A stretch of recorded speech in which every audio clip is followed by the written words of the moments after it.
Silver crouched low beneath the dripping canopy of Whisperwood, fingertips brushing the damp moss where the animal's hoofprint should have been. Instead, the earth bore a three-toed impression, deep and clawed, radiating faint violet spores that pulsed like dying embers.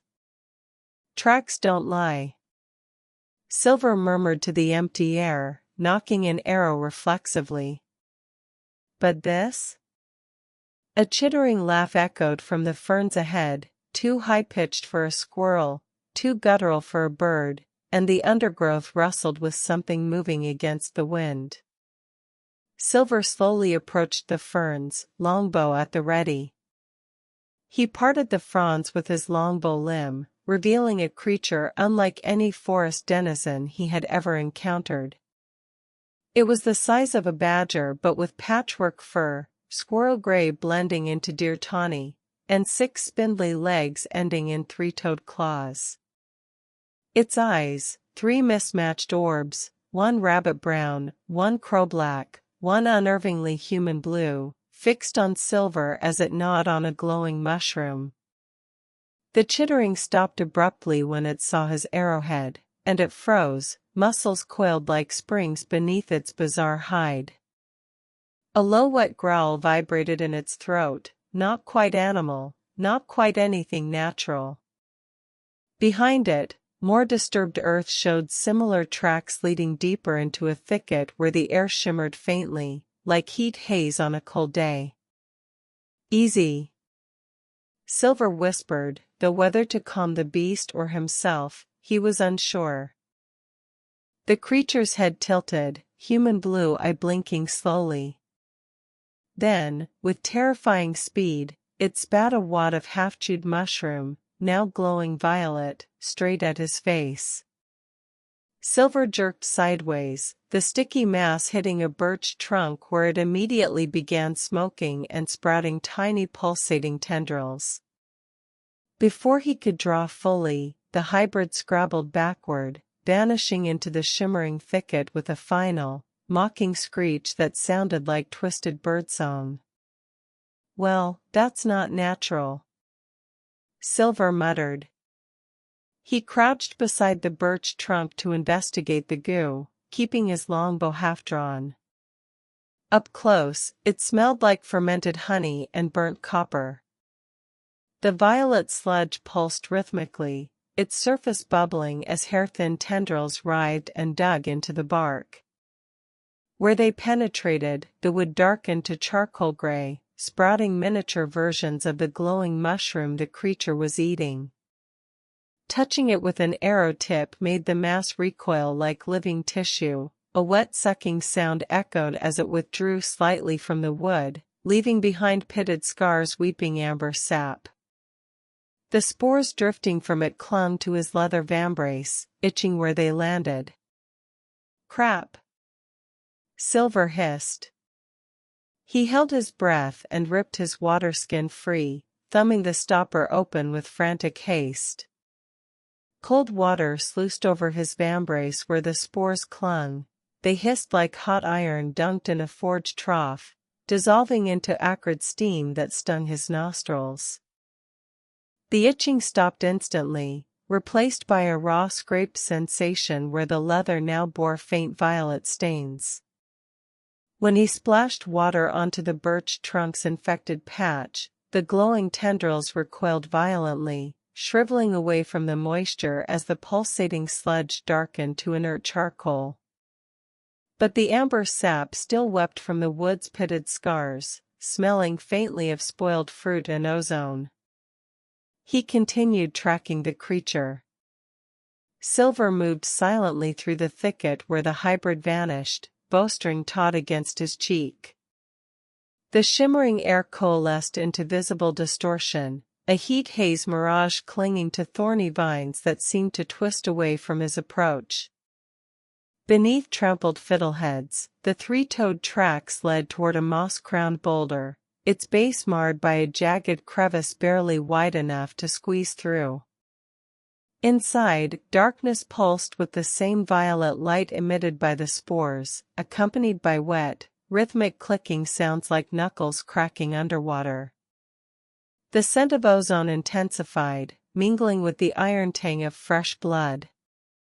Just beyond the crevice entrance, a tuft of patchwork fur snagged on thorns, still quivering. "Should have brought torches," Silver muttered, pressing his ear to the cold stone. From within, a high-pitched whimper echoed, distinctly fox-like, but warped, followed by a guttural snarl. Something living was trapped in there with the hybrid. Silver braced against the moss-slicked boulder, muscles straining as he pushed with all his weight. The stone ground sideways a few inches, enough to reveal a jagged tunnel entrance dripping violet phosphorescence, before settling back with a groan. Inside, the whimpering intensified into frantic scrabbling against rock, followed by a wet tearing sound and a choked-off yelp. The hybrid screech echoed triumphantly from the depths, accompanied by the distinct splash of something heavy hitting subterranean water. A warm, coppery scent wafted from the crevice, stronger than before. The fur tuft trembled violently against the thorns as if freshly ripped free. Silver circled the moss-crowned boulder, scanning the surrounding terrain for another way in. The rock face curved sharply westward into a tangle of decaying elderberry bushes choked with strangler vines. There, behind a curtain of weeping moss, a narrow fracture ran vertically up the stone, barely visible through the foliage. Pulling aside the vines revealed a vertical shaft plunging downward, its walls slick with glowing violet lichen that pulsed like a slow heartbeat. Cool, damp air rose from below carrying the metallic tang of blood now mixed with the scent of wet fur and something acrid, like lightning-struck pine. Faint splashing echoed from the depths, followed by a low, guttural purring that vibrated through the stone beneath his palms. The shaft appeared navigable with careful climbing, though the glowing lichen made his skin prickle where stray spores drifted upward. He covered his nose and mouth with a cloth to keep out the spores and climbed down carefully, trying not to disturb the lichen. He knotted his spare tunic cloth tied across his face, the damp linen clinging uncomfortably as he faced the glowing shaft. The descent began with cautious footholds, knuckles whitening on protruding stone as he lowered himself into the violet haze. Each deliberate movement sent loose pebbles skittering down the shaft, their clatter swallowed by wet echoes below. Halfway down, his boot scraped a patch of luminous lichen. It burst like a rotten fruit, releasing a cloud of spores that swirled violently against his makeshift mask. Though the cloth held, the acrid sweetness seeped through, burning his throat. Below, the purring stopped abruptly. In the sudden silence, ragged breathing echoed, too pained to be the hybrids, followed by the wet sound of something dragging itself through shallow water. Silver's boots finally touched uneven stone at the base, where ankle-deep runoff swirled with tendrils of violet light. Ahead, the tunnel widened into a cavern lit by fungal growths, their pulsing glow illuminating a scene. The patchwork hybrid crouched over a wounded fox whose hind leg bent unnaturally, while behind them, jagged crystals jutted from the walls like broken teeth, weeping amber sap onto the cavern floor. Silver shot at the hybrid with his longbow. His arrow sliced through the cavern's phosphorescent haze. It struck true, burying itself deep in the hybrid's flank where dear tawny fur met unnatural muscle. The creature reared up with a shriek that scraped bone, human blue eye bulging as violet ichor sprayed across the glowing fungi. It staggered backward, clawed feet slipping in the runoff, before collapsing against a weeping crystal cluster. Amber sap sizzled where its blood mingled with the mineral tears. The wounded fox scrambled away, dragging its broken leg, vanishing into a side passage as the hybrid thrashed.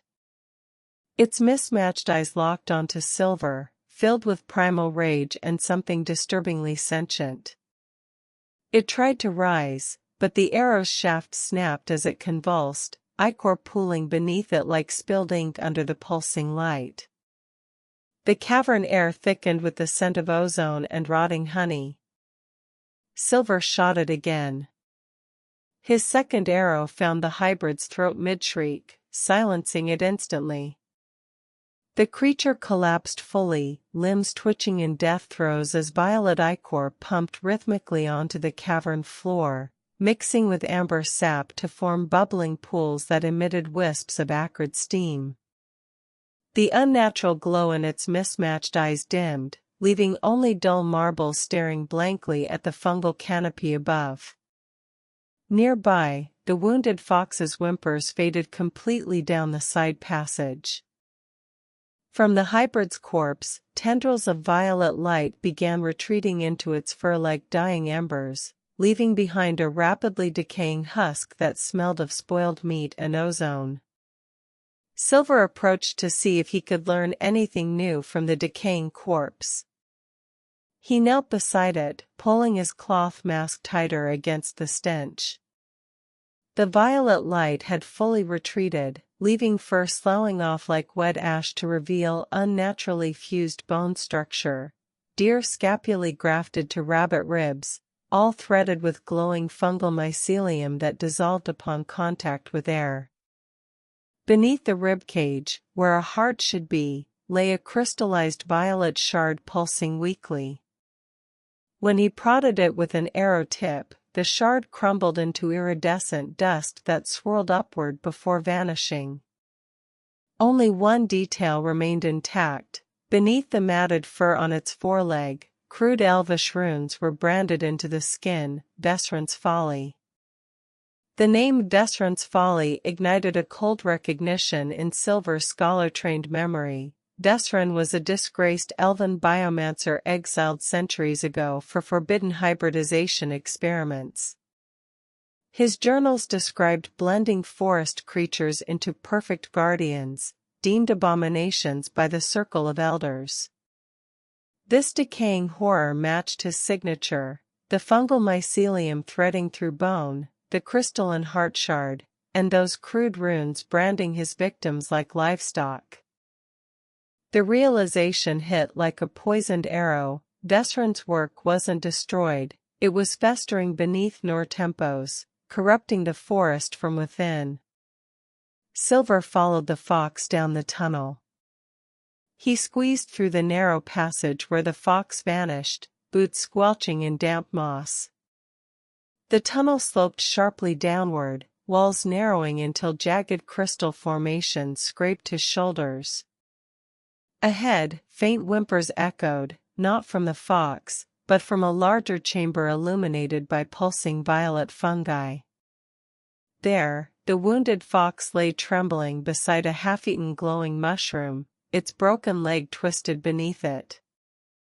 More alarmingly, 3 smaller hybrids, rabbit-crow fusions with milky eyes and twitching antennae, circled the injured creature, chittering as they prodded it with clawed feet.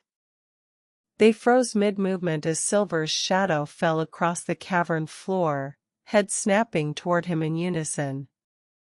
The largest hybrid opened its beak, revealing rows of needle teeth dripping violet saliva. "This is not good," Silver muttered. He shot the big one. His arrow punched through the largest rabbit-crow hybrid's beak mid-chitter, silencing its cry as violet ichor sprayed across glowing fungi. The creature collapsed, twitching antennae stilled as its companions scattered in panicked hops, one impaling itself on a jagged crystal stalagmite, while the other vanished into a crevice with frantic wing beats. The wounded fox whined, dragging its broken leg toward a cluster of pulsating mushrooms where amber sap pooled like liquid gold. Nearby, the dying hybrid's milky eyes dimmed, revealing branded runes beneath matted fur, another Vesryn's folly etching, this time partially obscured by decomposing feathers. Silver moved slowly, comforting the fox, and cast a healing spell on it. He knelt beside the trembling creature, whispering elvish reassurances as his hands glowed with soft green light, the forest's healing magic seeping into its broken leg. Bone knit beneath fur with audible snaps, and the fox whined softly, licking his wrist in gratitude before bolting into a shadowed crevice. Yet as the healing light faded, violet spores drifted from the mushrooms where the hybrids died, settling on his skin like cursed snow. Where they touched, his elven tattoos briefly pulsed with matching violet luminescence before fading, a warning etched in light. He looked around to investigate the chamber. He scanned the cavern, noting its unnatural geometry, walls fused with jagged violet crystals weeping amber sap into shallow pools that emitted faint ozone steam. Among the glowing fungi, scattered bones gleamed, some animal, some disturbingly elven in shape, all threaded with decaying mycelium. Near where the rabbit-crow hybrid died, a crude stone altar bore deep claw marks and sticky violet residue, while beneath it lay a half-buried elven satchel, its leather rotted but silver clasp still intact. The air thrummed with low-frequency vibrations, making his teeth ache as violet spores drifted downward from fungal clusters overhead, settling on exposed skin with a static prickle. Silver examined the altar more closely before checking the satchel. The altar's surface felt unnaturally warm beneath his fingertips, radiating heat like sun-baked stone despite the cavern's chill. Deep claw marks crisscrossed its surface, filled with dried violet ichor that flaked away to reveal faint elven script beneath, life remade in shadows bloom. As he brushed aside clumps of glowing fungi clinging to the satchel beneath, its silver clasp snapped open with a corroded groan. Inside, waterlogged pages stuck together, but one legible parchment survived. A fragmented biomancer sketch showing forest creatures bound in mycelial webs converging toward a central crystalline heart labeled Vesryn's nexus. Alongside it lay a cracked obsidian vial still leaking viscous amber fluid that steamed where it pulled on stone. Without touching, Silver investigated the vial and fluid. He crouched beside the obsidian vial, careful not to let his skin contact the viscous amber fluid seeping from its crack. The liquid pooled on the cavern floor, emitting wisps of ozone-scented steam where it touched stone.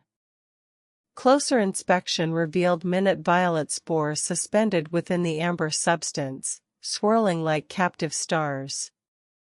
Where droplets had splattered nearby fungi, the mushroom cap swelled unnaturally, pulsing with intensified light and sprouting thorn-like crystalline growths. The fluid's consistency resembled tree sap but moved with eerie sentience, coalescing into temporary tendrils that grasped blindly at air before collapsing back into the puddle. A faint hum resonated from the vial, vibrating through the stone beneath his knees. Silver dripped a few drops of water on the amber fluid. He sprinkled droplets from his water skin onto the amber fluid. The reaction was instantaneous. The viscous substance recoiled violently, hissing like molten iron as it contracted away from the moisture. Where water met amber, miniature violet flames erupted in brief coronas of light before collapsing into charred residue. The steam released carried a scent of burnt sugar and ozone, while the fluid's retreat revealed etched symbols beneath, ancient containment runes glowing faintly on the stone where it once pooled. The obsidian vial cracked further, leaking faster now, its hum deepening to a pained whine as the fluid inched closer to his boots. He snapped his gaze back to the symbols, recognizing the circle of elders' forgotten binding sigils meant to contain biomantic corruption. The fox's distant whimper echoed from the shadows, a reminder of life caught in this web. "Doesn't like water," Silver noted. He turned to go deeper into the cavern. He left the hissing amber fluid behind. The tunnel narrowed sharply, walls pressing in like a stone throat lined with jagged violet crystals that scraped his shoulders. The air grew colder, thick with spores that clung to his damp tunic mask. Ahead, the passage opened into a vast chamber where colossal fungal columns pulsed with sickly light, illuminating hundreds of hybrid carcasses, deer fused with hawks, badgers with serpent tails, all suspended in webbed mycelial cocoons weeping amber sap.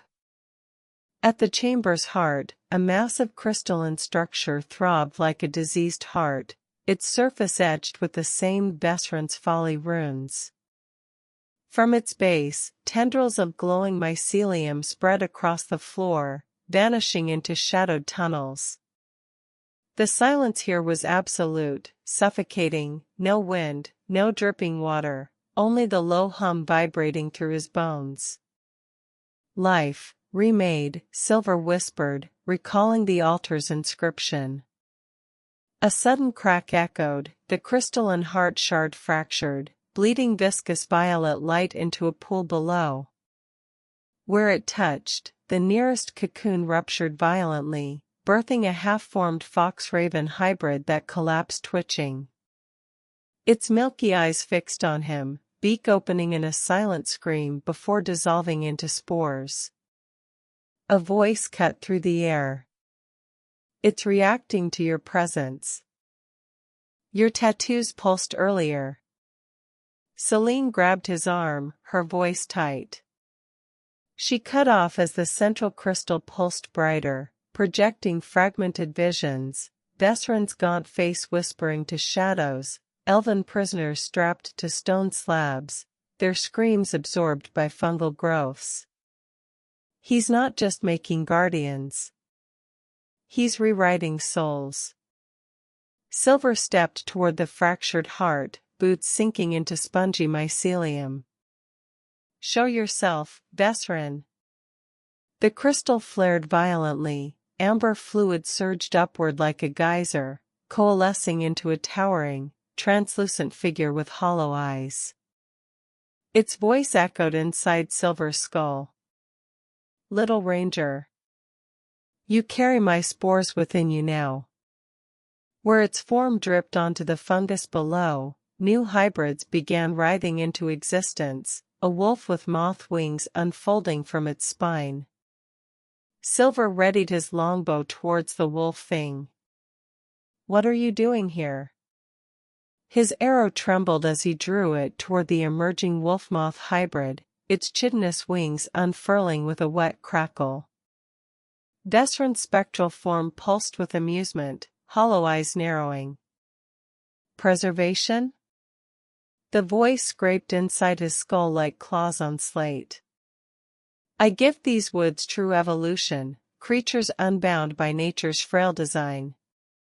The wolf-moth lunged, not at Silver, but at a nearby cocoon, tearing into the semi-formed flesh within. Amber fluid sprayed as it fed, its wings glowing brighter with stolen vitality. Behind it, 3 more cocoons ruptured, a stag with scorpion pincers, a bear whose fur sprouted glowing mushrooms, each newborn creature immediately turning to cannibalize weaker siblings. Vesryn's laughter vibrated through the fungal columns. Watch them ascend, Ranger. Your arrows are but distractions. Silver yelled, Stop these abominations, turning his arrow back towards Vesryn. His arrow snapped toward Vesryn's spectral form as his shout echoed through the cavern. The amber fluid projection merely rippled, hollow eyes narrowing with detached curiosity. Abominations? The voice grated inside Silver's skull as the arrow passed harmlessly through its chest, shattering a fungal column behind it. Violet spores erupted from the impact, swirling like a storm as the wolf-moth hybrid, now engorged from feeding, turned toward him, moth wings thrumming with stolen energy. Vesryn's laughter vibrated through the mycelial floor. They are perfection unshackled from death's chains. Your forest guardians, improved. The bear mushroom creature lumbered closer, fungal growths pulsing on its shoulders as amber sap dripped from its jaws onto the spongy ground. Selene stepped forward, slashing at the bear thing with her longsword. Her blade arced through the cavern's violet haze, biting deep into the bear mushroom hybrid's foreleg. Amber sap sprayed as fungal growths ruptured like overripe fruit, releasing clouds of spores that clung to her armor. The creature roared, a sound like splitting timber, and staggered back, its wounded limb darkening where the blade severed glowing mycelial threads. Vesryn's spectral form flickered, hollow eyes narrowing as the bear collapsed onto the spongy ground, twitching while smaller hybrids swarmed over its still-living body, tearing at exposed flesh. Selene wrenched her blade free, breathing hard. Its blood burns, she gritted out, shaking spore-coated gauntlets where amber fluid sizzled against steel. The wolf moth hybrid circled overhead, wings casting jagged shadows as it ignored the carnage below, fixated instead on the fractured crystal heart pulsing at the chamber's core. Silver pushed through the image of Vesryn, drenching the crystal core with all his remaining water. He grabbed Selene's arm and ran from the chamber.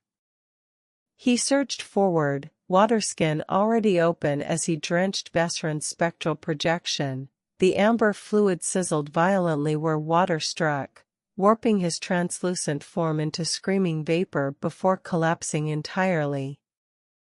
Without hesitation, Silver hurled the emptied waterskin directly at the fractured crystal heart. Liquid splashed across its pulsing surface, deep cracks spiderwebbed through the structure as violet light dimmed to a sickly flicker. Tendrils of mycelium retracted from the cocoons like scorched worms, causing half-formed hybrids to slump lifelessly against their webbed prisons. Selene's arm was slick with spore slime as he dragged her backward, just as the wolf moth hybrid dived, mandibles snapping where his head had been seconds earlier. Its wing clipped a fungal column, sending crystalline shards raining down as they both sprinted toward the tunnel entrance, the cavern trembling with the dying heart's subsonic wail. "Run!"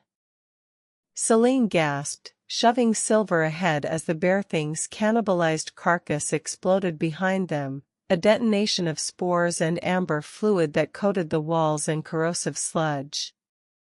The wolf moth screeched, entangled in thrashing mycelium as the chamber ceiling groaned, shedding stalactites like falling spears. They scrambled up the narrow shaft, moss tearing beneath their fingers as violet light pulsed erratically below, a dying star collapsing in on itself. At the surface, dawn bled through Whisperwood's canopy as they collapsed beside the moss-crowned boulder. The ground shuddered once, violently, before falling still. Only the scent of ozone and wet decay lingered, thicker than before. "Are you hurt?" Silver asked Selene. Selene leaned against the mossy boulder, wiping spore slime from her eyes with a trembling hand. Her armor sizzled where amber fluid ate through the steel pauldron, revealing raw skin beneath. "Scratches," she rasped, though her breath hitched when she tried to straighten. "That bear's blood, it's still burning." She pulled off her gauntlet to reveal blistered fingers, the same hand that slashed the hybrid. Her gaze drifted to Silver's own skin where violet spores briefly pulsed earlier. "You feel it too, don't you? That humming?" She pressed a palm to her chest as if trying to quiet a second heartbeat. Below, the crevice exhaled a final plume of ozone-tinged decay, the death rattle of Vesryn's heart. "Yeah, I feel it too," Silver answered. "It's in us now." We have to find a cure before it's too late. Selene nodded grimly, flexing her blistered fingers as violet traceries pulsed beneath her skin. The circle of elders, she rasps, they purged Vesryn's labs centuries ago. His notes mentioned an antidote grown from moon-blessed silverleaf. She gestured toward the trembling forest canopy where dawn light struggled through thick spores. But the grove lies deep in corrupted territory. As she spoke, Silver's own forearm tattoos flared violet, briefly mirroring the fungal patterns on decaying birch trees nearby, before fading. The humming beneath his skin synchronized with distant tremors shaking the earth, as if Vesryn's dying nexus still echoed through the land's veins. Selene tore a strip from her cloak, binding her wounded hand with trembling urgency. Every heartbeat spreads it deeper. What about human magic? Silver asked. I know you dislike them, but their village is closer. We don't have much time. Selene's jaw tightened at his suggestion, her eyes darting to the violet tracery now visible beneath her collar. They're alchemist, she conceded, voice strained as she pressed a hand against her chest where the humming pulsed strongest. Old man Hemlock keeps antidotes for blight rot in his cellar. But Silver, she grabbed his wrist, her blistered fingers trembling as she pointed to his forearm where the tattoos flared violet again. See how it spreads faster near water? The river runs straight through their village. As she spoke, the moss beneath their boots darkened where morning dew touched it, sprouting microscopic violet filaments that withered instantly in the dawn light. A crow's corpse fell suddenly from the canopy above, half consumed by glowing mushrooms, proof the corruption spread beyond the cavern. So it would seem. By killing the heart, I may have released the shackles, increasing the spread. Selene's grip tightened on his wrist as violet light pulsed beneath her skin, mirroring the tracery spreading across his own forearm. The shackles were anchors, she rasped, watching dew-darkened moss sprout ephemeral violet filaments at their feet. Vesryn's death shattered containment, now his corruption flows freely through groundwater, roots, and rain. She gestured toward the fallen crow, its fungal-riddled corpse steaming faintly as spores drifted from ruptured feather shafts. The earth trembled again, deeper this time, sending ripples across a nearby puddle where amber-hued droplets bloomed into miniature glowing mushrooms before collapsing into ash. Selene's breath hitched as she pressed a hand against her sternum. The circle's silverleaf grove is 3 days' hard march northwest. Hemlock's village? We'd reach it by nightfall. Her gaze flicked to the river's distant murmur, where the water's scent carried a new, cloying sweetness beneath the ozone decay. The village then. If the waters are already corrupted, then they'll need our help as much as we need theirs. Silver and Selene pushed through thickening undergrowth toward Bracken Hollow, the human river village. The forest grew increasingly alien, birch trees wept amber sap onto violet-flecked mushrooms, while squirrels with crystalline growth scuttled away from their footsteps. Reaching the riverbank revealed the horror. The once clear water ran sluggish and iridescent, carrying half-dissolved fish skeletons downstream. At the village outskirts, Old Man Hemlock's cottage stood eerily quiet, its herb garden overrun by pulsating fungal blooms. The door hung ajar, revealing smashed alembics inside and viscous violet handprints smeared across the threshold. Selene collapsed against the wall, her breathing shallow as violet tracery now climbed her neck like poisoned ivy. Too late. She rasped, pointing toward the village square where distant, wet snarling echoed. The corrupted villagers weren't seeking cures anymore. Silver searched the shelves and basement for anything resembling an antidote. He shoved past the shattered door into Hemlock's workshop, the air thick with the cloying scent of corrupted herbs and spilled antidotes. Shelves lay splintered, their contents, dried silver leaf, moonpetal tinctures, strewn across fungus-carpeted floors like battlefield casualties. In the cellar's gloom, amber fluid dripped from ceiling roots onto overturned barrels, revealing scattered vials of milky antidote amidst the wreckage. 3 remained intact near a rusted grate, their contents swirling with familiar silver light, but as he reached for them, the floorboards above groaned under heavy footsteps. Wet snarling echoed down the stairs, accompanied by the scrape of claws on wood.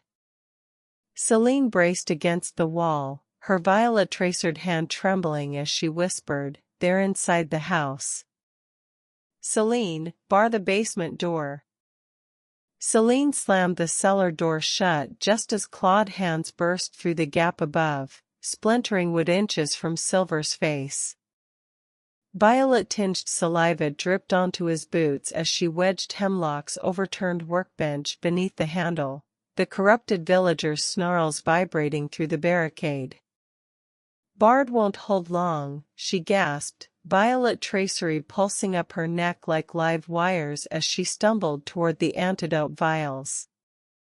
Silver snatched all 3 silver light-filled ampoules just as the door buckled violently, amber fluid seeping through cracks where claws tore at the wood. Selene pressed a vial into his palm, her blistered fingers trembling. "Drink, now," she choked, uncorking hers as the barricade groaned under renewed pounding, the villagers' guttural cries shifting from hunger to recognition at the scent of untainted silver leaf. Silver downed the vial and looked for another exit. He gulped down the vial's contents. The silver light antidote burned like liquid moonlight coursing through his veins, momentarily dimming the violet tracery beneath his skin. As Selene choked on her dose, he scanned the cellar, shattered barrels, fungal growths consuming Hemlock's herb stockpile, and a rusted grate in the stone floor partially obscured by spilled grain. Wrenching it open revealed a narrow escape tunnel slick with algae and glowing spores, barely wide enough to crawl through. Above, the barricade splintered as a corrupted villager's arm burst through, amber-drenched claws raking the air where Selene stood seconds earlier. She kicked the grate shut behind them both as they plunged into the claustrophobic darkness, the villagers' wet snarls fading into echoes chased by their own ragged breaths. They continued down the tunnel. The tunnel swallowed them in suffocating darkness, its algae-slick walls scraping against their shoulders as they crawled through cloying dampness. Violet spores glowed faintly in the stagnant air, illuminating Selene's labored movements ahead. Her silver leaf-dampened breath came in ragged gasps as the antidote battled the corruption spreading beneath her skin. The passage twisted sharply downward, opening into a flooded cavern where waist-deep water pulsed with the same iridescent contamination as the river above. Submerged elven ruins emerged from the murk, moss-crowned arches and broken statues half consumed by pulsating fungal colonies, while amber-hued droplets rained from ceiling roots, each impact sending ripples of violet light across the water's surface. Something large moved in the deeper shadows near a collapsed pillar, creating slow, deliberate waves that lapped against Silver's thighs. Silver grabbed Selene. "Something is in the water," he whispered, pointing. "Move slow and quiet, make for the ruins." His grip tightened on Selene's forearm as he pointed toward the submerged ruins, her skin fever-hot beneath his fingers, pulsing with violet light that briefly illuminated the water's iridescent sheen. Together they waded deeper into the flooded chamber, boots sinking into silt that released clouds of amber-hued spores with each step. The distant shape near the collapsed pillar remained motionless as they passed half-drowned statues, their stone faces consumed by glowing fungal blooms weeping viscous sap. Just as they reached the first crumbling archway, Selene froze, her breath catching as violet tracery flared across her throat. Below the water's surface, skeletal hands fused with crystalline growths grasped blindly at their legs, emerging from the silt like drowned guardians awakened by the disturbance. One brushed Selene's calf. She stifled a gasp as the corruption in her veins surged brighter in response. "Run!" The command tore from Silver's throat, "Run!" Propelling Selene forward as skeletal hands breached the water's surface, crystalline claws scraping leather boots. They plunged through waist-deep filth, iridescent waves sloshing against moss-slick ruins while submerged hands grasped at their retreating legs. Behind them, the water churned violently as the massive shape near the pillar stirred, a half-submerged elven statue fused with fungal flesh and armored carapace rose, its stone eyes weeping amber fluid onto the disturbed surface. Selene stumbled against a crumbling arch, violet tracery flaring across her neck as she kicked away a skeletal hand still clinging to her ankle, its crystalline fingers shattered against stone as the fungal colossus lumbered closer, each step churning the water into frothing violet luminescence. Silver forced the last dose of silverleaf down Selene's throat before she could protest. He wrenched her up from the floor and continued deeper into the ruins. The last vial silverlight antidote flooded Selene's throat as he forced it past her clenched teeth, her body convulsed violently, violet tracery flaring like lightning beneath her skin before dimming to a dull throb. She gasped, raw and ragged, as the skeletal hands retreated from her boots, repelled by the untainted moonlight essence radiating from her pores. Wrenching her upright, Silver dragged her deeper into the submerged ruins just as the fungal colossus crashed through the archway behind them, its stone fists pulverizing ancient masonry into clouds of amber-hazed debris.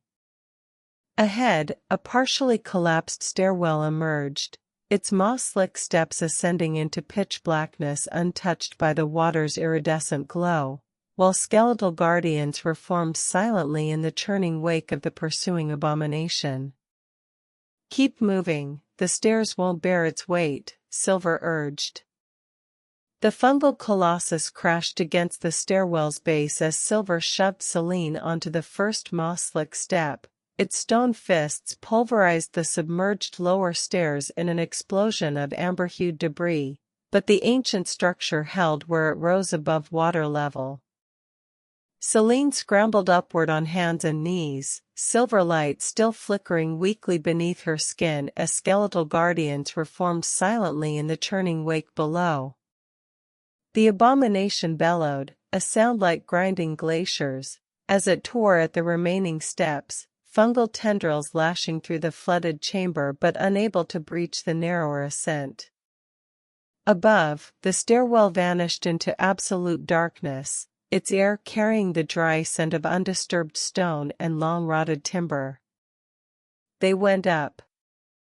They scrambled up the crumbling stairwell into suffocating darkness, Selene's ragged breaths echoing behind Silver as the fungal colossus bellowed below, its stone fists hammering the flooded chamber in futile rage. The stairs shuddered but held, ancient elven masonry resisting decay where the corruption's glow faded. 30 steps up, the passage leveled into a dry, circular chamber where moonlight streamed through ceiling cracks, illuminating faded murals of elven druids tending silverleaf groves beneath twin moons.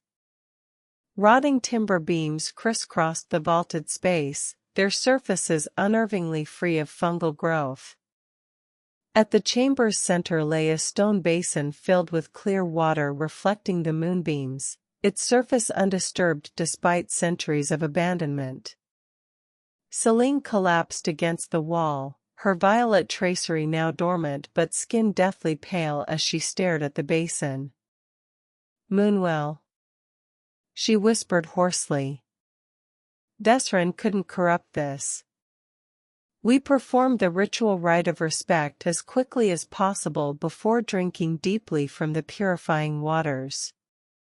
Silver plunged his hands into the moonwell's icy water, scattering silver droplets across ancient runes as Selene mirrored his movements, both whispering the ritual of thirsting stars passed down through ranger lineages. The water ignited where his corrupted skin touched it, violet tracery burning away like mist under noon sun. When he drank, liquid moonlight flooded his veins, purging Vesryn's spores and violent tremors that left him gasping on cold stone. Selene retched blackened fluid onto the floor, her blistered hands steaming as fresh skin knit over wounds. The basin's water darkened briefly, swirling with dissolved corruption before clearing, its surface now reflecting only untainted moonlight and their own exhausted faces. Silver slumped down against the basin and asked, "What now?" He slumped against the moonwell's stone basin, its chill seeping through his tunic as Selene slid down beside him, her newly healed palms pressed flat against the floor. "What now?" The words hung in the air, echoing faintly off the chamber's moonlit walls. Selene stared at her reflection in the purified water, no longer violet-veined, but shadowed with exhaustion. "The circle," she murmured, tracing a finger over a mural depicting druids harvesting silverleaf.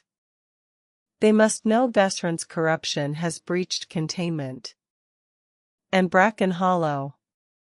Her voice tightened as she glanced toward the stairwell where distant, watery roars still echoed, the villagers lost, the alchemist's workshop destroyed. She pulled a damp map from her belt, unfolding it across her knees to reveal charcoal-marked routes toward the Elder's hidden grove, her finger hovering over corrupted territories now glowing faintly on the parchment like infected wounds. "The legends say all moonwells are connected by portals. If it's true and if we find it and if it still works if we can figure out how to use it." Selene's eyes snapped toward the moonwell, its undisturbed surface shimmering as she traced a finger over the basin's lunar-etched rim. "Legends," she breathed, kneeling to examine the runes. Her palm pressed against a crescent symbol, the stone groaned, rotating clockwise as moonlight condensed into a vertical beam above the water. The air thrummed, pulling loose stones into orbit around the luminous pillar.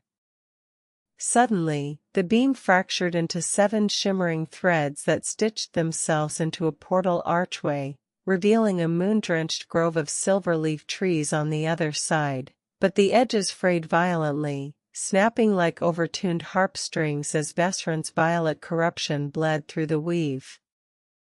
The unstable gateway flickered between the pristine grove and decaying forest, its foundation crumbling where amber-hued spores ate at the magic. "Can we get through?" The portal shimmered violently as Selene lunged toward its fraying edge, her hand passed through the gateway, fingertips briefly brushing silver-leaf fronds before violet corruption surged through the connection like poisoned ink in water. She recoiled with a hiss, her palm smoking where spores ate at moon-blessed skin. "The corruption's rooted too deep," she gasped, watching the grove image distort into Bracken Hollow's fungal-choked ruins. The portal collapsed with a thunderclap of displaced air, scattering stone fragments and leaving only the moonwell's undisturbed surface. Above, ceiling cracks widened as tremors shook the chamber, Vesryn's death throes still rippling through the earth. Selene stared at her blistered palm, then at Silver. "We go on foot. Through the Rotwood Pass." Her knife pointed to a mural depicting druids traversing a canyon under watchful moons. "Let's go then." Selene nodded sharply, sheathing her knife as she kicked loose stones toward the crumbling stairwell entrance, delaying whatever might follow from below.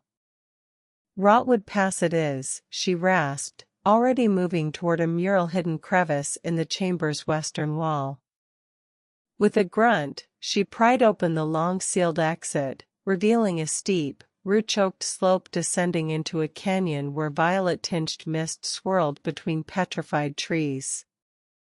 They scrambled into the open air, boots skidding on scree as the canyon walls loomed, their striated rock formations weeping amber sap that pooled in glowing, fungus-filled hollows. Selene paused only to snap a silver-leaf sapling growing stubbornly from a crack, its moon-drenched leaves briefly repelling the mist's advance as she tossed it to Silver.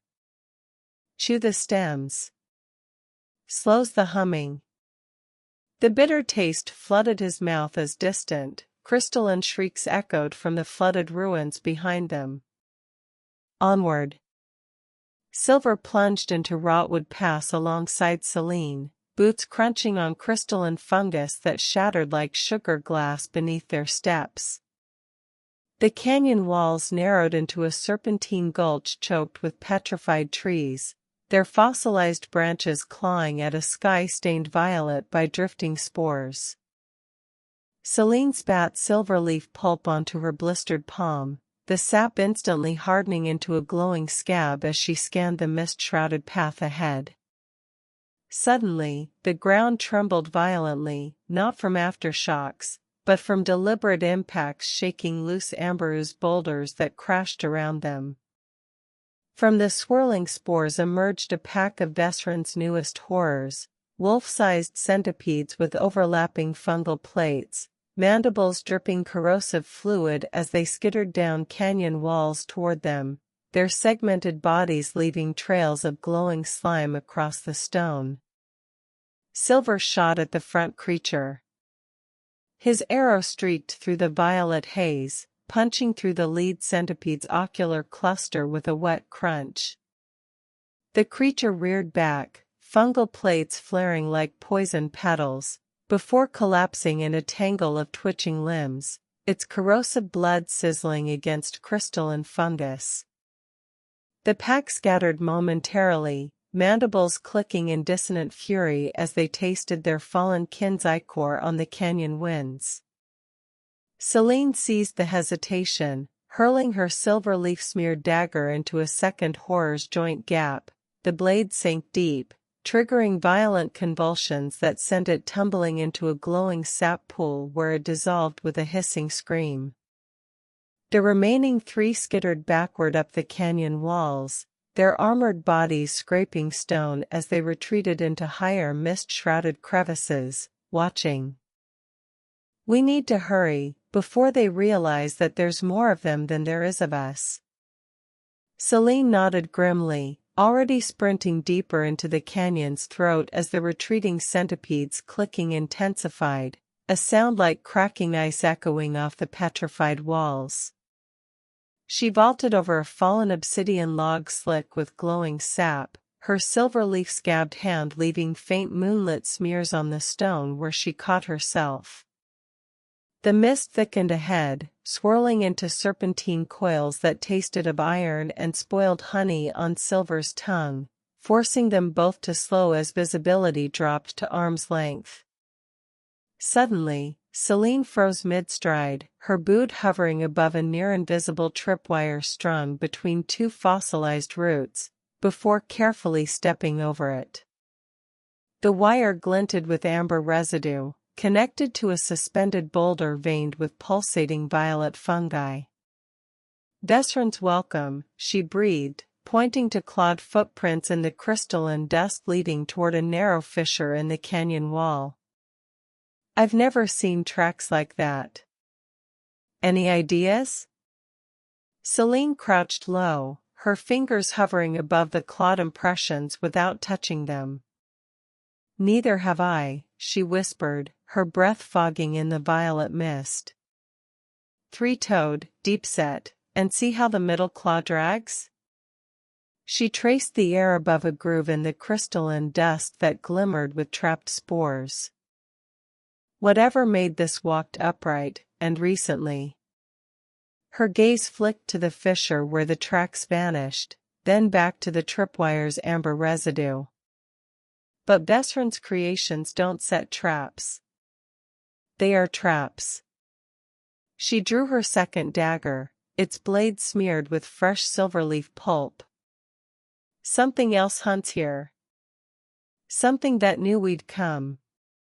Keep your eyes open. We have but one way forward now. Selene nodded silently, her knuckles whitening around her dagger's hilt as they both advanced toward the fissure. The clawed tracks deepened near the entrance, where amber-flecked mucus glistened on jagged rock edges. Inside the cramped passage, the air turned thick with the scent of wet fur and ozone, a sharp contrast to the canyon's fungal decay. Halfway through, Selene froze abruptly, her boot hovering over a pressure plate camouflaged beneath scattered bone shards. She pointed upward where stalactites dripped corrosive fluid, their tips aligned precisely above the trap. The clicking of the centipedes faded behind them, replaced by a new sound from deeper within the fissure, rhythmic scraping, like stone being methodically dragged across stone. Sometimes the best way to disarm a trap is to spring it, Silver thought out loud. Should we set off the trap and see what comes to check it? Selene's eyes widened at his suggestion, but she gave a sharp nod, already retreating 2 steps as Silver hurled a bone shard onto the pressure plate. The cavern shuddered violently as stalactites detonated in showers of corrosive rain, their acidic droplets eating smoking craters into the stone floor where they both stood moments earlier. The explosion echoed down the fissure, drowning out the rhythmic scraping, until new sounds emerged, wet, guttural snorts and the scrape of claws accelerating toward them. From the acidic mist charged a hunched creature, part wolverine, part stone golem, with obsidian claws that sparked against the rock. Its left flank bled amber fluid where shrapnel struck, and it fixated on Selene's silver-leaf-scented dagger with nostrils flaring, ignoring Silver entirely as it lunged at her with earth-shaking force. Silver shot it. His arrow punched through the creature's shoulder joint with a sickening crack of splintered stone, spraying amber ichor across the fissure walls. The hybrid staggered mid-lunge, its obsidian claws scraping sparks from the rock inches from Selene's throat, as corrupted muscle fibers snapped under the impact.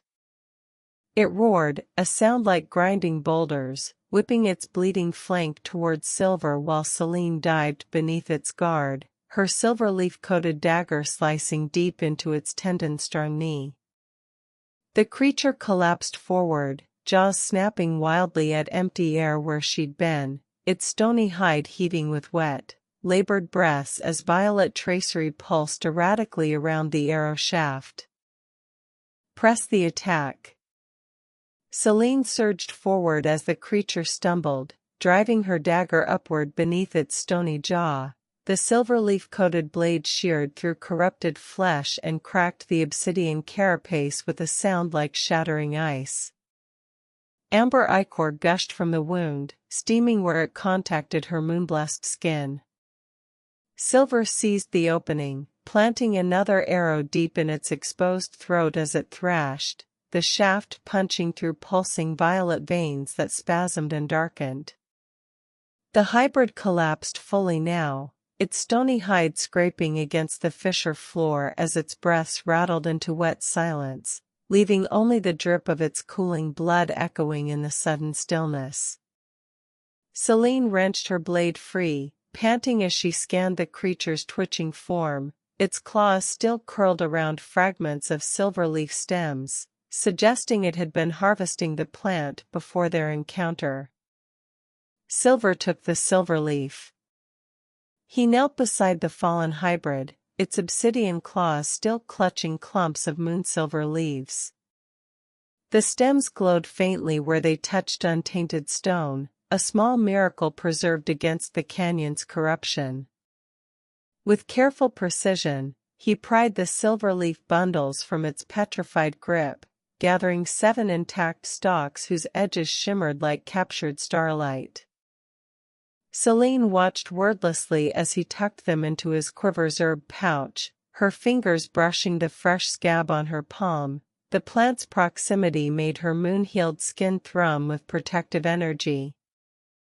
The creature's amber blood pooled around their boots, steaming faintly as it dissolved nearby fungal growths, revealing claw-scratched symbols beneath the muck, a crude map showing this fissure connecting to a high canyon ledge where silver-leaf icons clustered densely. "We're still more than 2 days from the circle.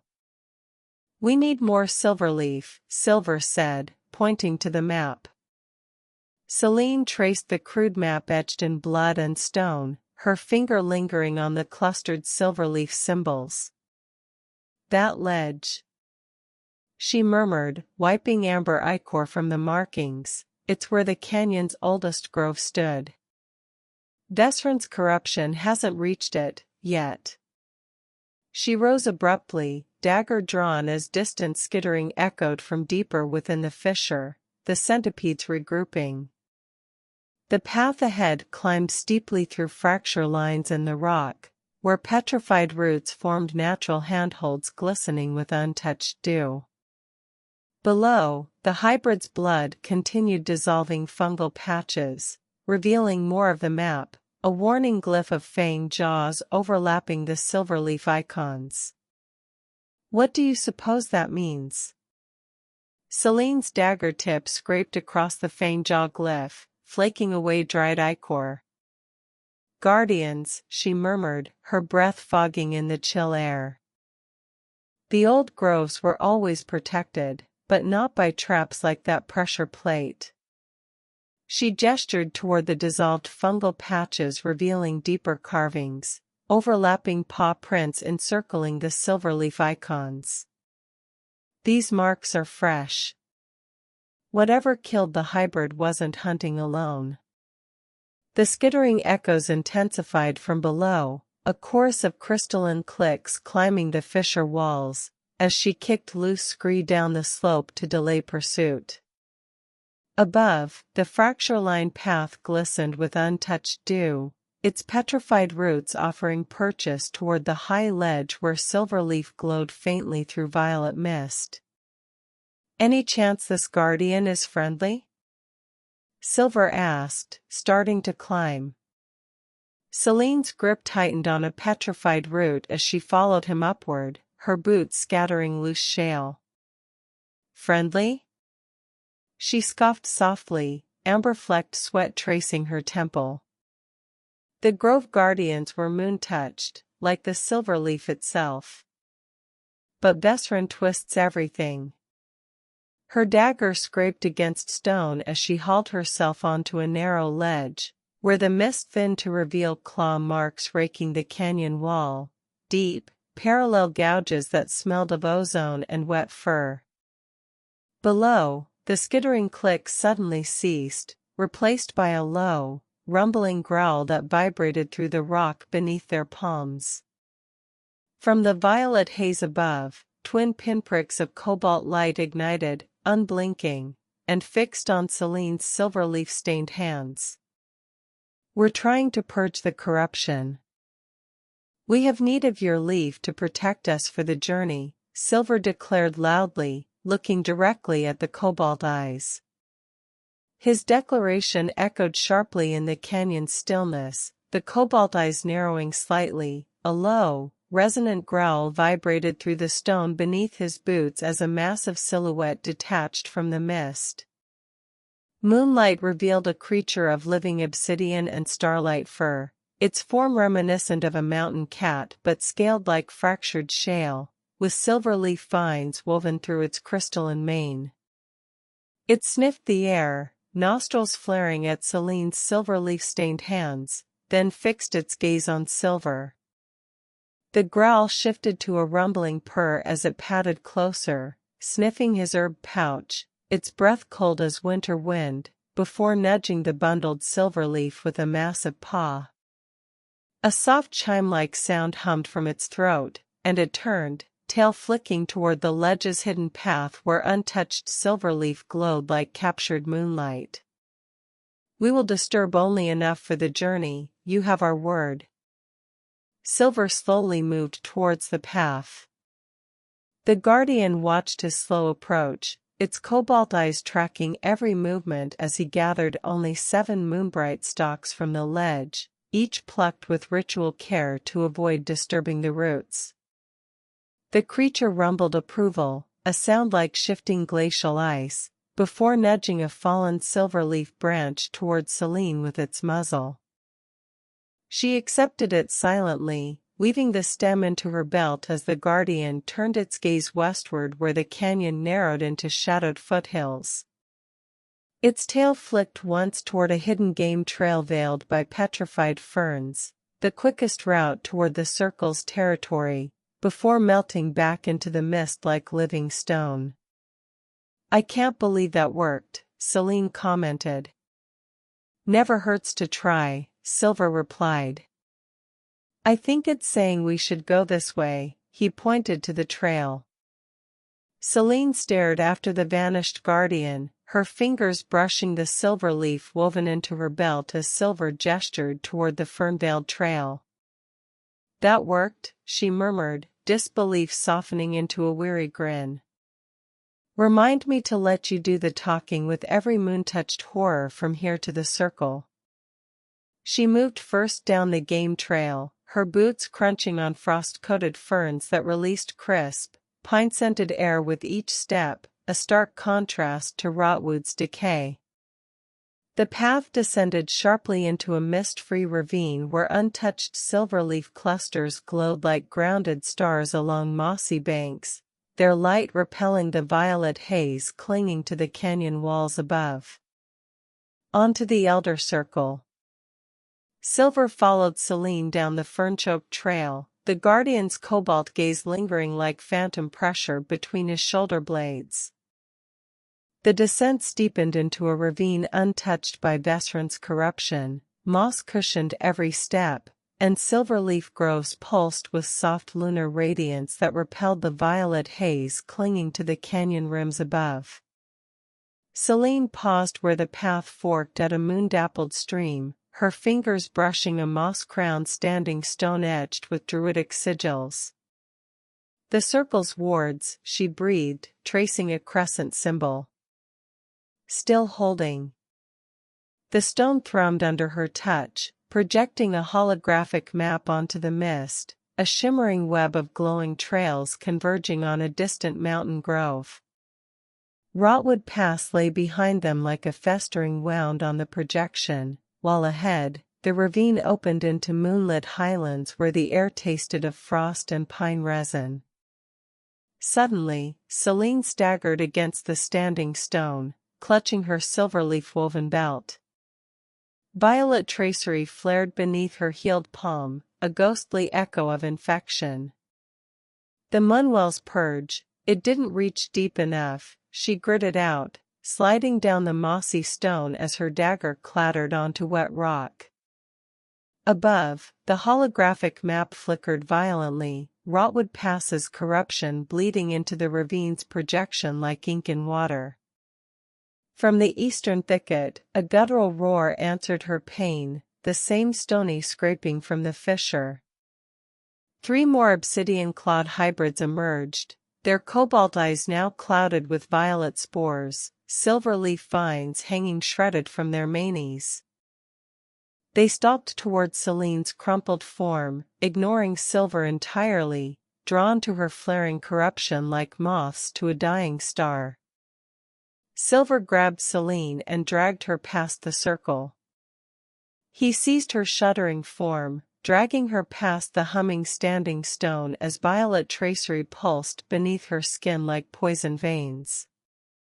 The corrupted hybrids charged, obsidian claws scraping sparks from the mossy path, but collided violently with the ward's invisible barrier. A resonant chime echoed through the ravine as druidic sigils flared cobalt blue, hurling the creatures backward in a shower of petrified fur and amber ichor. Selene gasped against his shoulder, her silver leaf belt glowing fiercely as it battled the resurging infection, while the holographic map flickered erratically above the stone, now showing their position blinking urgently at the ravine's edge. The ward held, for now. How did you know the wards wouldn't kill me? Selene asked. I didn't, Silver answered. But it was better than the alternative. Selene let out a weak, pained laugh against his shoulder, her breath fogging in the chill air. Typical ranger logic, she rasped, watching the corrupted hybrids slam against the ward's barrier again, each impact making the druidic sigils flare brighter. Her silver leaf belt pulsed like a captured star against the violet tracery spreading beneath her tunic, the moon-blessed vines hissing where they touched her infected skin. The ward thrummed with ancient power, its energy field rippling like disturbed water but holding firm, recognizing her fading elven essence beneath Vesryn's corruption. She gripped his arm, her blistered palm leaving a moonlit smear on his sleeve. Next time, she coughed, maybe ask the sentient magic rocks before throwing me at them. I didn't have time to argue with a rock, Silver smirked as he gave her more silver leaf to chew on. We have to get you to the moonwell at the Elder Circle. The powers of their combined ritual should be able to purge you properly. Selene accepted the silver leaf with trembling fingers, crushing the stem between her teeth as moonlight-infused sap flooded her mouth. The violet tracery beneath her skin dimmed momentarily, a fragile ceasefire, before flaring brighter where the infection dug deepest near her heart. Arguing with rocks is your specialty, she rasped through clenched teeth, her dagger hand gripping his shoulder for balance as she staggered upright. The ward's barrier shimmered behind them, still repelling the corrupted hybrid's furious assaults, their obsidian claws screeching against the druidic sigils. With her free hand, Selene slashed her palm across the standing stone's projection, the flickering map solidified into a single cobalt trail snaking toward the mountain grove. This path, she gasped, fresh blood welling from her moon-scabbed wound, it's the last ward-guarded route, before the highlands. We should go then. Can you hold on? Selene's grip tightened on his shoulder, her knuckles whitening as she forced herself upright. Just keep moving, she gritted out, blood-slicked palm leaving a fading moonglow print on his sleeve. Together, they plunged into the cobalt-lit trail, the ward's projection guiding their steps through the ravine's untouched silver-leaf groves. Selene stumbled twice in the first 100 paces, each time catching herself on moss-cushioned boulders as her silver-leaf belt sizzled against the violet tracery spreading toward her collarbone. The path narrowed where ancient roots arched overhead like rib bones, their bark shimmering with protective runes that flared softly as Selene passed beneath them, momentarily dimming her infection's glow before it surged back with renewed hunger. Silver wrapped his arm under Selene's shoulders to bear some of her weight and kept moving. He hooked his arm under her shoulders, taking most of her weight as her legs buckled, the violet tracery now pulsing visibly at her throat like a parasitic heartbeat. She leaned into him with a gasp, her silver leaf belt hissing violently where it contacted her skin, filling the air with the scent of scorched ozone and moon-blighted herbs. Together, they pushed forward along the cobalt-lit trail, each step a battle against the infection's drag. The ward-guarded roots arching overhead glowed brighter as Selene passed beneath them, their runes flaring in rhythmic pulses that briefly pushed back the corruption, buying them precious seconds, but the reprieve grew shorter with each archway. Ahead, the ravine opened onto wind-scoured highlands where the last protective runes faded into bare stone, leaving only moonlight and open terrain between them and the distant mountain grove. Silver set Selene down. "We can't stop." "I won't last the night," she groaned. "I know I have to try something else." Silver began a ritual healing spell much more powerful than the one used on the fox. He used the last of the silver leaf to increase the spell's power.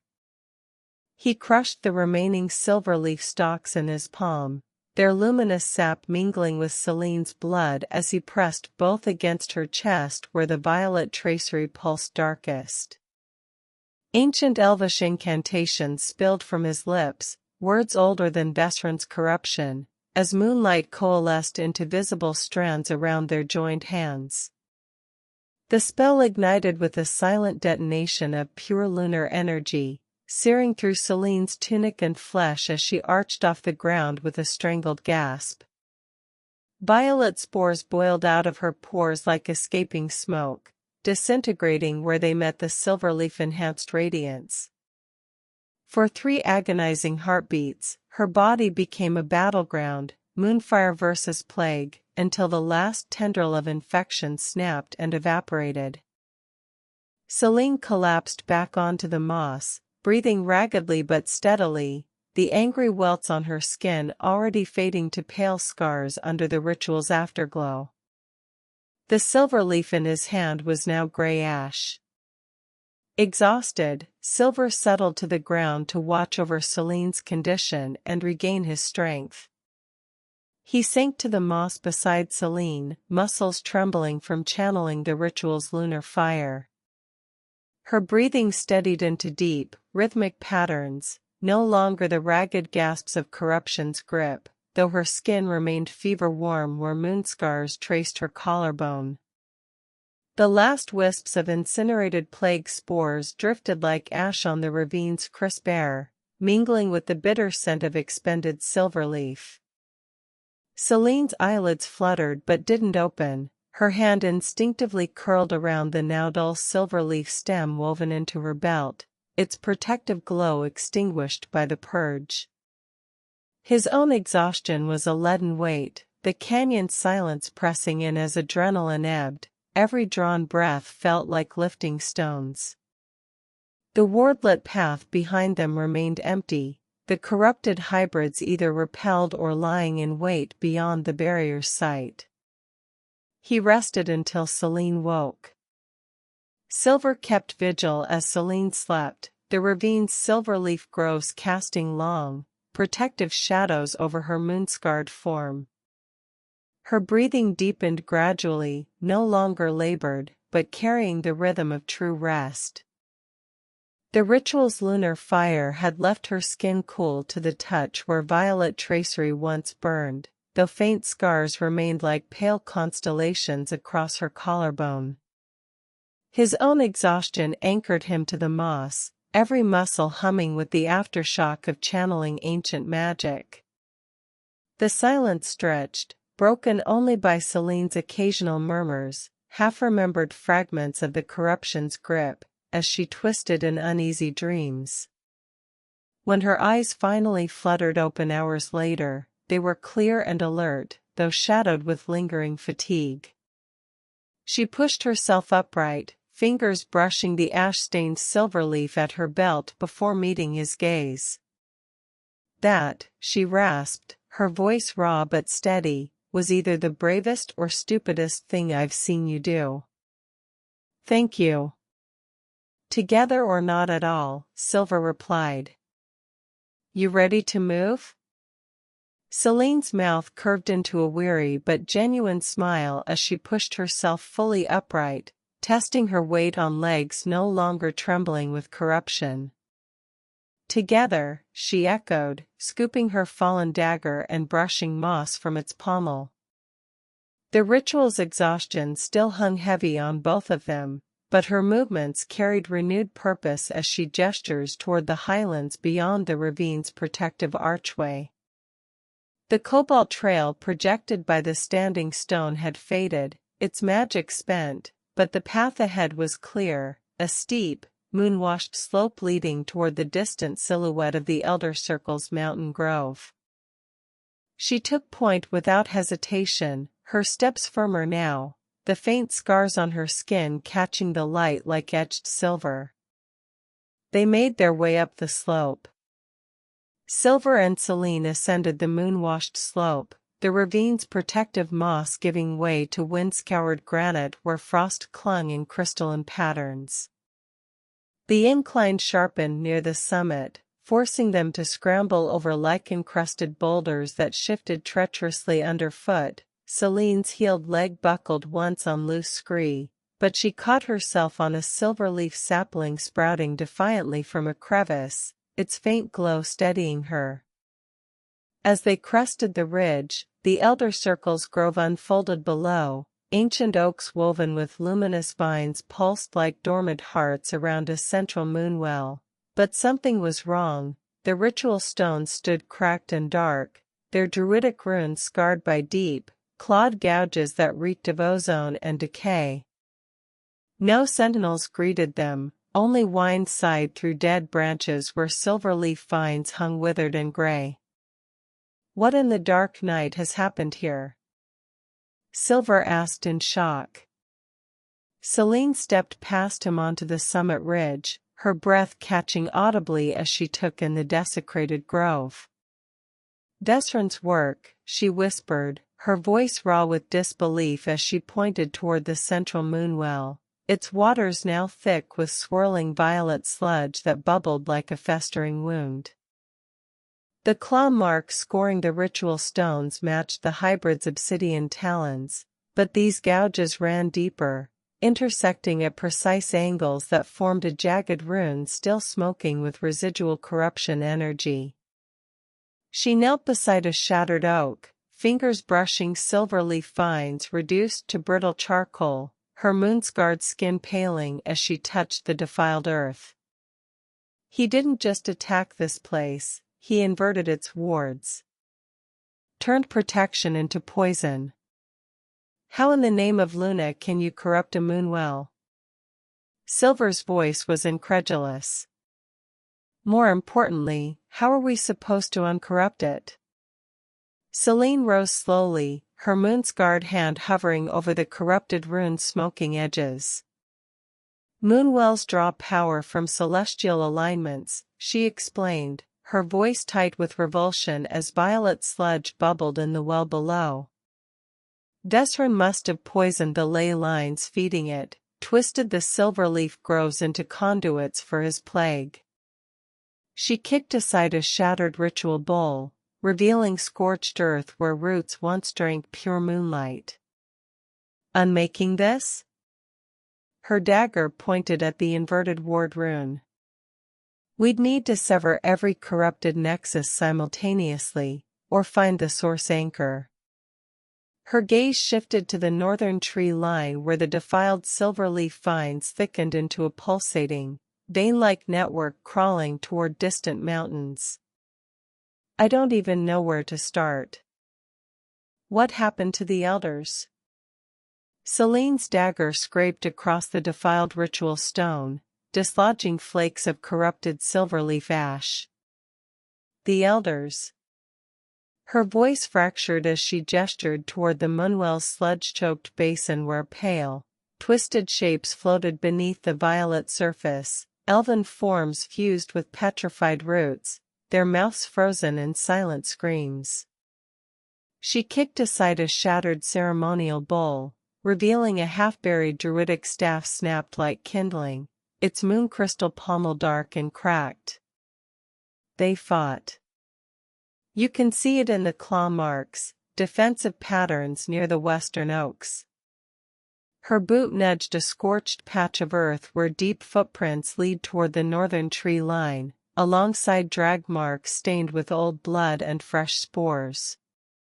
"Some were taken alive." A horrifying realization dawned on Silver. "He needs them to corrupt the other wells," he whispered. Selene's dagger clattered onto the defiled ritual stone as his words hung in the corrupted air. Her moon-scarred hand trembled where it rested against the inverted ward rune. Alive elders mean living conduits, she rasped, staring at the sludge-choked moonwell where the fused forms drifted. Vesryn's plague needs anchors, being steeped in celestial magic to twist the ley lines. She kicked aside a shattered moon crystal shard, her gaze following the drag marks northward where the corrupted silver leaf vines pulsed like infected arteries climbing the mountain slope. He'll use their connection to the great moonwells, turn the entire highlands into a festering battery. We can't let that happen. Their trail is easy to track. Let's go. They followed the drag marks northward through the defiled grove, each step crunching over brittle silver leaf ash and shattered moon crystals. The trail led into a tunnel of corrupted vines, thick as arteries and pulsing with violet light, where the elder's blood had dried into blackened streaks alongside fresh, glistening spore deposits. Selene moved silently beside him, her moon-scarred hand brushing a snapped vine that leaked acidic sap. She froze when the tunnel opened into a clearing dominated by a massive, twisted oak. There, 3 elders hung suspended in a web of plague threads, their bodies half fused with the tree's blighted bark. Their eyes were open but unseeing, mouths slack as violet energy pulsed from their chests into the roots below, feeding the corruption deeper into the mountain's heart. A low hum vibrated the earth beneath their boots, the air thick with the scent of ozone and decaying magic. Do you think they can be saved? Selene's moon-scarred hand tightened around her dagger as she studied the suspended elders, their chests pulsing like rotten fruit where plague threads burrowed into flesh. The corruption's rooted too deep, she whispered, her voice raw with grief. See how their veins glow violet? Their life force fuels the network. She stepped closer, avoiding dripping sap that sizzled where it hit corrupted soil, and pointed at the eldest, a druidess whose silver hair had fused with the blighted bark. Her eyes still hold fragments of moonlight. If we sever the threads before Vesryn's ritual completes. Selene trailed off, her dagger hovering near a pulsating thread. A low moan escaped the druidess's lips, not of pain, but warning, as the oak's bark cracked open like a wound, revealing glowing spore sacs beneath. I think she's trying to tell us that severing the threads will release the spores. The druidess's moan sharpened into a guttural rasp as her moon-flecked eyes locked onto Silver's, a desperate, lucid warning. Before Selene could withdraw her dagger, the pulsating spore sac beneath the cracked bark ruptured violently. A cloud of violet spores exploded outward in a suffocating wave, stinging their eyes and coating their throats with the taste of burnt ozone and rotting silverleaf. Selene staggered back, clapping a hand over her mouth as the spores swirled around the suspended elders, thickening into a shimmering curtain that seared the corrupted vines black where it touched them. The moans of the trapped druids twisted into agonized shrieks as the spore cloud sank into their plague threads, supercharging the violet energy pulsing from their chests. The oak's roots glowed like heated iron, and the hum beneath their boots deepened into a tremor. Anchor point. Selene choked out, dragging him behind the oak's gnarled trunk as the spore cloud billowed past. She wasn't warning us, she was baiting the trap. Above, the elders' bodies convulsed, their limbs snapping like dry twigs as the plague threads swelled and tightened. The druidess's silver hair ignited into violet flame, her final scream echoing through the clearing before her form collapsed into ash, funneled downward into the roots. The other 2 elders followed, their life force draining into the mountain with a final, resonant thrum that cracked the earth at their feet. Where they hung, only smoldering threads remained, and the spore cloud coalesced into a towering, clawed silhouette with burning cobalt eyes. It stepped forward, its form shifting between corporeal and spectral, dripping molten spores onto the blighted soil. "We're too late, we have to get out of here." Silver grabbed Selene's arm, shouting, "We're too late," as the coalesced spore silhouette lunged with claws like crystallized corruption. Together, they scrambled backward through the tunnel of pulsating vines, Selene's dagger slashing blindly at dripping threads that sizzled where they grazed her moon-scarred skin. Behind them, the spectral entity tore through the blighted oak's remnants, its guttural roar shaking loose avalanches of brittle silver-leaf ash. They burst into the desecrated grove just as the creature materialized fully at the tunnel mouth, violet spores boiling from its obsidian joints. Selene shoved Silver toward the moonwell's sludge-choked basin. They both dived behind its cracked stone rim as the entity's claws gouged the earth where they stood seconds earlier, splattering corrupted water that ate through moss-like acid. Silver decided to shatter the corrupted moonwell's rim to flood the entity with acidic sludge, hoping it disrupted its spectral form.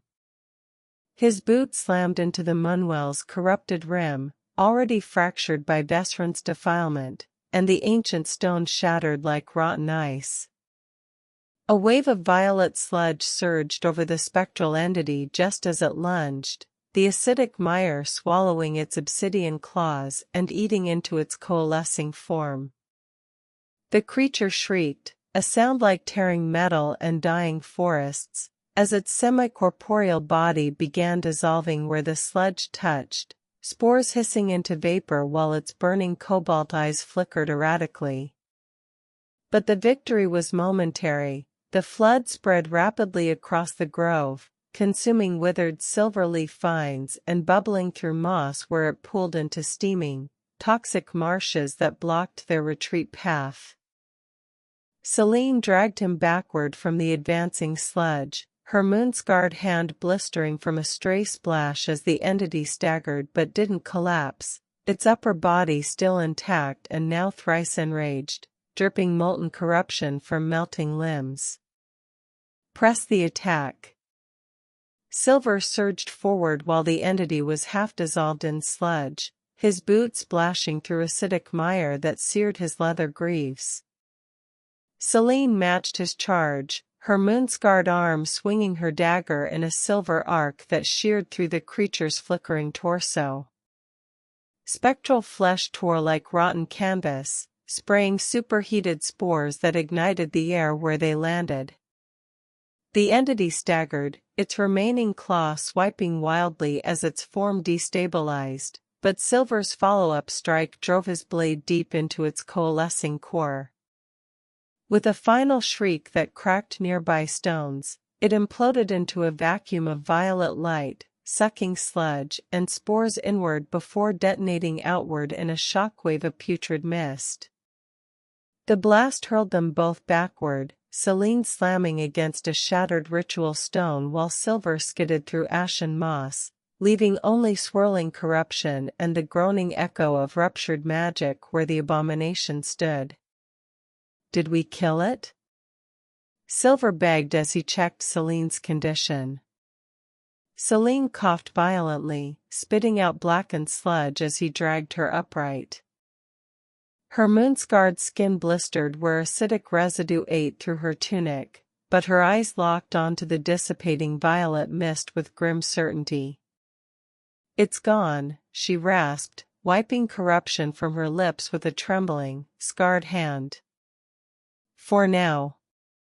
She gestured toward the shattered moonwell basin where the sludge still bubbled. The entity's destruction had left the grove scarred but momentarily still, the corrupted vines now limp and dark without their spectral guardian. Her gaze shifted to the northern tunnel where the elders perished, her voice dropping to a raw whisper. That wasn't Vesryn. Just a sentry. His anchor, it's still feeding. I was afraid of that, Silver replied, helping her to her feet. He steadied Selene as she rose, her moon-scarred hand gripping his forearm with surprising strength despite the fresh blisters marring her skin. Vesryn's anchor is deeper in the mountain, she confirmed, her gaze fixed on the sludge-choked tunnel where the elder's ashes still drifted like cursed snow. That sentry was just a symptom, the real infection feeds on the Highlands' ley lines through their stolen life force. She tested her weight on her injured leg, wincing as corrupted sludge dripped from her tunic onto the blighted soil. The grove around them remained eerily silent, the shattered moonwells' acidic mire still bubbling where the entity dissolved, its violet surface now streaked with the sentry's obsidian residue. There's no one else to stop him. We have to try. Selene's blistered hand tightened on his forearm, her moon-scarred knuckles pressing against his skin like heated stones. Together or not at all, she echoed his earlier vow, her voice stripped raw by inhaled spores but unwavering. She limped toward the sludge-choked tunnel entrance, dagger already drawn as violet residue dripped from its edge. The path ahead reeked of incinerated life force and ozone, a corridor lined with the elder's ashen remains still swirling in the disturbed air. Where the sentry fell, the mountain stone pulsed faintly with buried violet light, the rhythm matching the fading tremors underfoot. Vesryn's anchor lay deeper, feeding on stolen druidic power, and the tunnel yawned like an infected wound waiting to be cauterized. Once more into the breach. Silver and Selene plunged into the sludge-choked tunnel, boots sinking into Elder's ashen remains that swirled like cursed snow around their ankles. The air thickened with every step, ozone and decay clinging to their throats as violet light pulsed through fissures in the stone, sinking with the tremor beneath their feet. The tunnel sloped steeply downward, walls transitioning from fractured granite to veins of corrupted silver-leaf crystal that throbbed like exposed nerves. Ahead, the passage widened into a cavern where the mountain's heartbeat became audible, a deep, resonant thrum that shook loose shards of glowing rock. There, rooted in the cavern's center, stood Vesryn's anchor, a grotesque spire of fused bone and petrified roots, pulsing with stolen moonlight as it siphoned energy from three still-twitching elder corpses impaled upon its branches. Their mouths moved in silent agony, eyes blazing violet as their life force fed the spire's ascent toward the surface. Silver looked around the cavern looking for any indication of a way to end this. His eyes swept the cavern, past the pulsating spire and its impaled victims, scanning fractured walls veined with corrupted silver-leaf crystals. Near the cavern's ceiling, jagged fissures leaked moonlight where the mountain stone had split under the anchor strain. Below, half buried in ashen sediment, lay shattered druidic tools, a moon-chiseled hammer beside splintered runestones, their protective carvings deliberately defaced with overlapping claw marks. But it was the western wall that drew his gaze, a section of raw, untainted granite where faint elvish script glimmered beneath moss. The inscription was eroded but legible, where roots drink deepest, the heart may be unwound. Below it, nearly obscured by pulsing corruption veins, a narrow crevice led downward into absolute darkness, exhaling air that smelled of deep earth and undisturbed ancient magic, a stark contrast to the spire's metallic stench. There, we need to find the roots, Silver pointed. Selene followed his gesture toward the glimmering script, her moon-scarred hand brushing aside pulsing corruption veins to reveal the crevice. Deep roots, she murmured, dagger scraping moss from the inscription as the spire's thrum vibrated through the stone. Together, they squeezed into the narrow fissure, granite scraping against leather, descending into absolute darkness where the anchor's violet pulse faded to a distant echo. The air shifted from metallic decay to damp loam and ancient stone, the tunnel floor sloping steeply until their boots splashed into ankle-deep, ice-cold water. Ahead, the passage widened into a cavern dominated by colossal, glowing roots, pristine silver leaf structures pulsing with uncorrupted moonlight, their radiant tendrils feeding upward toward the defiled spire above like arteries to a poisoned heart. The mountain's true heart, Selene breathed, wading deeper into the subterranean pool. Her blistered skin steamed where the pure water touched it, the burns fading as she cupped a handful of luminous liquid. Vesryn inverted the flow, siphoned the grove's power through the elders instead of these roots. She pointed to where the roots converged at the cavern's center, forming a natural basin filled with liquid moonlight. But Silver's eyes caught movement above, fractures spiderwebbing across the ceiling where Vesryn's spire strained against the mountain's weight, raining grit and corrupted sap.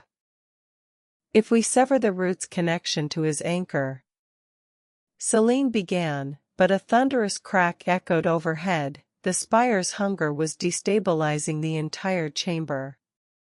Renewed by the pure healing waters, they searched for a way to return flow to the roots.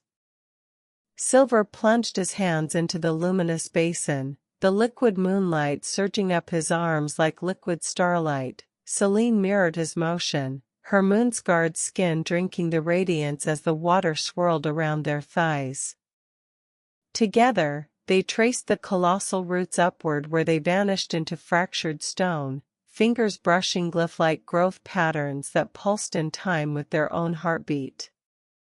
The solution revealed itself in the water's reflection. The roots aren't severed but strangled by Vesryn's corruption. Violet tendrils coiled around their pure light like parasitic vines. Selene's dagger flashed, not at the roots themselves but at the choke points where corruption met moonlight. With each precise cut, the binding sizzled and snapped, and the cavern thrummed as the freed roots swelled with restored power. Above, the mountain groaned, a deep, tectonic shift, as pure moonlight began flooding back toward the surface. Silver followed Selene's lead, attacking the other choke points. He joined Selene's assault on the corruption's choke points, his blade slicing through the violet tendrils strangling the next root cluster. Where steel met parasitic vine, sparks of pure moonlight erupted like shattered stars. Each severed binding unleashed a torrent of pent-up celestial energy that surged upward through the stone. The mountain shuddered violently as the restored roots pulsed brighter, their glow intensifying until the cavern burned with blinding silver radiance. Above, the ceiling fractured further, raining chunks of granite as Vesryn's spire groaned under the onslaught of pure energy, its inverted flow reversing as the mountain's heart reclaimed its stolen power. "That's done it, but this place is coming apart," Silver yelled. "We have to go now."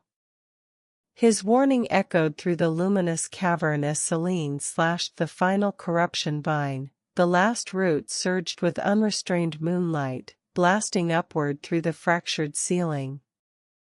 The mountain roared in response, granite slabs crashing into the glowing pool as Vesryn's spire collapsed somewhere far above, its death rattle shaking the cavern walls. They both scrambled toward the crevice entrance just as the western wall buckled, sealing the heart chamber forever behind a cascade of stone and liquid starlight. The roots restored power already surging toward the surface grove like a healing tide. Selene stumbled against him in the narrow escape tunnel, her breath ragged but her moon-scarred skin now glowing with renewed vitality.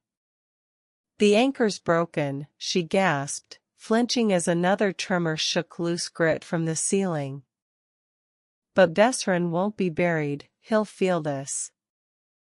Ahead, moonlight pierced the tunnel's end, guiding them toward the surface where the air tasted of rain and scorched earth instead of decay. They emerged onto the mountainside to find the desecrated grove transformed. The sludge-choked moonwell now overflowed with pure silver water, its cleansing waves dissolving corruption vines as they retreated like burned serpents. Withered silver leaf stalks shuddered, then bloomed anew under the restored celestial alignment. "Yes, but now we rest," Silver answered. "Tomorrow, we journey to the Ranger Council. They need to know what has happened here. And we need help." Selene's shoulders slumped in visible relief as she sheathed her dagger, her moon-scarred skin still faintly luminous from the heart cavern's waters. "The council must hear of Vesryn's reach, and the elder's fate," she agreed, her voice hoarse but steady as she scanned the transformed grove. She limped toward the overflowing moonwell, its newly purified waters already eroding the last violet stains from the ritual stones. Without another word, she gathered armfuls of fresh-bloomed silver-leaf stalks, arranging them into a makeshift bed beside the basin where the water's gentle glow offered warmth against the mountain chill. Her movements were slow with exhaustion, but her eyes remained watchful as she settled against the stones, gesturing for Silver to rest first while she kept initial vigil. Silver accepted her offering, trusting the renewed grove to guard over their brief reprieve. He sank onto the silver-leaf bedding beside Selene, the moonwell's glow warming his aching muscles as the grove's renewed magic hummed through the stones beneath them. Selene kept her vigil seated against the ritual stone, dagger across her knees, her luminous scars casting soft shadows as she watched the northern slope where Vesryn's corruption first invaded. The purified waters worked swiftly, his blistered skin knit where acidic sludge had burned, and the deep exhaustion from channeling celestial magic eased its grip on his bones. Selene didn't speak, but her moon-touched eyes met his in the silence, the shared weight of the elder's sacrifice and Vesryn's lingering threat hanging between them like unspoken vows. The grove itself became their guardian, silver-leaf vines shifted like sentient curtains to shield them from the wind, and the water's gentle ripple seemed to murmur ancient wards into the night. Selene's voice finally broke the stillness, low and frayed. "The council won't welcome my testimony." She traced her scarred forearm, where moonlight still pulsed beneath the skin. "A moon-touched outcast confirming Vesryn's return? They'll say I'm tainted, or worse, complicit." Her dagger twisted in her grip, reflecting the moonwell's glow like fractured ice. "But they'll listen to you, Silver. A ranger of unbroken lineage, bearing witness to corrupted anchors and stolen elders." She nodded toward his longbow, leaning against the basin where purified water beaded on its wood grain. "Your word carries weight, mine never will." A witness to an outcast who risked everything to sever that anchor, one who risked everything, for me, Silver reminded her gently. "Your words will carry the same weight as mine. Though no doubt you are correct. Neither of our testimonies will be welcome." Selene flinched as if struck, her moon-scarred fingers curling into the silver-leaf bedding. "For you?" she echoed, the words brittle as frost on stone. Her laugh was a hollow rasp. "I severed that anchor because every root Vesryn poison strangles what little wildness remains in this world." She gestured toward the northern peaks where the last tendrils of corruption still smoked against the stars. "My testimony carries the stink of desperation, Silver. Rangers remember the moon-touched who fled into the highlands rather than face purification rites." She rose abruptly, dagger sheathed with finality.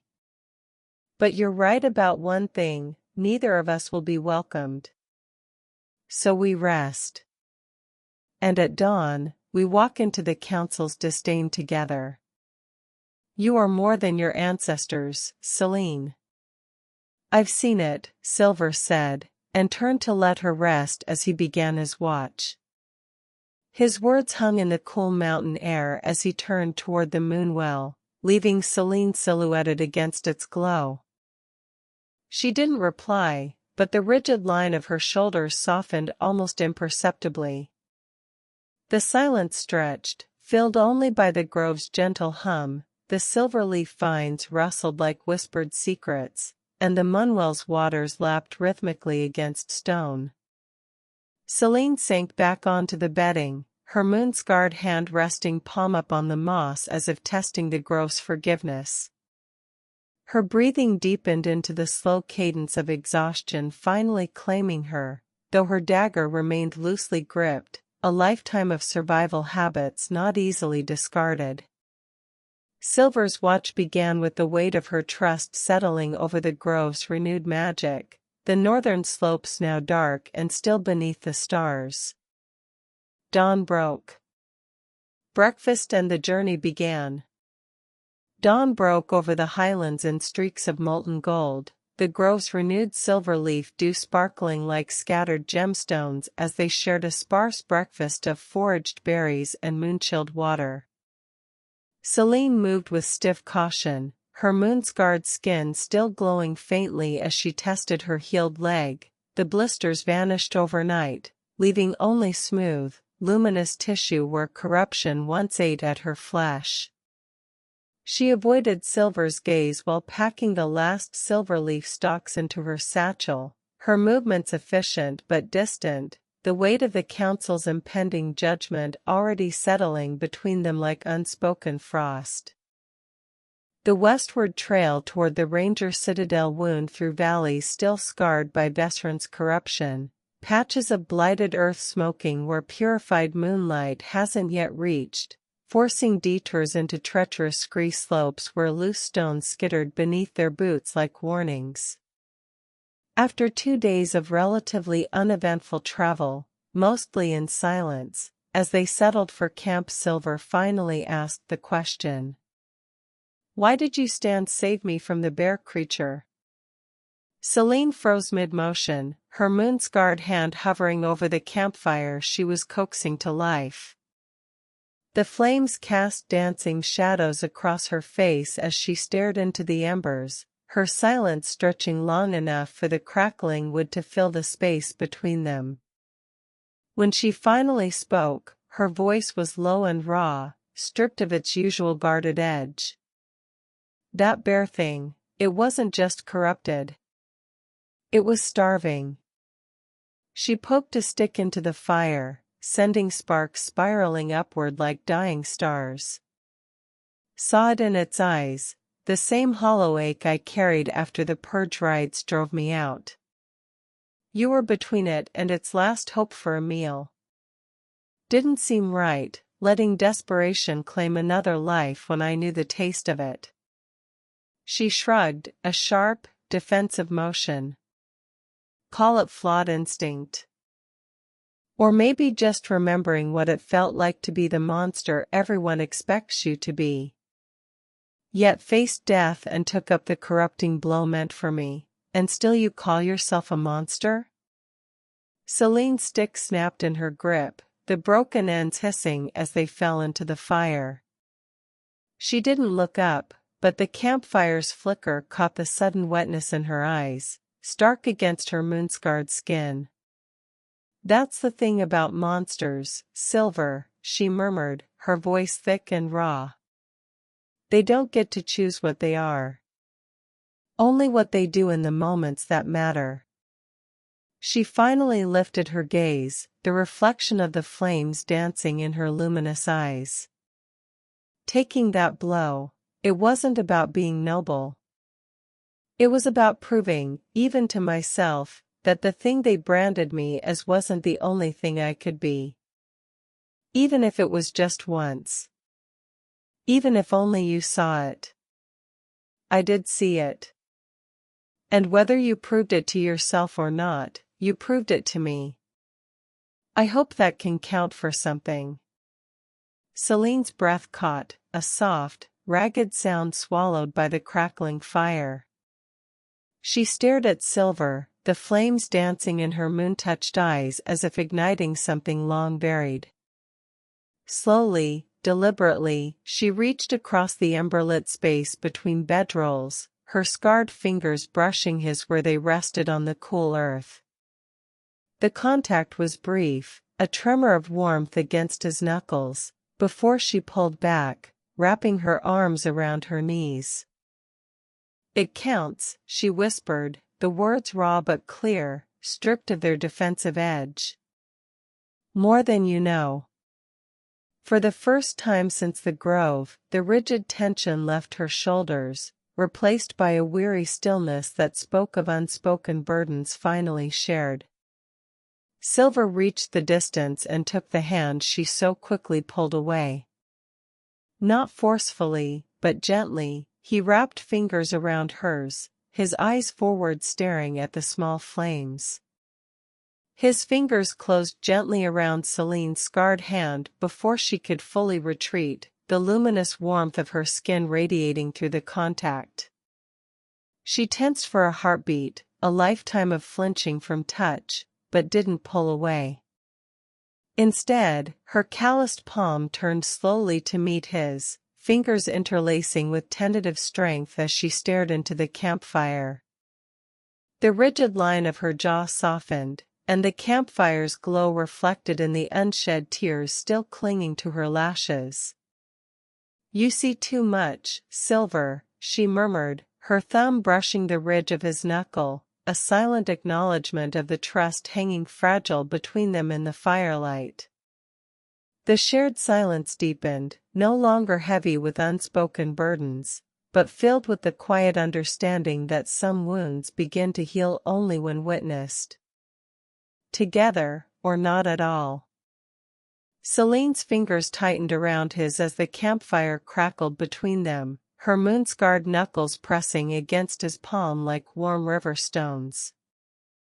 "Together or not at all," she echoed, her voice rough but certain as she met his gaze across the flames. The vow hung tangible in the night air, not just a battle cry against Vesryn, but a pact forged in shared scars and witnessed truths. Her thumb traced the ridge of his knuckle once more before she released his hand to bank the fire, her movements no longer guarded but deliberate, purposeful. Dawn would bring the citadel's judgment, but here in the firelight, the weight shifted, no longer two wounded survivors, but a united front against whatever lay ahead. They faced the council. The Ranger Citadel's gates loomed before them at dawn, ancient silverwood reinforced with ironbark, scarred by centuries of conflict yet radiating imposing stillness. Guards clad in forest green cloaks halted them at the entrance, their eyes widening at Selene's moon-scarred glow before hardening into suspicion.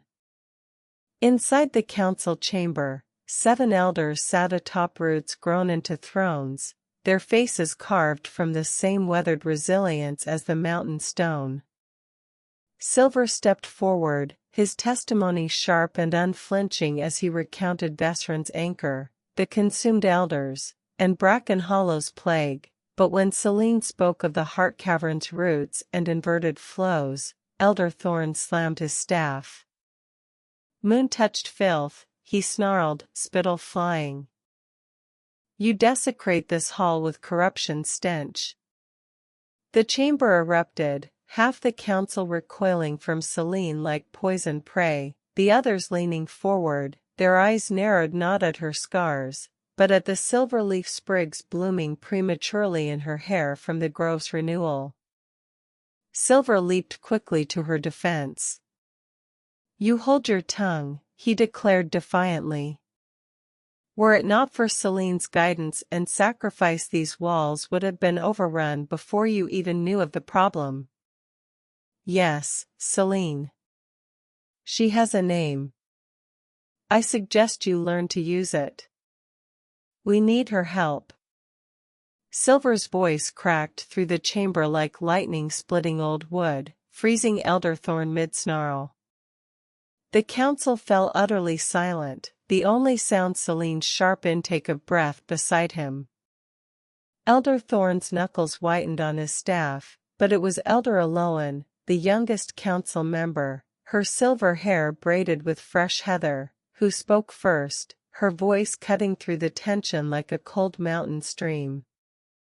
Ranger Silver speaks truth, Thorn. We felt the ley lines shift 3 nights past, a cleansing surge from the highlands. And now a moon-touched stands before us bearing silver-leaf blooms in winter. Her gaze, sharp as a hawk's, shifted to Selene. You named her Selene.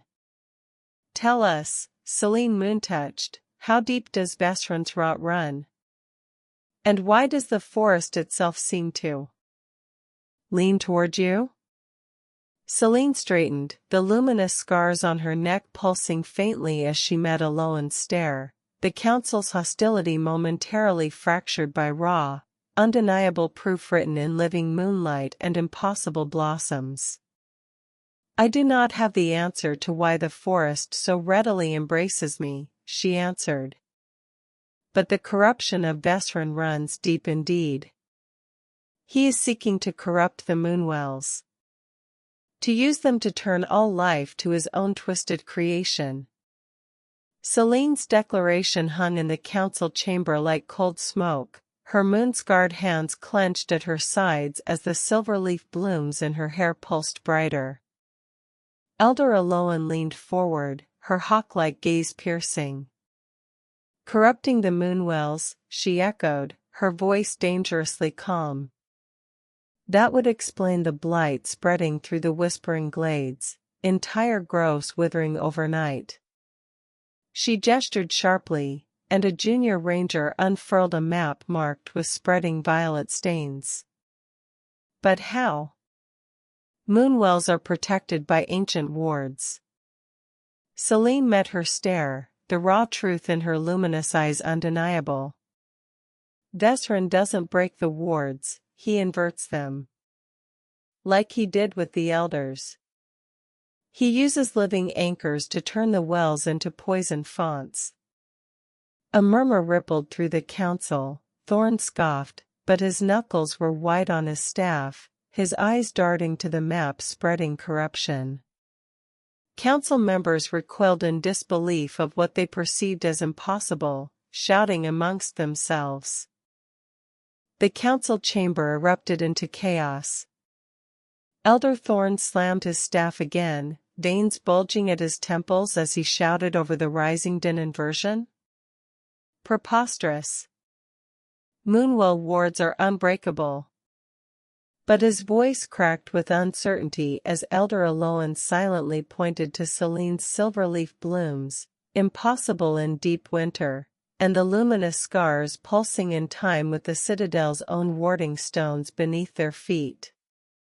Junior rangers exchanged panicked glances while elders split into factions, Thorn's traditionalists brandishing dismissive gestures, Aloan's pragmatists studying the corruption map with dawning horror, and a third group frozen in indecision, their eyes darting between Selene's undeniable proof and the citadel's trembling foundations. The air crackled with tension thicker than storm static, the council's unity shattered like glass. We need to dispatch rangers to protect the wells, all of them, Silver said just loud enough to cut the descent. Selene and I will hunt down Vesryn. Though we could use some help. His words sliced through the chaos like a honed blade. The council fell silent again, all eyes snapping to him, Elder Thorn's face purpled with outrage, but Aloan raised a silencing hand, her gaze locked on Silver with fierce intensity. Protect the wells? With what forces? She demanded, gesturing to the corruption-stained map. Half our rangers are already containing outbreaks in the lowlands. But as he held her stare, unflinching, The pragmatic elder gave a sharp nod. Very well. Thorn, mobilize every citadel guard and initiate to reinforce the nearest 3 moonwells. Prioritize the whispering glades. Thorn sputtered a protest, but Alolan's glare silenced him. She turned back to Silver, her voice lowering to a grave murmur. Help? You'll have it. Take Lysander, he knows the northern blight zones better than any living ranger. But understand, if Vesryn's truly inverted the well's magic, you're not just hunting a madman. You're walking into a storm that twists life itself. We've seen it firsthand, my lady. Are there any protections that might be offered to guard us against the contamination? Elder Alolan's gaze sharpened at his request, her fingers tracing the silver leaf pattern carved into her oakwood staff. Protections exist, but they require sacrifice, she stated, nodding to a junior ranger who retrieved 2 vials of swirling moonlight from an ironwood chest. Liquid starlight, distilled from our deepest moonwell. It will shield you from ambient corruption for a time, but heed this, if you're pierced by Vesryn's direct touch, no vial will save you. She pressed one into Silver's palm, the glass cold as glacial ice despite its luminous contents, then offered the second to Selene with a measured nod. And take these. From her cloak, she produced 2 silverwood tokens carved with runes of warding. Wear them against your skin. They'll burn if pure corruption nears, a warning, not a shield. Use the time they grant wisely. When these burn, use the vials. Got it. Many thanks. Silver pocketed the vials and pressed the silverwood token against his chest beneath his tunic, its runes cool against his skin. Selene mirrored his movement, her moon-scarred fingers lingering on her own token as Elder Alolan signaled Lysander forward, a grizzled ranger with frost-pale eyes and a cross-longbow scar running through his salt-and-pepper beard. He studied Selene's luminous scars without flinching, then nodded curtly at Silver. Northern blight zones shift like poisoned quicksand, he rasped, slinging a quiver of star-forged arrows over his shoulder. I'll take point through the shattered peaks.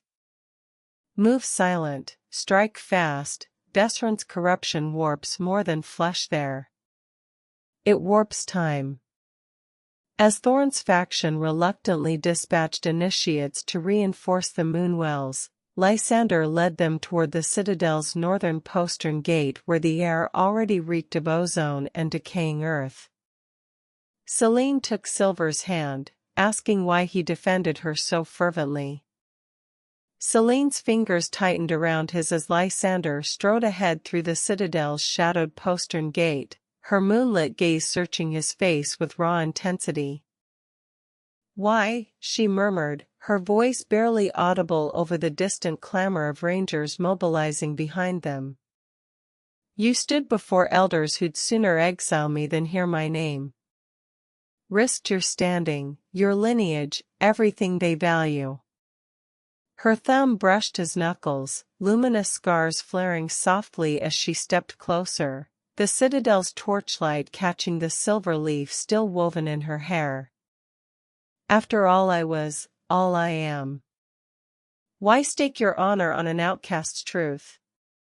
Her question hung between them, stripped of defenses, not just asking for reason, but offering him the fragile weight of her unshielded trust as the northern winds whipped through the open gate. I already told you. All that you were is not all that you are. Besides, I spoke only truth. You know things. Things we need to understand. We need your help. I nay. Silver's voice trailed off and his eyes dropped, unable to complete the sentence. Selene's breath caught at his unfinished words, her luminous eyes widening as his gaze dropped. The citadel's torchlight flickered across her moon-scarred features, etching the sudden vulnerability there, the way her fingers tightened almost imperceptibly around his, the silver leaf in her hair trembling as if stirred by her pulse. "You need," she echoed softly, the words hanging between them like a half-drawn longbowstring. Then, slowly, deliberately, she lifted her free hand to his cheek, her touch warm despite the northern wind biting through the postern gate. Her thumb brushed the curve of his cheekbone, a silent acknowledgement of all he couldn't voice, the trust, the need, the unspoken anchor they'd become for one another. "Then we hunt," she murmured, her voice rough with resolve. "Together." She released his hand only to adjust the silverwood token beneath her tunic, her gaze already shifting toward Lysander waiting in the shadows beyond the gate, his frost-pale eyes watching the exchange with grim understanding. The pact settled deeper than words now, etched not in council decrees but in shared breaths and scarred skin. "Or not at all," Silver finished. Selene's luminous eyes locked onto his as he completed the vow, her moon-scarred fingers tightening around the silverwood token at her chest. "Or not at all," she echoed, the words resonating with the weight of shared battles and fragile trust. Ahead, Lysander shifted impatiently in the gateway's shadow, his frost-pale gaze sweeping the blighted northern slopes. "Save the oaths for the quiet moments," he grunted, knocking a star-forged arrow. "Out there, words freeze before they hit the ground. Move." He vanished into the swirling ash smog beyond the citadel walls, leaving them both at the threshold where ranger discipline met Vesryn's ever-shifting corruption. The hunt began not with fanfare, but with the crunch of brittle grass underfoot and the shared knowledge that every step north risked more than flesh, it risked the fragile light they'd kindled between them. "Any ideas where to start?" Silver asked Lysander and Selene as they settled to camp at nightfall. Lysander squatted by the meager fire, tracing a path on his worn map with a calloused finger. "Saw twisted tracks near Frostfang Chasm yesterday, hybrids moving against the wind currents. Unnatural." He jabbed at a jagged ravine symbol. "That's where the ley lines converge beneath the shattered peaks." Selene leaned forward, her moon-scarred hand hovering over the map's northern quadrant.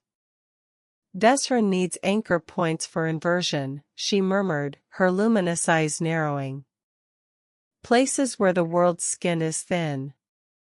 Frostfang's ice caves, they'd amplify corruption like a bellows." She tapped the chasm's edge, silver leaf blooms in her hair pulsing faintly. "Start there." His touch lingers strongest where the earth bleeds cold. "That's 3 days' hard march," Lysander explained. "Ask Luna for a quiet journey. I'll take middle watch." Lysander nodded at Silver's request, his frost-pale eyes scanning the ash-choked horizon. "Quiet journey it is. Luna favors the wary." He banked the fire to embers, handing Silver a waterskin of bitterroot tea before vanishing into his bedroll with the efficiency of decades in the field. Selene settled beside Silver, her moon-scarred skin casting a faint silver glow on the scree beneath her bedroll. She didn't speak, but her fingers briefly brushed his wrist as she pulled her cloak tight, a silent acknowledgement of the watch ahead. The silence wasn't empty, it was charged with the weight of Frostfang Chasm's proximity and the unspoken things lingering between them both. Lysander's breathing evened into the rhythm of deep sleep within minutes, leaving Silver alone with the crackle of dying embers and the vast, corrupted dark. Silver woke Lysander for the middle watch and laid down next to Selene, perhaps a bit too close. Silver nudged Lysander's shoulder, his frost-pale eyes snapping open instantly, no grogginess, only the razor-sharp alertness of a veteran ranger. He grunted acknowledgement, already rolling to his feet with crosslongbow in hand as Silver settled beside Selene. The moment his back touched the cold ground, her warmth radiated against his side, closer than necessary for shared warmth in the thin mountain air. She didn't stir, but her breathing hitched almost imperceptibly, a silent admission that she was awake, aware of the nearness. Her moon-scarred hand rested palm up between their bedrolls, fingers curled loosely as if waiting. Lysander's silhouette moved to the fire's edge, his gaze sweeping the darkness beyond, granting them both the illusion of privacy in the vast, corrupted night. Silver rested his hand in hers and settled in for the night. His fingers settled into Selene's open palm, a perfect fit, like roots finding bedrock. Her hand closed around his instantly, not with hesitation but with a fierce, silent gratitude that radiated through her moon-warmed skin. She shifted minutely closer, her shoulder pressing against his beneath the thin wool of her bedroll, the silver leaf in her hair brushing his temple as she exhaled a breath he didn't realize she'd been holding. No words passed between them, none were needed. The shared warmth, the steady pulse of her thumb against his knuckle, the way her rigid posture melted into his, it spoke louder than vows. Lysander's watchful silhouette remained at the fire's edge, granting them this fragile pocket of peace where trust, hard-won and battle-scarred, became tangible. Sleep came not as surrender, but as shared vigilance, a silent pact sealed in intertwined fingers and synchronized breaths. Silver awoke at dawn, instantly missing a touch he didn't know he needed, as he realized that the reason Selene wasn't beside him was because she had taken watch when Lysander's had ended. Dawn bled cold and gray across the scree slope, and his eyes snapped open to emptiness where Selene's warmth should be, the bedroll beside him cold stone beneath his palm. Instinct coiled tight in his chest until he spotted her silhouette against the paling sky, perched on a frost-slicked boulder with Lysander's crosslongbow resting across her knees. Her moon-scarred profile was etched in stillness, watching the northern peaks where frost-foam chasm waited. When he rose, the crunch of gravel underfoot made her turn. There was no apology in her eyes, only the sharp focus of a ranger on watch, but her fingers tightened briefly on the crosslongbow stock, a silent acknowledgement of the unspoken thing between them that dawn hadn't dimmed. Lysander emerged from his bedroll, rolling it with military precision, his frost-pale gaze lingering on Selene's alert posture before nodding approval. "Chasm's breath carries farther at first light," he muttered, kicking dirt over the dead fire. "Move quiet now." The hunt resumed without ceremony, the intimacy of the night folded away like a map, but the ghost of her touch lingered on Silver's skin like a vow. A chill washed over Selene as the feeling of something out of place filled her. Something was coming. Selene's breath hitched mid-sentence, her luminous eyes snapping wide as she whirled toward the northern ridge, crosslongbow forgotten in her lap. The silverwood token beneath her tunic flared searing cold against her skin, not the slow warning burn Aloan described, but an ice needle stab of pure corruption proximity. "Down," she hissed, already diving from the boulder as the scree slope above detonated in a shower of razor-sharp shale. Not hybrids. Worse.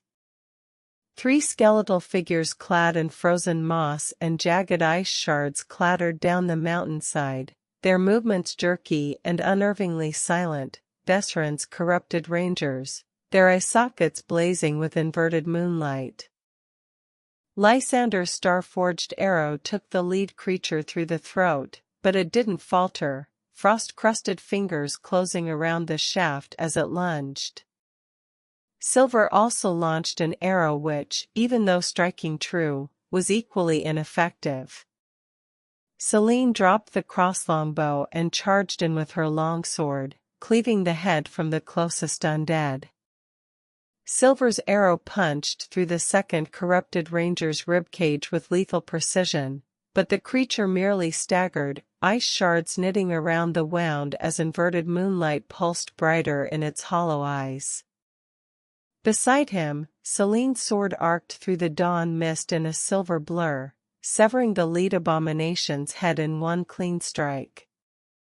The skull tumbled downslope, jaw still clacking soundlessly, while the headless body collapsed into a heap of frozen moss and brittle bones. But victory was fleeting. The third monstrosity lunged past Lysander's whistling arrow, its frost-clawed hand raking towards Selene's throat. She pivoted, sword raised defensively, but the creature's corrupted speed was unnatural, a hair's breadth from contact. "Remove the heads!" Silver shouted as he grappled the skeletal creature away from Selene. His shoulder slammed into the corrupted ranger's ribcage with a sickening crunch of ancient ice and bone, wrenching its clawed hand away from Selene's throat mere inches before contact. The force sent both of them tumbling across the scree slope in a tangle of frozen limbs and biting wind. Selene didn't hesitate, she lunged forward, her longsword flashing silver in the dawn light as it cleaved downward in a brutal arc. The blade bit deep into the creature's neck vertebrae, grating against corrupted ice before severing the spine completely. The skull rolled free, its inverted moonlight eyes flickering out instantly as the headless body collapsed into a heap of brittle frost and decaying moss. Lysander's second star-forged arrow punched through the remaining corrupted ranger's skull mid-lunge, silencing its jerky advance permanently. Silence crashed back, broken only by their ragged breaths and the distant moan of wind through frost-fung chasm. Lysander's eyes fell as he recognized the uniforms of rangers gone missing the prior year's frost. Lysander froze mid-reload, his frost-pale eyes locking onto the tattered forest-green cloak still clinging to the nearest headless corpse, the distinctive silverwood clasp, now crusted with violet ice, unmistakable. "Kalin," he rasped, the name cracking like thin ice underfoot. He kicked the skull away from the body with brutal precision, revealing the frozen insignia on its shoulder pad, a stag's antler wrapped in ivy, the mark of Frostfang's lost patrol. They vanished last winter tracking blight signs. Vesryn didn't just kill them. His boot ground the frozen moss beneath the corpse's ribcage into glittering dust. He turned rangers into hunting dogs. The horror bled into his voice, stripped raw, not grief, but the chilling realization that the enemy wore familiar faces. "I knew these lads," he said, anger clear in his voice. "What enemy refuses to grant peace even in death?" Lysander's knuckles whitened around his crosslongbow till the wood groaned, his frost-pale eyes burning into Kalin's frozen insignia. "Peace," he spat the word like poison, kicking the severed skull downslope where it shattered against jagged shale. "Vesryn doesn't waste death, he weaponizes it." He crouched, ripping the corrupted ranger's cloak clasp free with a brutal jerk, the silverwood now veined with violet ice. Recognized Jorin too, the lad always sang off-key on patrol. He crushed the clasp in his gauntlet fist, ice shards spraying. "They died protecting these peaks. Now they're his sentinels." Selene stepped beside him, her moon-scarred hand hovering over the frozen moss clinging to the corpse. Their agony lingers, she murmured, luminous eyes shadowed. Inverted wards don't just animate bones, they trap souls mid-scream. Lysander rose, tucking the shattered clasp into his jerkin, a grim token. Then we silence the screamer. Permanently. The mood seemed much more grim as it became clear the journey would not be quiet. They knew they were coming.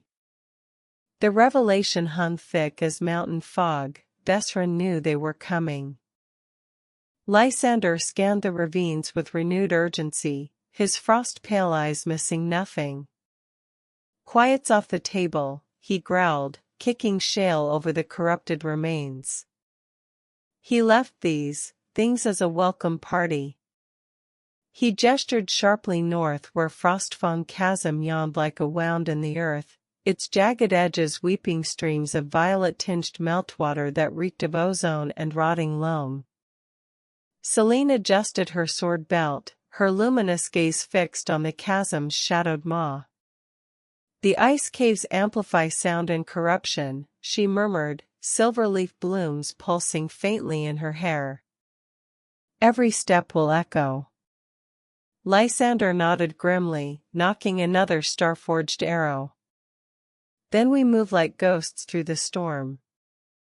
Watch for inverted wards, they'll look like frost patterns, but they bite. The path ahead coiled tighter than a serpent, every shadow now a potential ambush, every echo a potential herald of death. They descended into the chasm's throat, the air thickening with unnatural cold that seeped past wool and leather. Jagged ice formations clawed upward like frozen screams, their surfaces etched with swirling violet sigils that pulsed faintly, Vesryn's inverted wards. Lysander halted abruptly, raising a clenched fist. Ahead, the narrow path vanished beneath a crust of unnaturally smooth, black ice spanning the ravine floor. Trap, he breathed, barely audible. Pure corruption crystallized. Selene crouched, brushing gloved fingers near the ice's edge. Her silverwood token flared icy cold against her chest. It's thin, but anchored deep, she whispered. Break it, and the whole chasm might collapse. Lysander scanned the sheer walls slick with frozen meltwater. No way around. Only over. He pointed to precarious handholds, tiny ledges and jutting icicles, leading up the treacherous eastern face. One slip, and you feed the ice. Lysander took the lead, clearing the tiny ledges with his knife to improve the grip and footing of the others. Lysander's knife scraped against the eastern chasm wall with methodical precision, ice shards spraying as he chipped footholds into the glassy surface. His star-forged blade bit deep, transforming treacherous slickness into crude steps barely wider than a boot sole. Silver followed first, fingers numb against the handholds he carved, each movement echoing unnervingly through the cavern as violet wards pulsed beneath his boots. Selene came last, her moon-scarred palms leaving faint silver smears on the ice where she gripped, a trail of defiance against the corruption. Halfway across, Lysander froze as his newly carved foothold cracked ominously, a hairline fracture snaked toward the black ice sheet below. He shifted weight with agonizing slowness, breath fogging in the unnatural cold, until his boot found solid purchase again. The ledge held. Move swift but silent, Lysander rasped over his shoulder, frost-pale eyes scanning the chasm depths where shadows seemed to coil like living things. That ice won't forgive hesitation. They inched forward, the sheer drop yawning beneath them, every scrape of leather against ice magnified in the cavern's acoustics. Suddenly, Selene's sharp intake of breath cut through the tension, her silverwood token flared searing cold against her skin. Lysander. The wards, they're reacting. Below, the violet sigils etched into the black ice began to swirl faster, gathering luminescence like storm clouds. Move faster, he commanded. Lysander's command sliced through the chasm's frozen silence, move. And they surged upward, boots scrabbling against the knife-carved handholds as violet light erupted below. The inverted wards detonated in a silent concussion that shattered the black ice sheet into dagger-like shards, sending a glacial wind screaming upward. Selene lunged sideways as a spear of corrupted ice grazed her thigh, her moon-scarred hand slamming against the wall to steady herself while Lysander's star-forged arrow embedded into an overhead icicle, swinging him clear of the collapsing path. The eastern face trembled, ice cracking like gunshots as Silver hauled himself onto a narrow shelf just as the entire lower ledge sheared away, plummeting into the abyss where violet energy coiled like living poison. Selene scrambled onto the shelf beside Silver, blood welling dark through her torn trousers where the ice shard struck. The anchors, they're sentient, she gasped, luminous eyes wide with horrified realization. Lysander ripped a strip from his cloak, binding her wound with grim efficiency. Vesryn's turned the chasm itself against us, he growled, frost-pale eyes scanning the trembling walls. Every ward's a watcher. Below, the pulsing sigils reassembled across new ice formations, their light throbbing hungrily. The path forward was gone, only sheer walls and the distant roar of subterranean water echoing from deeper within the mountain's heart. Lysander examined the ledge where they were all trapped. If the ground is the enemy, then we need better friends, he said as he pulled out a flute and seemed to play a tune, but no sound could be heard. The silent whistle summoned a beloved giant eagle. Lysander pressed the silent flute to his lips, fingers dancing across unseen holes as frost crystals formed on the instrument's surface.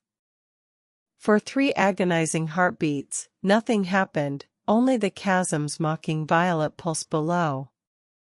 Then a shadow blotted out the sickly light filtering through the ice ceiling.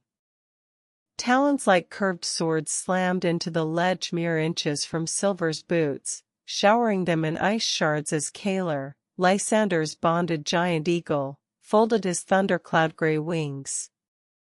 The ranger scrambled onto the broad back without hesitation, hauling Selene up behind him as the eagle's amber eyes locked onto Silver. Climb or freeze, Lysander barked, already uncoiling a rope ladder woven with silverwood threads, its rungs glowing faintly against the chasm's corruption. Kaler shifted impatiently, his talons cracking the ledge further as violet wards began swirling hungrily toward their precarious foothold. I climb. Silver seized the silverwood rope ladder, its threads humming with protective energy against the chasm's corruption as Kaler's talons gouged deeper into the crumbling ledge. The giant eagle shifted his weight with predatory grace, wings half spread to counterbalance the ascent while violet wards spat ice shards like venomous hail. Lysander hauled Selene fully onto Kaler's back, her moon-scarred hands gripping the eagle's storm-gray feathers as Silver scrambled upward, each rung freezing his gloves despite the enchanted weave. Below, the entire eastern face sheared away in a roar of falling ice and swirling violet light, the ledge he stood on seconds earlier vanishing into the abyss. Kaler launched skyward the moment Silver's boots cleared the ladder, his thunderous wing beats drowning the chasm's angry pulse as he banked toward a fracture in the cavern's ceiling, carrying them clear of Vesryn's sentient trap. Silver chose to press Lysander about Kaler's sudden appearance, suspecting the eagle's silent summoning might have alerted other corrupted watchers in the chasm's acoustics. The moment Kaler cleared the chasm's throat, icy wind whipping through his feathers, Silver twisted toward Lysander. That flute, Vesryn's wards could have heard its vibration. The accusation hung sharp in the thin air. Lysander's frost-pale eyes narrowed as he stroked Kaler's neck, the eagle banking hard to avoid a spire of weeping ice. Silent whistles carry on lay winds, not corrupted air, he retorted, voice taut. But Kaler's wing beats? He gestured downward where violet light pulsed like a heartbeat across newly formed ice sheets, the wards now swirling in agitated patterns, coalescing into jagged frost spikes that thrust upward toward them. Selene gripped Silver's arm, her luminous gaze locked on the shifting corruption below. "They're not tracking sound," she breathed. "They're tracking life." Kaler dived sharply as a spear of corrupted ice grazed his primaries, the near miss confirming her words. Vesryn's sentient traps hunted warmth, breath, heartbeat. "Let's get clear." Kaler plunged into a spiraling dive as Lysander gripped his feathers, the eagle's thunderous wing beats carving through streams of violet-tainted mist. Below, the chasm floor erupted in jagged ice spears, each thrust timed to their heartbeat, their corrupted tips glistening with venomous frost. Selene pressed flat against Kaler's back, her moon-scarred hand clamped over her silverwood token as it burned icy warning against her skin. Lysander guided the eagle through a narrow fracture in the weeping ice walls, where dripping stalactites formed a natural barrier against pursuit. The moment they burst into open sky, Kaler banked sharply westward, away from the chasm's sentient hunger, and the pulsing violet light faded behind them like a closing eye. Frostfang's peaks loomed ahead, their snow-capped summits untouched by corruption, for now. "Where are we now?" Silver asked. Lysander scanned the horizon as Kaler leveled out, his frost-pale eyes tracing the jagged silhouette of peaks against the dawn. Frostfang's western shoulder, he rasped, wind-whipping strands of silver hair across his scarred cheek. "That weeping glacier ahead?" "That's the tears of Eloria, corruption hasn't swallowed it yet." Selene shifted behind Silver, her warmth pressing against his back as she pointed toward a distant smudge of green nestled between ice cliffs. "The moonpine grove," she murmured, her breath fogging near his ear. "Last clean water before the anchor site." Lysander grunted, guiding Kaler into a slow descent toward the grove's edge. "We resupply there. And pray Vesryn's eyes haven't pierced those pines." "Go to the grove." Kaler's wings buffeted the icy air as he descended toward the moonpine grove, his shadow gliding over ancient pines whose needles shimmered with uncorrupted silver dew. The moment his talons touched moss-streaked bedrock at the grove's edge, Lysander slid off, cross-longbow already sweeping the shadows between colossal trunks wider than siege towers. "Keep low," he murmured, frost-pale eyes catching the glint of untouched moonwell water ahead, a circular pool fed by glacial meltwater cascading down fern-cloaked rocks. Selene landed silently beside Silver, her moon-scarred palm pressed against the nearest pine's bark, silver veins pulsed faintly beneath her touch. "The grove breathes clean," she confirmed, though her luminous gaze remained fixed on distant ice cliffs where violet-tinted mist coiled like watchful serpents. Lysander kicked snow over Kaler's landing scars, a futile gesture against sentient corruption, but habit born of decades hunting unseen foes. The water beckoned, pure and cold, but the silence here was too perfect, too unbroken by bird or breeze. We warily made our way to the well.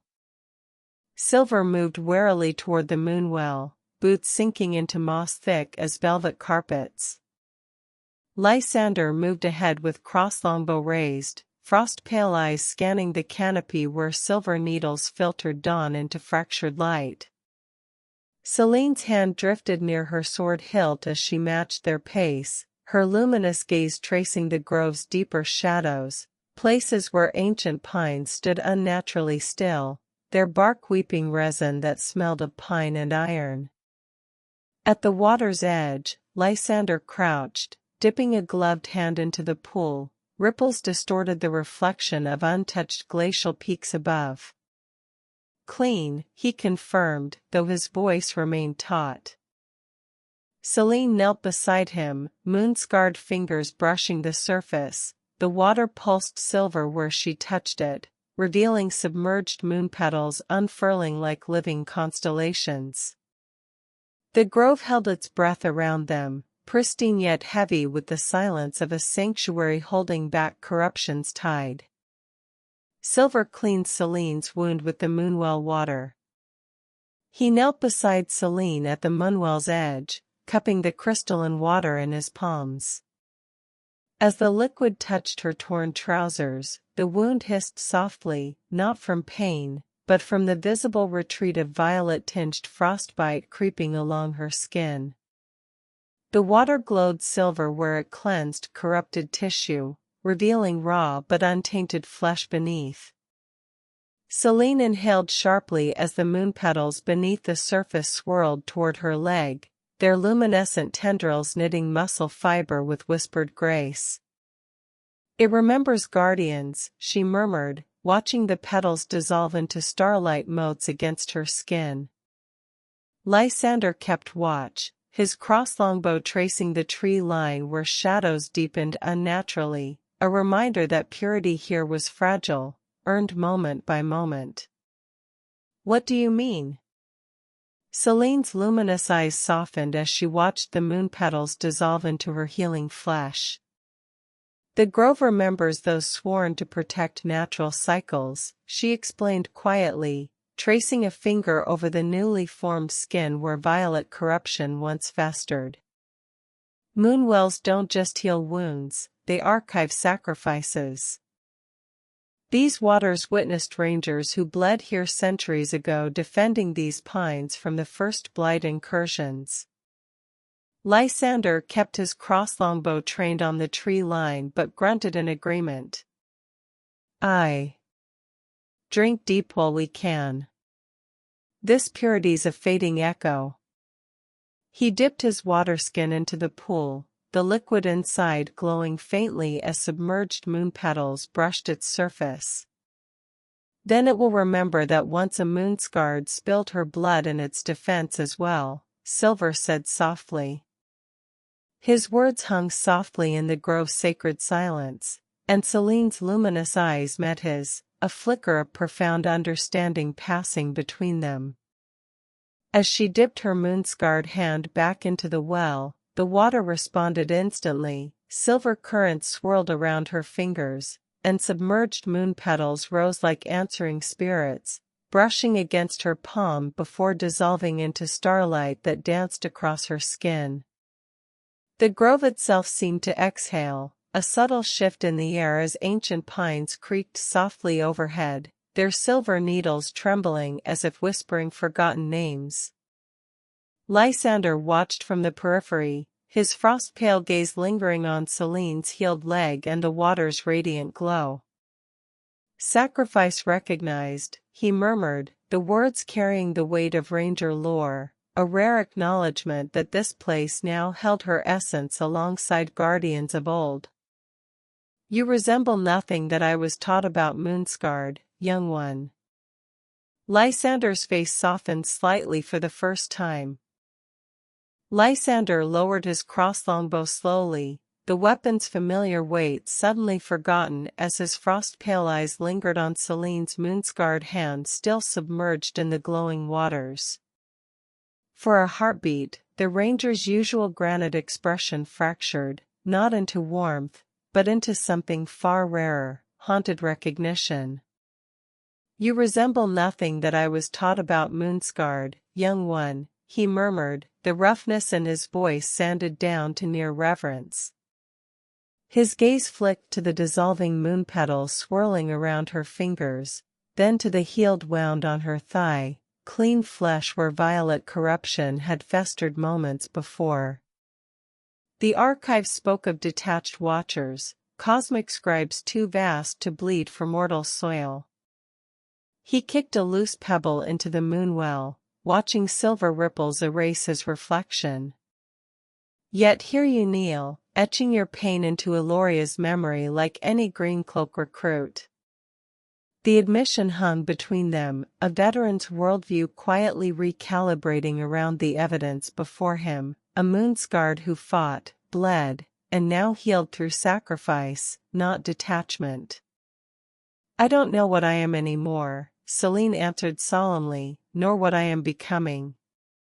Selene's admission hung heavy in the sacred air, her luminous eyes fixed on the moonwell's silver current swirling around her submerged hand.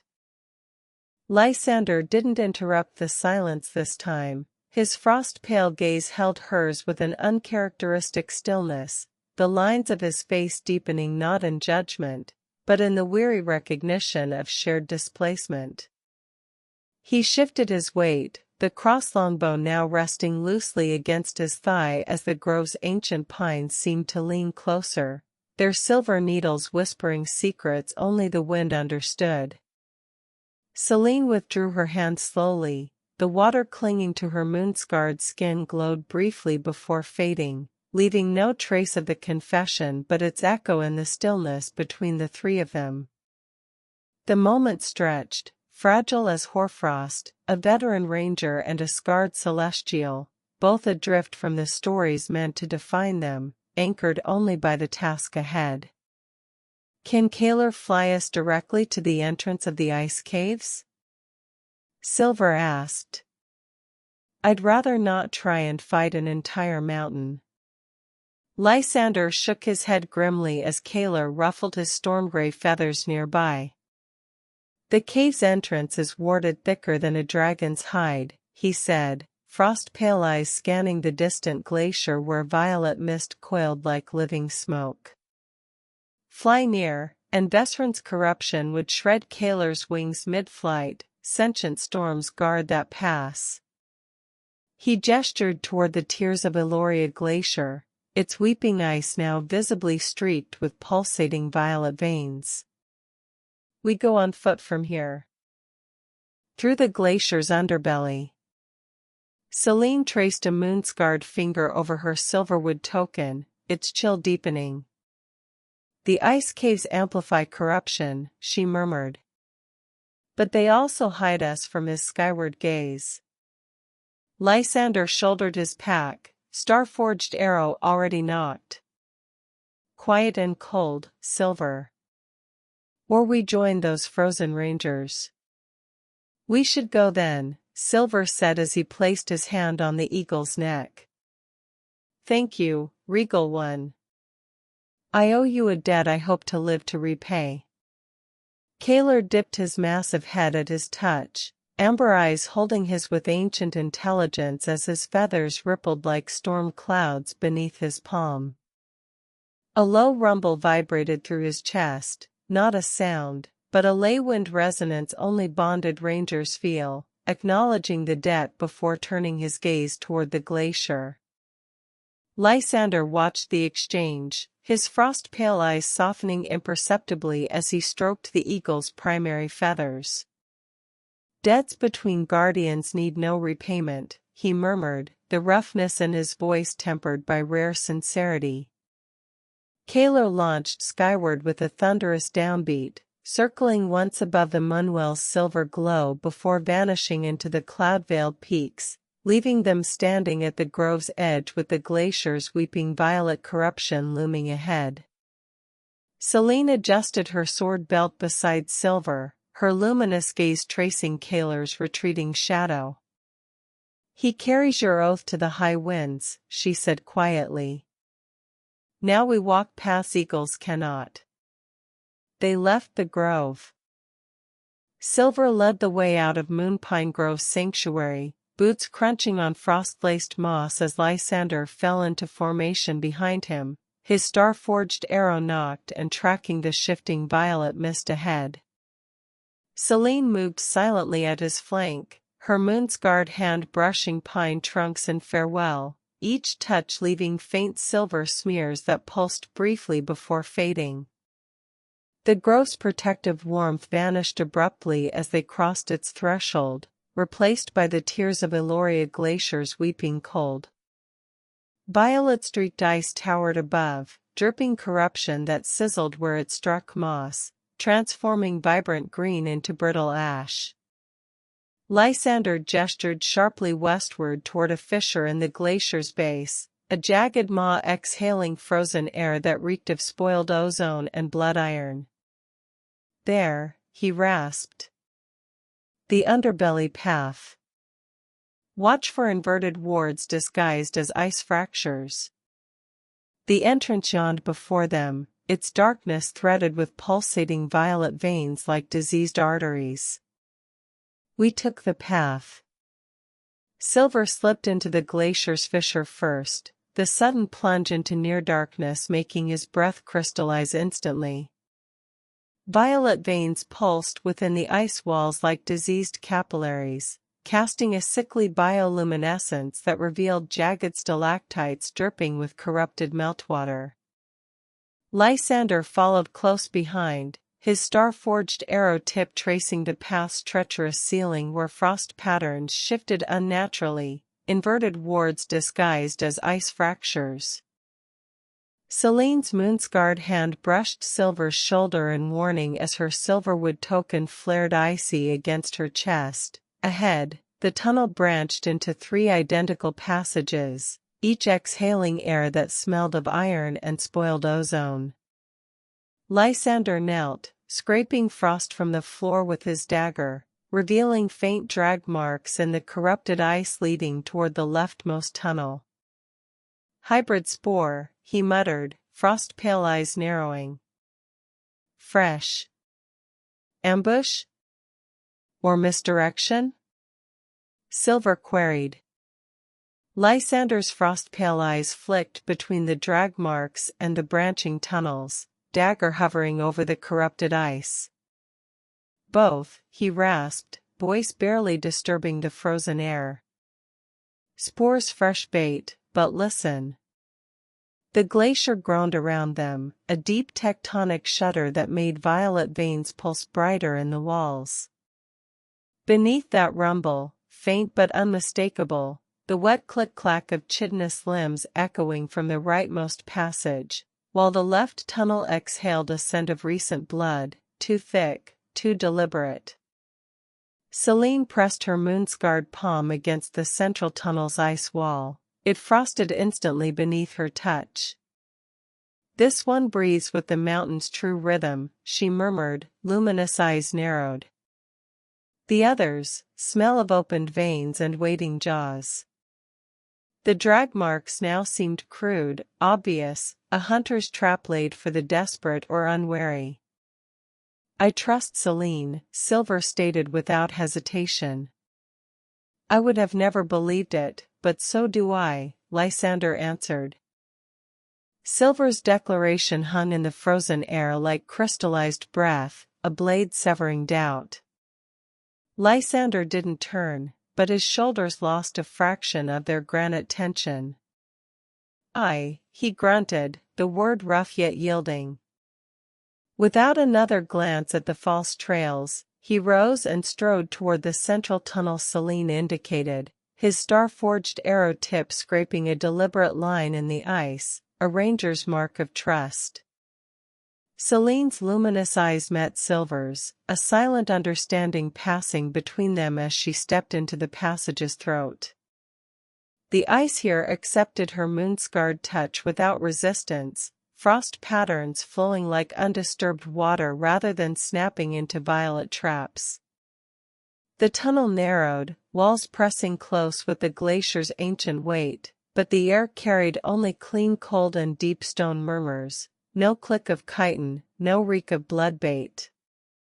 For now, the mountain's true rhythm guided their steps. Follow the rhythm.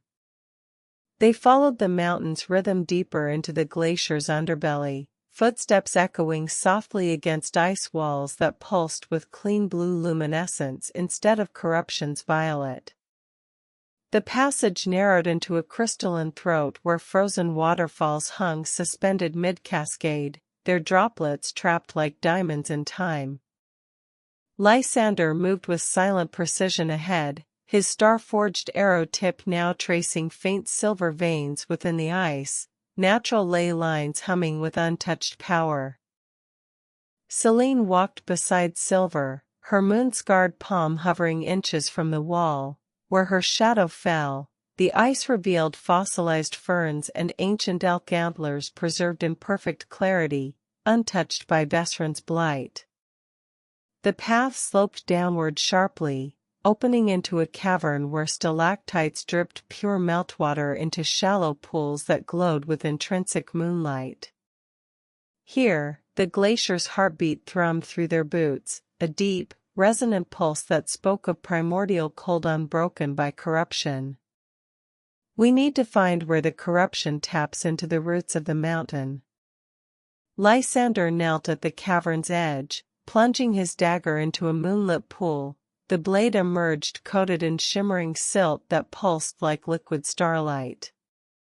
Corruption anchors feast on deep roots, he rasped, smearing the glowing sediment across an ice wall. Instantly, silver ley lines flared to life beneath the surface, branching like veins toward the cavern's ceiling, where they abruptly withered into violet necrosis. Selene pressed her moon-scarred palm against the sickened ice, her voice tight. Vesryn's tap isn't horizontal, he drills upward from below. She traced the corruption's path downward to where the pool's crystalline floor fractured into darkness. The mountain's heart bleeds into abyssal places. That's where he grafts his blight. Point the way. Selene's moon-scarred finger traced the violet necrosis downward across the ice wall, her luminous eyes narrowing as she followed its serpentine path toward the cavern floor. There, she breathed, pointing to where the shimmering pool fractured into a jagged crevasse, barely wider than a dagger's blade, yet exhaling air that reeked of spoiled ozone and deep stone blood. Lysander pressed his ear against the fissure, frost-pale eyes closing as he listened to the glacier's corrupted heartbeat. Downward, he confirmed grimly, dagger scraping ice from the crevasse's edge to reveal pulsating violet tendrils grafted like parasitic roots into the mountain's silver ley lines. Vesryn's drill point. We follow the blight to its source. The crevasse yawned before them, its darkness threaded with throbbing violet light that illuminated sheer ice walls slick with weeping corruption, a vertical descent into the mountain's wounded heart. I am no longer a fan of ice climbing, Silver chuckled nervously. His nervous chuckle echoed strangely in the cavern's crystalline acoustics, bouncing off ice walls that refracted the sound into fractured, dissonant harmonics. Lysander's frost-pale eyes flicked toward him as he secured his climbing spikes, a rare, almost imperceptible smirk touching his scarred lips. Elves weren't made for vertical tombs, he grunted, testing the first piton against the crevasse's violet-streaked rim. Selene pressed her moon-scarred palm against the sheer ice, her luminous gaze tracing the pulsating corruption veins. The mountain remembers climbers, she murmured, withdrawing her hand to reveal frost patterns that had reshaped into crude handholds where she touched, an ephemeral ladder of frozen moonlight already beginning to fade back into seamless ice. But hurry. Its memory bleeds faster than we climb. We rappelled down the cavern. Silver rappelled down the crevasse's sheer ice face, spikes biting into violet-streaked walls that wept corrosive slime. Lysander descended first, star-forged arrow clenched between his teeth as he kicked footholds into corrupted ice that crackled like breaking bones. Selene followed above, her moon-scarred palms leading temporary frost ladders that evaporated seconds after use, precarious blessings in the suffocating darkness. Halfway down, the glacier groaned violently, a section of wall sheared away beneath Lysander's boots, sending him swinging wildly toward a cluster of pulsating violet tendrils. He twisted mid-air, dagger flashing as he severed the blighted roots, but their severed ends whipped like enraged serpents, spraying acidic ichor that sizzled against Silver's cloak. Selene's silverwood token flared icy blue, freezing the falling debris into harmless hail that shattered against his helmet. They reached the bottom slick with sweat and adrenaline, boots sinking into knee-deep sludge that reeked of iron and rotting mushrooms, the mountain's infected wound pool. They surveyed the area. Silver sank deeper into the sludge as he scanned the cavern, a cathedral of corrupted ice where violet light pulsed from grafted tendrils snaking up every surface.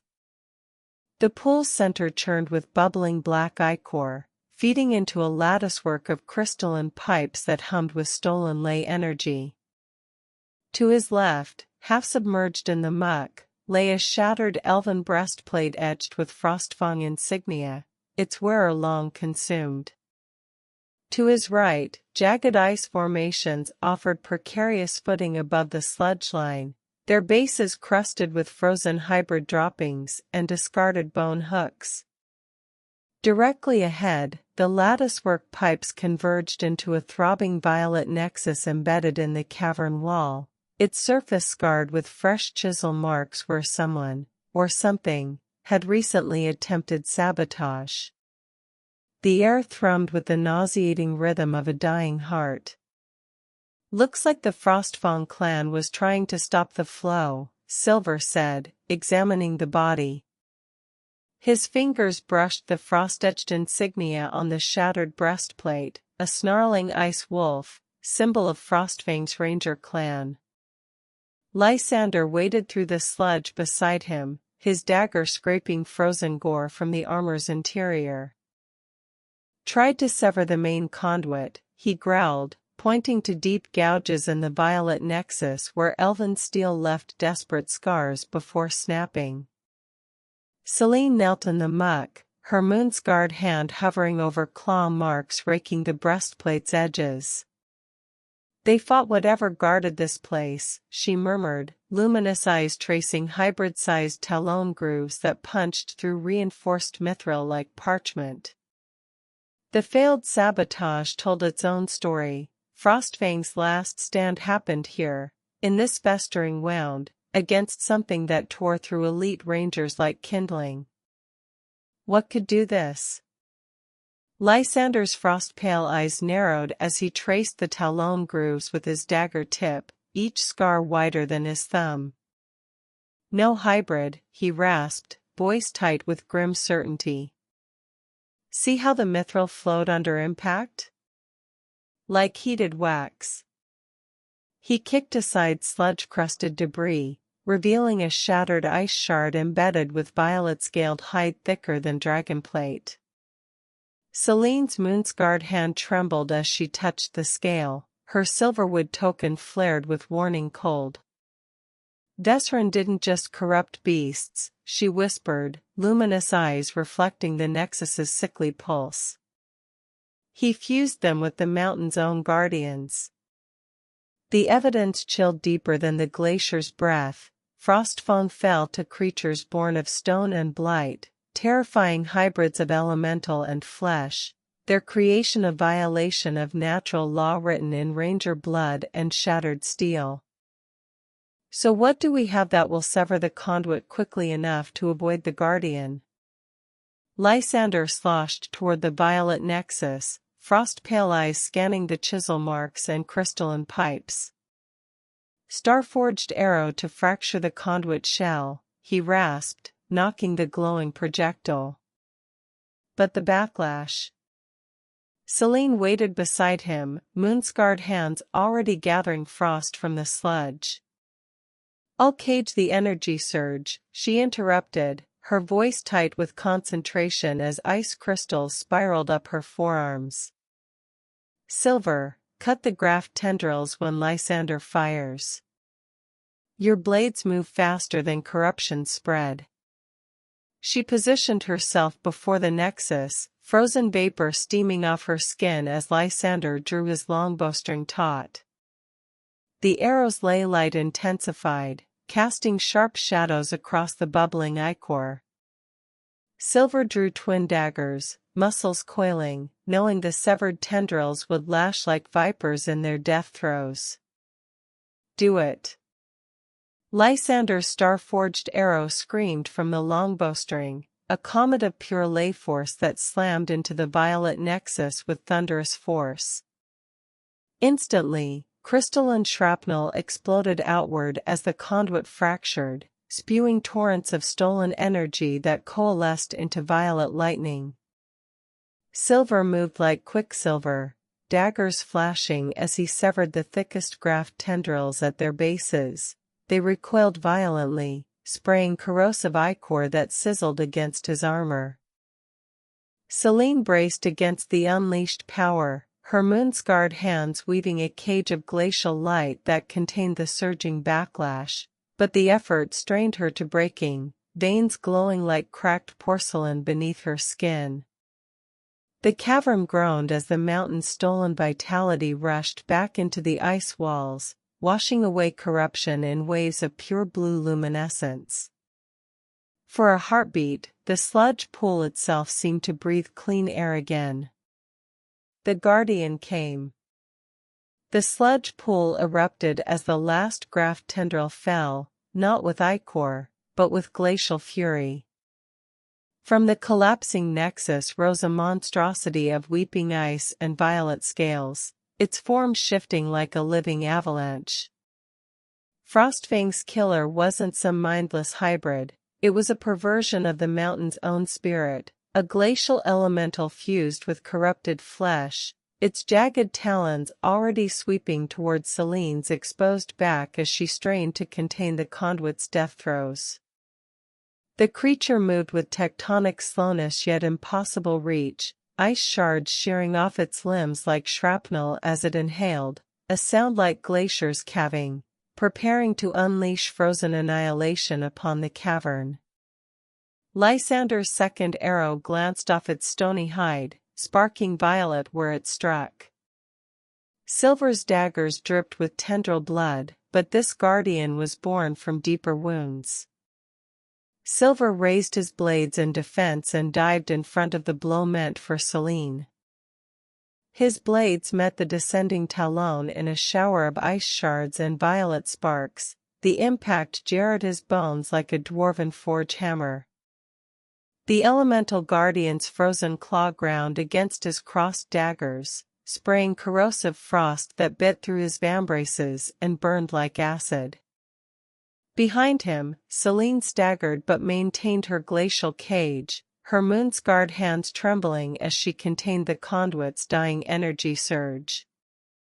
The creature's glacial maw opened wider, inhaling for another strike, but Lysander's star-forged arrow found its throat, punching through scale ice with a thunderclap that momentarily stalled its advance.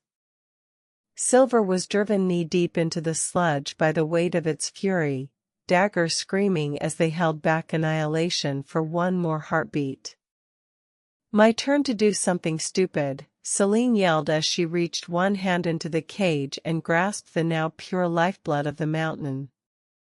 She aimed her other palm at the great beast, making herself a conduit for pure primal energy. Selene's moon-scarred hand plunged into the seething cage of glacial light, not recoiling from the mountain's raw lifeblood, but merging with it. Her other palm thrust toward the elemental guardian as she became a living conduit, screaming through clenched teeth as primal energy flooded her veins. The cavern detonated with blinding cerulean radiance, pure, undiluted mountain force erupting from her outstretched hand in a torrent that struck the guardian's chest. For a heartbeat, the creature froze mid-lunge, violet scales cracking open to reveal incandescent blue light beneath. Then it shattered like a dropped glacier, exploding into a million harmless ice crystals that rained down upon the sludge pool, each fragment singing with cleansed mountain song as they began to draw themselves together. Selene collapsed as the energy was spent. The glimmering shards pulled themselves only now in their purest form, all contamination gone. Selene collapsed into the sludge beside Silver, her moon-scarred hand smoking where it touched the mountain's raw lifeblood.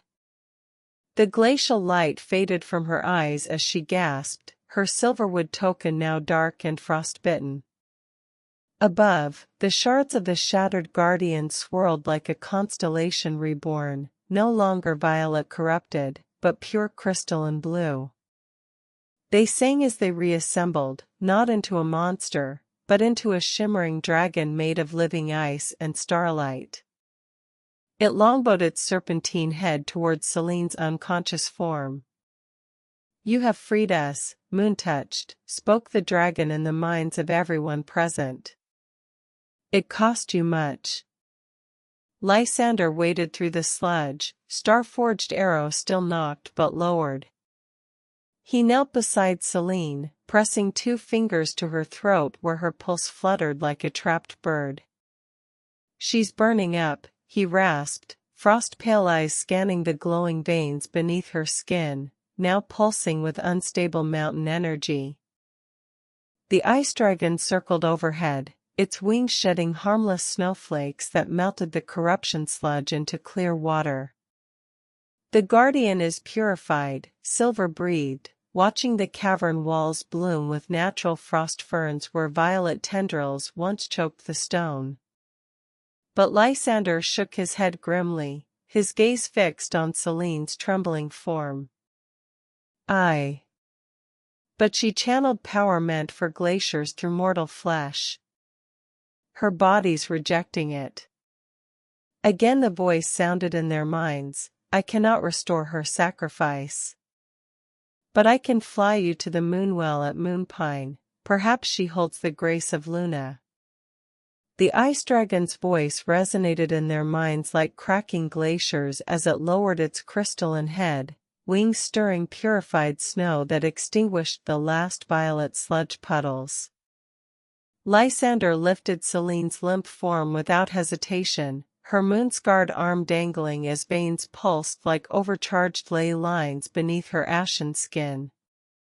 Silver scrambled onto the dragon's back beside them, fingers sinking into frost feathers colder than death yet humming with mountain song. With a lurch that stole his breath, the dragon surged upward through the crevasse, not climbing, but flowing through solid ice like water rejoining a stream. Moonpine Grove's silver trees appeared in seconds below, the sacred moonwell glowing like a fallen star amid the clearing. The dragon alighted silently at its edge, frost crystals blooming where its talons touched moss. "Hasten, blade sister," its voice echoed as Selene convulsed, primal energy searing her from within. The moonwell's waters churned in response, sensing a guardian's sacrifice bleeding into the mortal coil. Silver carried Selene, running headlong into the pool of churning water pleading, begging to Luna the entire time as he plunged her into the moonstruck waters. He crashed into the moonwell's waist-deep waters with Selene's searing body cradled against his chest, screaming raw pleas to Luna through clenched teeth. The sacred waters boiled where Selene's moon-scarred skin touched them, hissing into clouds of silver vapor that reeked of scorched ozone and mountain minerals. Her convulsions intensified, primal energy tearing through her veins like lightning seeking ground, until the moonwell's glow suddenly dived inward, pouring into her mouth, eyes, and scars with the force of a collapsing star. For 3 heartbeats, Selene floated motionless, wreathed in liquid moonlight, then her eyes snapped open, not luminous, but depthless voids reflecting the moonwell's core. A shuddering gasp escaped her as the unstable energy within her dissolved into the water, leaving only the familiar silver tracery of her scars. She gripped his forearm weakly, her voice rasping with the echo of glaciers. "Luna, heard you." "Rest, moon-touched," Silver said softly, cradling her head just above the surface. She barely registered the name before sleep claimed her. Selene's eyelids fluttered shut as her head rested heavy in the crook of his arm, her breathing deepening into the slow rhythm of true sleep. The moonwells waters still shimmered where her moon-scarred skin submerged, but the violent churning subsided into gentle ripples that lapped against Silver's chestplate. Lysander waited in silently, his calloused hands checking her pulse with deliberate care before nodding once, a ranger's confirmation that the crisis had passed. The ice dragon watched from the shore, its crystalline form already beginning to dissolve into swirling snowflakes that rose toward the glacier's peaks. Her sacrifice is woven into the mountain's song now, its voice echoed softly in his mind, fading like distant thunder. Guard her dreams, Blade Sister. Luna walks them tonight. I must return lest the corruption again take hold. With a final shimmer, the dragon vanished, leaving only the scent of freshly fallen snow and the deep, resonant hum of the purified ley lines beneath the grove. Selene slept the rest of the day and through the night in a repose that seemed to transcend peace. Silver kept vigil as Selene slept through the fading daylight, her moon-scarred hand resting palm up on the moonwell's mossy rim where silver droplets beaded like mercury on her skin. The unnatural fever flush receded from her cheeks with each passing hour, replaced by the cool pallor of deep elven repose. Lysander wordlessly gathered frost-bloomed moon petals, their edges glowing faintly blue in the twilight, and arranged them in a protective circle around her sleeping form. When true night fell, the moonwell's waters began to pulse in time with Selene's slow breaths, casting liquid silver patterns across her face that shifted like living constellations.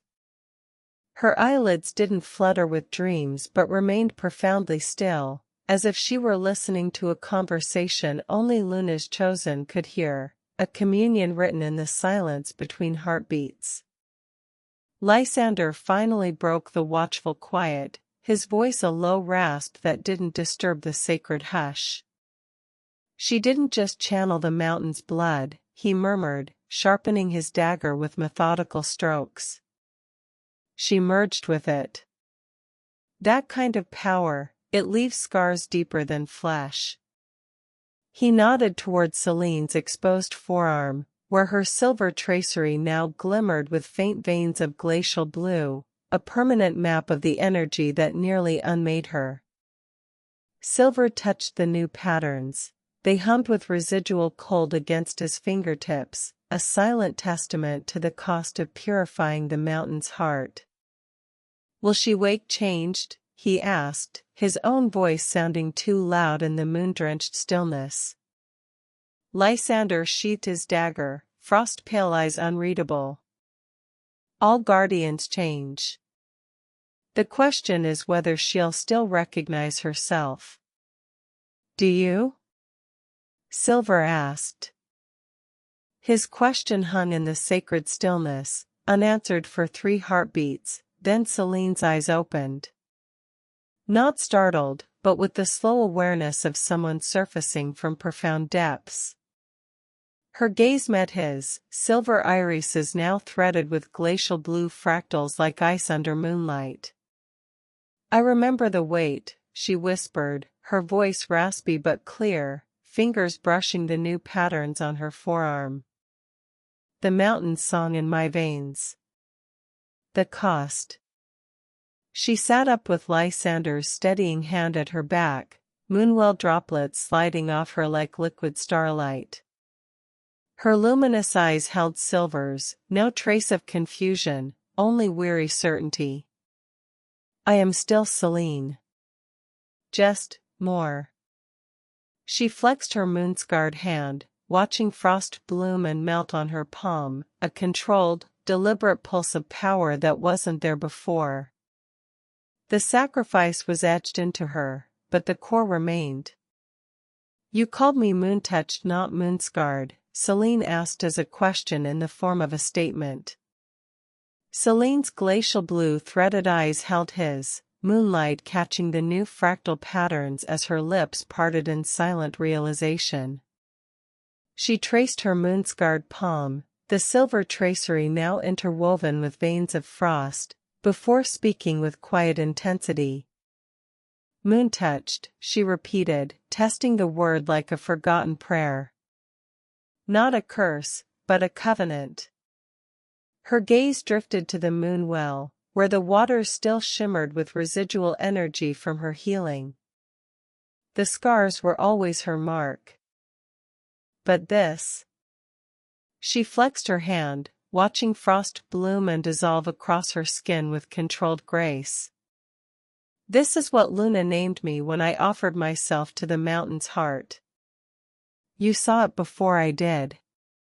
Lysander remained silent, but his frost-pale eyes softened almost imperceptibly as he watched Selene cradle the new power, not with fear, but the weary recognition of a burden transformed. "The dragon spoke it." Silver lowered his eyes. It just seems to fit better." His admission hung softly in the moon-drenched air, vulnerability threading through his words as he avoided Selene's piercing gaze. She reached out, her newly patterned fingers, now shimmering with frost and silver, gently lifting his chin until his eyes met hers. "The dragon spoke truth," she murmured, her voice carrying the weight of glaciers and moonlight. "But you gave it meaning." A faint, weary smile touched her lips as she studied his face, the fractal blue in her irises softening. "Moon-touched isn't just my name now. It's a reminder that what others call a scar can become a bridge." Beside her, Lysander gave a barely perceptible nod, his usual stoicism tempered by something resembling approval as he watched Selene's transformed hand retreat, frost dissolving like breath on winter air. "Please don't leave me again," Silver pleaded silently. Selene's frost-veined hand lingered near his cheek, her glacial blue eyes holding his with startling intimacy. Though he hadn't spoken aloud, she answered the silent plea as if he'd shouted it. "I'm not going anywhere, Silver," she murmured, her voice a low current beneath the mountain's renewed pulse. Her thumb brushed his jawline, a fleeting touch colder than moonlight yet carrying unexpected warmth. "This power, it anchors me deeper, not tears me away." She shifted closer in the moonwell's shallows, her shoulder pressing lightly against his in unspoken solidarity. Lysander tactfully turned his gaze toward the glacier's peaks, giving them both space as Selene added, softer still, "The mountain's song is loud now. But your voice? That's the one that calls me home." Her moon-touched hand settled over his where it gripped the mossy rim, frost patterns dimming to a gentle hum. "Together?" The word hung between them like a vow. "Together?" And Selene's glacial blue eyes answered before her lips did. Her moon-touched hand tightened around his as she rose from the moonwell, water streaming off her like liquid starlight. Lysander moved wordlessly to flank his left, his frost-pale eyes scanning the tree-line with predatory alertness. The three of them stood united at the water's edge, the purified mountain's resonance humming beneath their boots, a low, steady pulse that synced with Selene's frost-veined breath and the silver tracery now threaded through Silver's own ranger tattoos. No grand declaration was needed, the shared silence spoke of glaciers calving and roots deepening, of scars transformed into compass points. Or not at all, she said it anyway. Silver traced the new glacial patterns on Selene's skin, asking if she sensed Vesryn's corruption weakening after purifying the mountain's heart. His fingers traced the glacial blue fractals swirling across Selene's forearm, a living map of the mountain's reborn spirit. She closed her eyes, her moon-touched senses reaching deep into the ley lines beneath their feet. The corruption's root here is severed, she confirmed, voice echoing with distant ice cracks. Vesryn's grip on Frostfang Chasm is broken. But her brow furrowed as her awareness expanded, frost blooming involuntarily on her collarbone. Yet, the rod isn't retreating. It's shifting. She opened her eyes, glacial irises sharp with alarm. He's diverting the stolen energy elsewhere, pulling it westward like a poisoned river changing course. The purge here only made his corruption more desperate, not weaker. Lysander's hand tightened on his longbow, his gaze snapping toward the distant peaks where violet storm clouds gathered anew. "What's west of here?" Silver asked Lysander. Lysander's frost-pale eyes snapped westward, where jagged peaks clawed at a sky bruised by unnatural twilight. "The Whispering Steppes," he rasped, knuckles whitening around his longbow stave. "Barren grasslands where the wind carries voices of the dead." Frostfang rangers spoke of ruins there, Vesryn's first laboratory. Selene's moon-touched hand clenched, glacial patterns flaring as she sensed the corruption's new current. "He's funneling everything there," she breathed, frost crackling in her exhale. "The diverted energy, it's feeding something ancient beneath those sands. Not just corrupting, awakening." The map in Lysander's mind unfolded grimly, a 3-day trek through avalanche-prone passes, or a suicidal shortcut across the glacier of screams where time fractured like thin ice. "We are the only ones who know. Should we report in? Or strike now?" Silver asked. "Has severing only 2 wells weakened him enough?" Lysander's gaze hardened as he considered his question, frost-pale eyes tracking the westward violet storm front. "Severing 2 nexus points has wounded him, not crippled him," he stated grimly, fingers brushing the fletching of his star-forged arrow. "Reporting would cost 3 days, time Vesryn uses to complete whatever abomination he's awakening in the steppes." Selene's glacial blue eyes met his, her moon-touched hand resting on the silverwood token at her throat, now permanently frosted at its edges. "The council doesn't know the corruption can reroute like living veins," she added, her voice echoing with mountain resonance. "By the time messengers reach Elder Aloan, the Whispering Steppes may already have become Vesryn's new heart of blight. But if we fail they will never know." His words hung like ice shards in the sudden silence. "But if we fail they will never know." Lysander's knuckles whitened around his longbow, his frost-pale eyes scanning the westward storm front where violet lightning stitched the horizon. "Aye," he rasped, the admission sharp as a dagger twist. "Vesryn's corruption spreads faster than any warning could travel."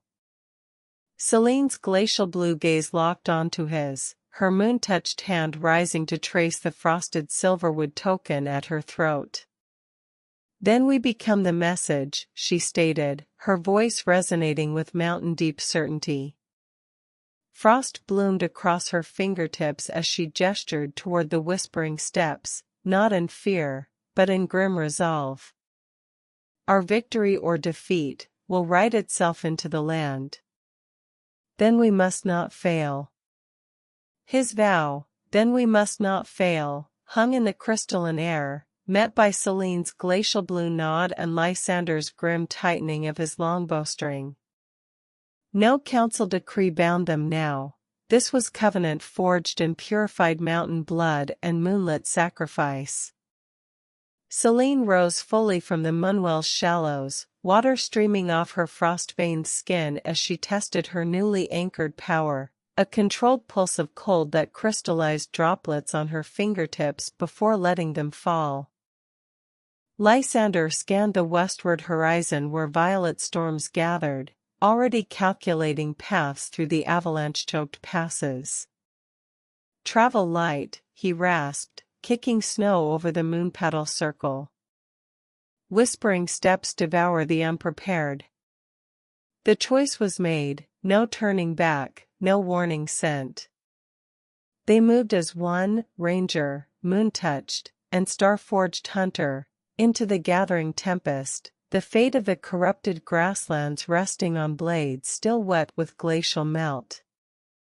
Silver proposed they travel the glacier of screams at dawn, trusting Selene's new bond with the mountain to navigate its time-fractured dangers. At dawn, they stood at the edge of the glacier of screams, a jagged expanse of blue ice where reality fractured like poorly spun glass. Selene pressed her moon-touched palm against the glacier's edge, frost-veined eyes closed as she listened to its tortured song. "The mountain remembers our bond," she murmured, glacial breath misting the air. "Follow my footsteps exactly." Lysander knocked a star-forged arrow, his gaze tracking the shimmering temporal rifts that rippled across the ice like heat haze. The journey became a lethal dance. Selene's new power let her sense safe paths where the ice held temporal stability, while violet-edged crevasses yawned where seconds stretched into hours or lifetimes.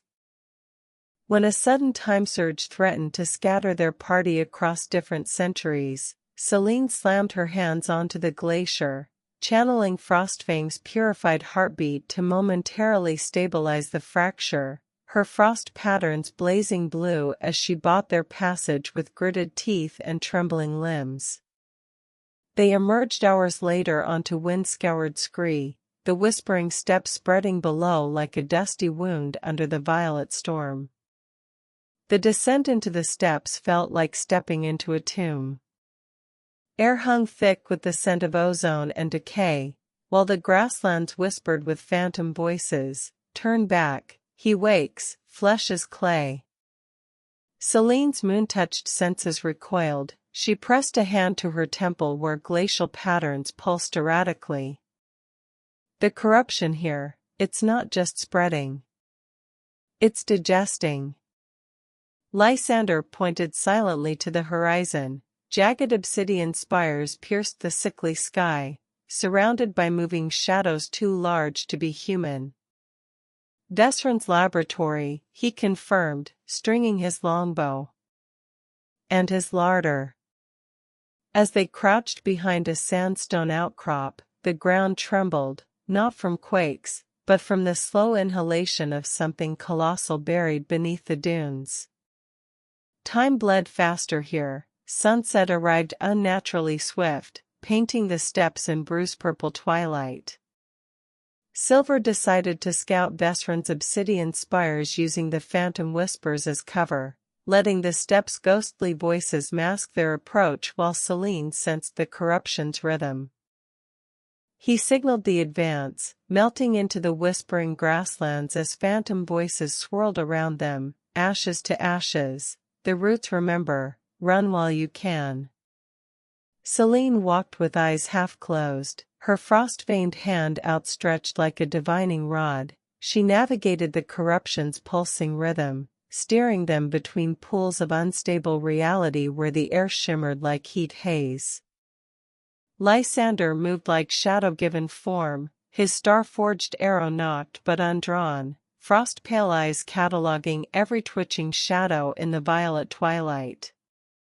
The obsidian spires loomed closer, revealing their true horror. They weren't structures, but growing things, petrified trees grafted with still-dripping hybrid flesh, their branches ending in hooked talons that scraped against each other with a sound like grinding teeth.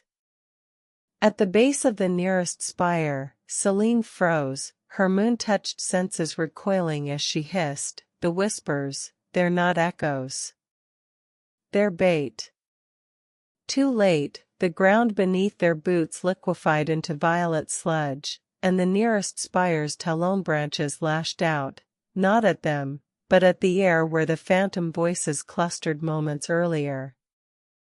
The deception was clear: Vesryn's corruption hunted by sound. Silver decided to use the phantom whispers against Vesryn's defenses by luring them toward key structures with carefully timed arrow strikes, creating diversions while they slipped through the silence. His strategy unfolded with lethal precision. Each arrow strike became a conductor's baton orchestrating chaos. A shot to the northeast spire sent talon branches shredding through corrupted fungal growths, their violet spores exploding in choking clouds that momentarily blinded nearby shadow beasts. A second arrow ricocheted off petrified roots to the west, luring a spire's lashing tendrils into tangling with thrashing insectoid hybrids in a grotesque dance of mutual destruction. In the pockets of silence between diversions, the trio slipped through like ghosts, Selene's moon-touched senses guiding footsteps over unstable ground that bubbled with half-formed screams, Lysander's star-forged arrows silently eliminating lone sentries whose corpses sank soundlessly into the hungry earth. They reached the central spire's base undetected, its obsidian surface weeping viscous black ichor that smelled of burnt ozone and rotting parchment, the air thrumming with the deep, rhythmic pulse of whatever slumbered below. Search for an entrance. Silver's fingers traced the obsidian spire's weeping surface, finding no seams or handles, only slick corruption that numbed his fingertips. Lysander spotted it first, a hairline fracture near the base, camouflaged by ichor globules. With Selene's frost-veined hand pressed against the stone, she channeled a thread of glacial cold into the crack. The spire groaned like a dying beast as the fracture widened into a jagged, downward slanting passage, revealing stairs carved not from rock but fused bone and petrified roots. The air exhaling from below carried the scent of surgical herbs and rotting marrow, Vesryn's signature stench. Lysander tested the first step. It held, though the fused vertebrae crunched under his boot. The descent began, darkness swallowing them whole as the spire's groaning sealed the entrance behind them, leaving only the drip of ichor and the thrumming pulse from deeper within. We go down. The descent into Vesryn's bone-carved stairwell plunged them into suffocating darkness, each step crunching underfoot like shattered ribs. Selene's frost-veined hand glowed faintly ahead, casting glacial blue light that danced across walls fused from petrified roots and interlocked spinal columns, some elvish, others bestial, all weeping black ichor. The air grew thick with the cloying stench of embalming herbs and necrotic decay, punctuated by the deep, rhythmic thud-thud-thud resonating from below, a heartbeat shaking the very stairs. 20 steps down, the passage widened into a cavernous antechamber where the source revealed itself, a colossal, pulsing heart grafted to the far wall, its ventricles swollen with violet-tinged corruption and threaded with glowing ley-line conduits. Tendrils of shadowy energy pulsed from it into the surrounding walls, feeding the spire above. Scattered surgical tables littered the chamber, strewn with half-dissected hybrids and tools crusted in dried gore. No guards patrolled here, only the heartbeat's oppressive rhythm and the drip of ichor from ceiling to floor. Silver chose to trace the heartbeat's rhythm to its source point on the wall, suspecting a hidden passage where Vesryn might be conducting his final experiments. His fingers followed the heartbeat's thrumming vibrations across the slick obsidian wall, tracing the ley-line conduits pulsing with stolen energy. Where the rhythm intensified into a feverish crescendo, his palm met a section of fused vertebrae that yielded slightly under pressure, a hidden pressure plate disguised among the bone fragments. With a grinding crunch, a segment of the wall pivoted inward, revealing a narrow fissure exhaling air so cold a bit deeper than Frostfang's winds.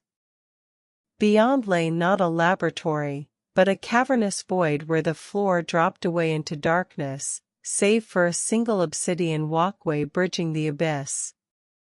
At its center, suspended above the churning violet energy below, floated Vesryn's final abomination, a pulsing, embryonic mass of flesh and shadow, its surface rippling with half-formed limbs and screaming faces as it drew power from the heart chamber through umbilical cords of pure corruption. The walkway shimmered with temporal instability, fractured moments replaying like broken glass, a ranger's last stand, a moonwell's poisoning, Selene's sacrifice at the glacier, all flickering around the unborn horror. Vesryn was nowhere visible, but his presence hung thick as the stench of opened graves. "What is that?" Selene's frost-veined hand clamped over her mouth, muffling a gasp as her glacial blue eyes widened at the embryonic horror. "A convergence abomination," she breathed, frost crackling along her jawline. "Vesryn isn't just corrupting ley lines, he's stitching together stolen moments of suffering into a new god."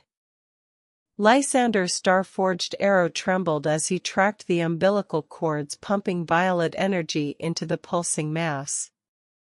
"See the faces in its flesh?" he rasped, voice taut with revulsion. "Those are the Frostfang Rangers he consumed. Their final agonies are its cradle songs." The walkway shuddered beneath them, temporal fractures replaying their own moonwell purification ritual mere feet away, a ghostly silver kneeling in sacred waters while the real one stood frozen before the thing feeding on that very memory's essence. "Where is Vesryn?" Silver asked quietly. His whispered question hung in the frigid air as Lysander's frost-pale eyes swept the abyss. "Not here," he murmured, arrowhead gesturing toward the umbilical cords feeding the embryonic horror. "This atrocity runs itself, a wound in reality set to fester until birth." Selene's glacial blue gaze followed the pulsing corruption cords upward where they vanished into the cavern's ceiling, her moon-touched voice echoing with grim realization.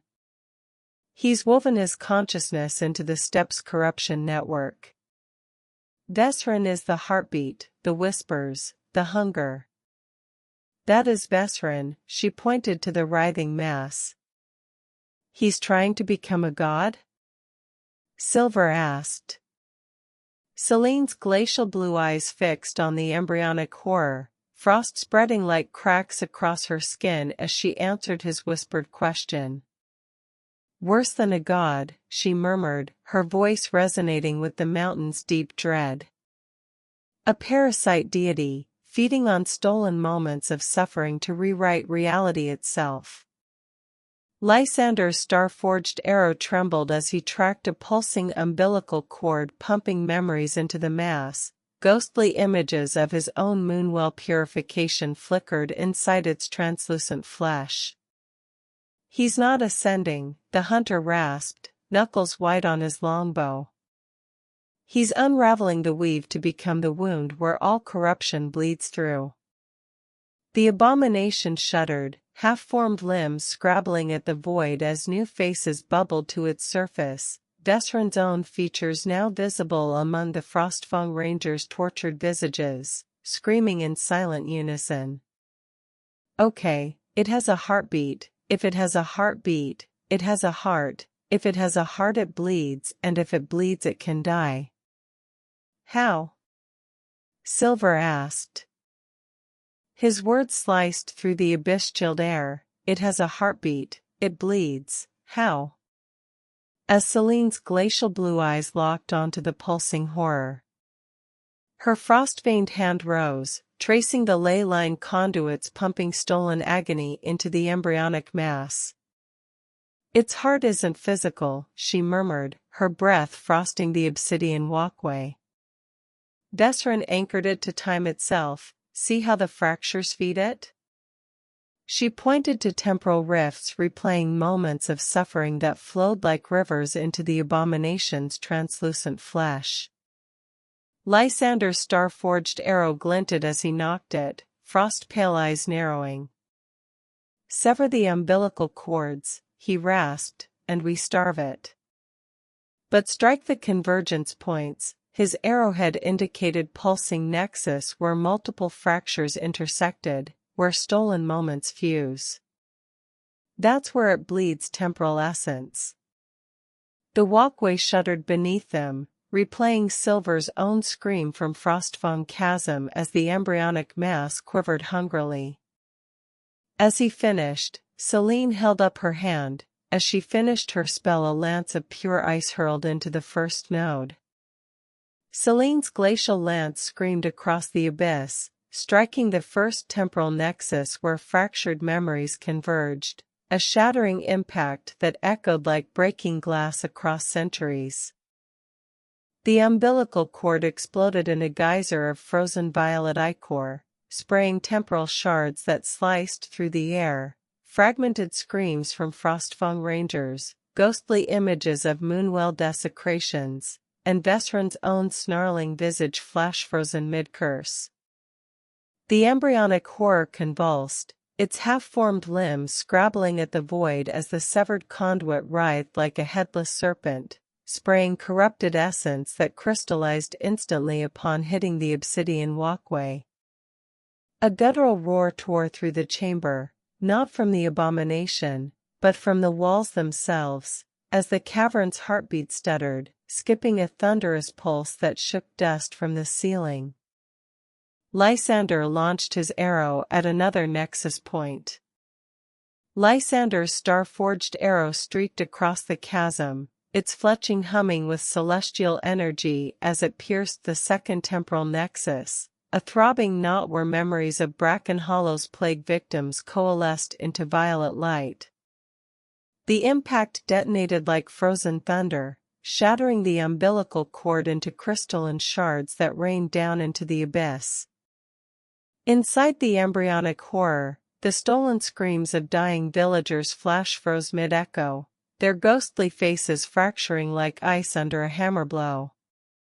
The abomination recoiled, its gelatinous flesh rippling with violent spasms as two severed corruption conduits now dangled uselessly, spewing viscous temporal residue that pooled and hardened into jagged violet ice across the walkway. The cavern's heartbeat stuttered again, a sickening lurch that vibrated through their boots, and high above, a section of bone-carved ceiling sheared away, crashing near the entrance fissure in a shower of petrified splinters. Silver loosed an arrow aimed directly at the mass. His arrow flew true, piercing the embryonic mass where Vesryn's screaming face bulged beneath translucent flesh. It hit with a wet thunk, not the clean impact of puncturing hide, but the sickening plunge into viscous, half-formed matter. The abomination shuddered violently, its surface rippling as his arrowhead tore through layers of congealed temporal energy and stolen agony.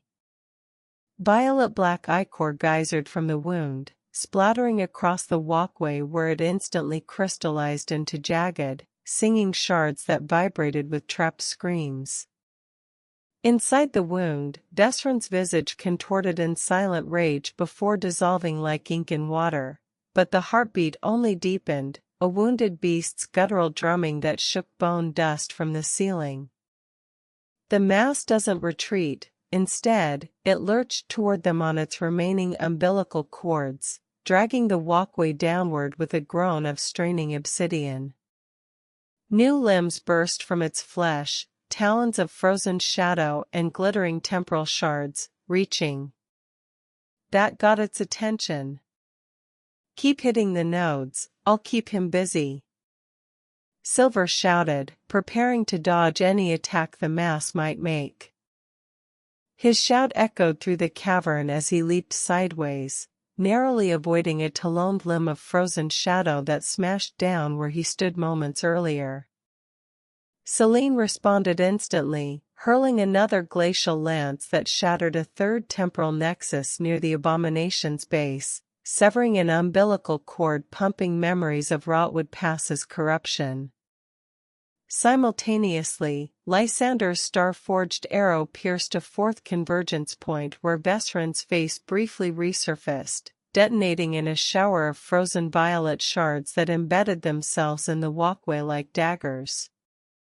The embryonic horror shrieked with 1,000 stolen voices, its lurching advance faltering as half its corruption conduits now hung severed and leaking crystallized temporal essence, but its remaining limbs thrashed wildly, one catching Silver's cloak and tearing fabric as he rolled beneath a sweeping claw of glittering temporal shards.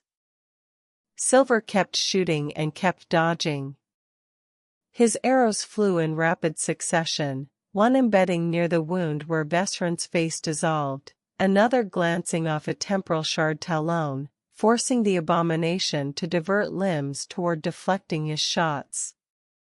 Each dodge became a breathless ballet, rolling under a swipe of frozen shadow, vaulting over crystallized scream puddles that singed his boots, feeling the windrip of a clawed limb tearing through air where his head just was. Selene's glacial lances and Lysander's star-forged arrows continued shattering nexus points, the fifth umbilical detonated in a spray of frozen bracken hollow memories, the sixth convulsed as Lysander's arrow pinned it to the cavern wall, but the wounded horror adapted, severed corruption cords regrew as barbed tendrils of temporal ice, lashing wildly while its core pulsed faster, pulling the walkway downward with metallic shrieks of protest. Violet-black ichor rained from its wounds, freezing wherever it landed into treacherous, voice-shrieking spikes that forced his evasive patterns narrower, closer to the walkway's crumbling edge. Silver drove the attack forward away from the edge, keeping himself as a shield between the abomination and his friends. He surged forward, boots crunching over crystallized scream shards as he placed himself squarely between the thrashing abomination and his companions, a living shield weathering its temporal claw swipes. His arrows flew relentlessly into its pulsating core, forcing its attention onto him while violet-black ichor sprayed from fresh wounds, freezing instantly into jagged obstacles that littered the walkway. Behind him, Selene's glacial lance shattered the seventh nexus point with surgical precision, severing another umbilical cord in an explosion of flash-frozen memories showing Vesryn poisoning the Whispering Steppes moonwell. Simultaneously, Lysander's star-forged arrow pierced the eighth convergence where temporal fractures bled Rotwood Pass's corruption, detonating into harmless crystal and dust. The embryonic horror staggered, its remaining limbs flailing wildly as half its stolen energy sources sputtered and died, but its core pulsed with frantic, wounded animal intensity, shaking the walkway violently enough to crack the obsidian beneath their feet. "Time to go," Silver shouted, sprinting towards the entrance in a desperate attempt to get off the cracking walkway. His sprint ignited a chain reaction. The moment his boots left the cracking obsidian walkway, Selene slammed her frost-veined palms onto the trembling ground. Jagged ice exploded across the fractured path, shearing through the remaining umbilical cords as Lysander's final arrow detonated the ninth nexus in a concussive blast of frozen temporal energy. The embryonic horror collapsed inward like a dying star, its stolen screams silenced mid-echo as the cavern's heartbeat stuttered into arrhythmia. But their escape came at cost. The collapsing walkway tore free from the wall, plunging into the abyss and taking with it the crystallized shards of Vesryn's stolen memories, Bracken Hollow's plague, Rotwood's corruption, Frostfang's fallen rangers, all swallowed by the churning violet void below. The cavern groaned, bone-ribbed walls splintering as the severed corruption conduits whipped wildly overhead, spraying ichor that froze into dagger-like stalactites. Outside. Now. Silver's shout propelled Lysander through the fissure first, his star-forged longbow clearing collapsing debris as Selene slammed her palms against the trembling bone wall. Frost exploded outward, sealing the crumbling passage behind them in a glacial tomb just as the cavern's ceiling imploded, burying Vesryn's abomination under tons of petrified roots and spinal columns. They burst onto the corrupted steps as the obsidian spire shuddered violently, its talon branches whipping wildly like a dying spider before the entire structure collapsed inward with a ground-shaking roar, vomiting clouds of violet-tinged dust that reeked of ozone and decayed memories. The phantom whispers ceased abruptly, replaced by an eerie silence broken only by the steps' corrupted earth retching up blackened bile where the spire once stood. Vesryn's heartbeat silenced, his stolen agony returned to the hungry soil. Is he gone? I mean dead? Selene's frost-veined hand gripped Silver's shoulder as she stared at the collapsed spire, her glacial blue eyes scanning the settling dust. His physical form is buried, she murmured, frost crackling along her jawline, but the corruption network still breathes. Lysander knelt, pressing his palm against the trembling earth where black bile seeped upward. The steps aren't healing, he rasped, wiping viscous corruption from his fingers. Vesryn anchored his consciousness to this land's suffering. Until we sever that tether. He trailed off as the ground shuddered again, not from aftershocks, but from a slow, labored pulse deep beneath the dunes. Selene's moon-touched senses flared cold against Silver's skin. He's wounded. Not dead. The whispering steps are his dying body. How do we kill part of the earth? Silver asked. No one had an answer. His question hung heavy in the corrupted air, met with silence as Selene and Lysander exchanged grim glances. Selene's frost-veined hand drifted to the trembling soil, her glacial blue eyes narrowing as she sensed the land's agony. We don't kill it, it must be healed, she murmured, frost crackling along her fingertips where they touched the blackened bile seeping from the ground. We sever Vesryn's tether by purging what he feeds on, the stolen suffering woven into every grain of sand. Lysander rose, his star-forged arrow nocked but not drawn, as he scanned the horizon where the remaining obsidian spires pulsed faintly. The moonwells, he rasped. He inverted them to spread corruption. Reverse the inversion, cleanse them, and we cut the rot at its roots. The ground shuddered again, a labored throb that sent cracked spiderwebbing through the corrupted earth beneath their boots, as if the steps themselves recoiled at the truth. Selene answered, It may be enough, I cannot be certain. Selene's frost-veined hand withdrew from the corrupted soil, black bile crystallizing where her fingers brushed the ground. It may be enough, she murmured, her glacial blue eyes reflecting the distant pulse of the remaining spires. I cannot be certain. Her voice carried the weight of Frostfang's ancient stones, grounded yet fractured by doubt. Lysander kicked a clump of bile-hardened earth, watching it shatter into obsidian shards that whispered with trapped echoes. Certainty died with Vesryn's spire, he rasped, knocking a star-forged arrow without drawing. But those inverted moonwells won't cleanse themselves.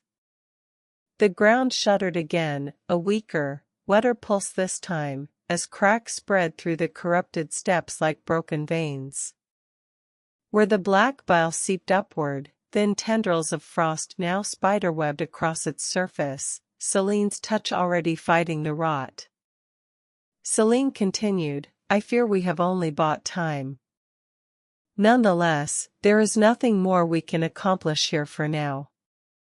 Selene's glacial blue eyes lingered on the collapsed spire as her frost-veined hands unclenched, the ice shards along her jawline receding like retreating tide marks. We have only bought time, she echoed Silver's words, her moon-touched voice hollowed by exhaustion. Her gaze swept the corrupted steps where the remaining obsidian spires pulsed like infected wounds in the distance. Vesryn's consciousness is scattered through the land now, wounded, but not severed. Lysander grunted, wiping black bile from his star-forged arrow with a grimace. He scanned the fractured horizon, his hunter's instincts tracing the tremors still vibrating through the soil. Then we use that time, he rasped, kicking aside a shard of crystallized scream. Moonwells won't cleanse themselves, and every hour we linger lets his corruption dig deeper roots. The ground gave a final weak shudder beneath their boots, like a dying beast's last breath, as violet-tinged dust settled over the ruins. Let's report to the council. If they were true to their word, they may have updates on the other wells. Silver's decision to report to the Ranger Council cut through the exhaustion like a clean arrowhead. Lysander immediately whistled for Kaler, the giant eagle descending through the unnatural twilight while Selene traced glyphs of warding around the spire's ruins, delaying the corruption's spread. The flight back was silent, the desecrated steps unfolding beneath them like a festering wound. At the council grove, Commander Theron met them at the ancient oak's roots, his stern face tightening as Selene delivered the truth. Vesryn has become the land. His consciousness survives. Theron's knuckles whitened on his staff. Then we mobilize, he growled, unrolling a map etched with glowing moonwell sigils, 3 already pulsing with cleansing light. While you fought in the steppes, our teams retook Moonpine Grove and Frostfang's secondary well. But the Whispering Steppes central well. His finger tapped a corrupted sigil near their battle site. Remains inverted. And it's spreading. There's an abandoned well in the ruins near Bracken Hollow. It was not yet inverted, but the plague has corrupted the townfolk. Have you sent scouts in that direction? Commander Theron's gaze snapped to Silver, the map's glow reflecting in his widened eyes. Bracken Hollow's well? He barked a command, and a scout materialized from the oak's shadow, her uniform stained with plague ichor and forest mold. Report, Viral, Theron demanded. The scout's voice was raw, as if scraped by thorns. The well stands pure, for now. But the town's plague twisted guard it like a shrine. They've built nests.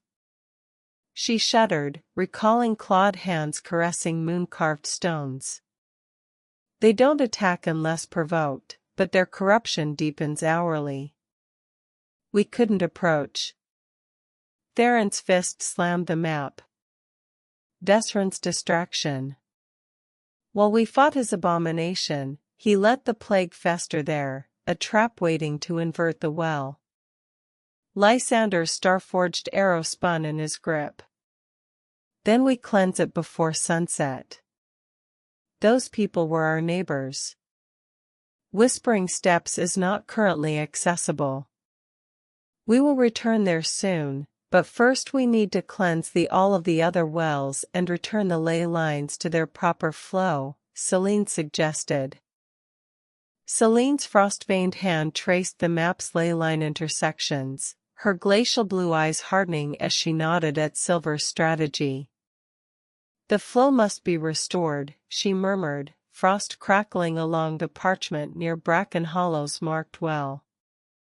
Commander Theron immediately barked orders, scouts dispersed like shadows through the grove, relaying commands to secure retaken moonwells while Lysander prepped Kaler's saddle with grim efficiency.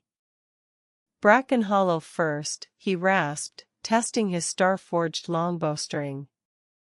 "Those plague-twisted won't wait for dusk."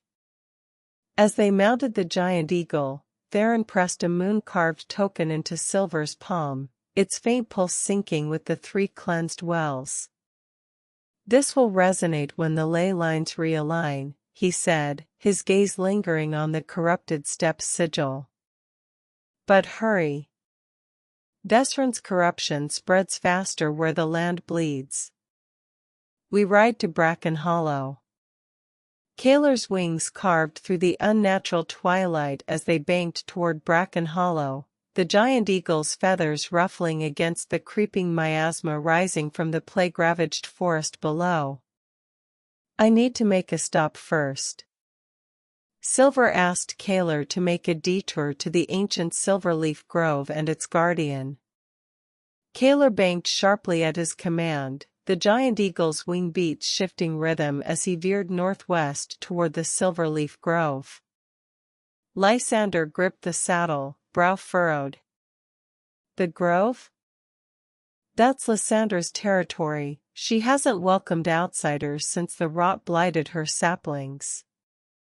Selene's frost-veined hand rested on Silver's shoulder, her glacial eyes scanning the canopy below. "The Guardian remembers your aid during the Blightstorm," she murmured. As Kaler descended through the ancient canopy, the air thickened with the scent of petrichor and weeping sap. Below, the grove stood wounded but defiant, silver-barked trees bore deep scars where corruption was excised, and at its heart, the moss-draped guardian Lysandra stood rooted, her bark face etched with sorrow. She turned slowly, hollow eyes fixing on Silver, her voice like wine through splintered wood. "Ranger, you return as the forest bleeds anew." "Great Guardian Lysandra," Silver began as he knelt in reverence. "I return to bring word, and my thanks. Your sacrifice helped spare the life of the Moon-touched. And with her help we have struck a great blow to your enemy. He is driven deep underground. Many moonwells have been saved. We go now to purge the remaining wells. I ask your patience, soon your groves will flourish once more." Lysander's moss-draped form shifted, bark groaning like ancient ship timbers as she lowered a gnarled limb toward him. Her hollow eyes softened, fractured moonlight pooling in their depths, as his words settled over the blighted grove. "Moon-touched," she whispered, the name rustling through silver leaves like a leaf. "Your arrow felled the darkness that poisoned my roots when others turned away. For that debt." A shudder ran through her trunk, dislodging clumps of corrupted moss that crystallized mid-fall, becoming starlit dust before hitting the earth. "Take this."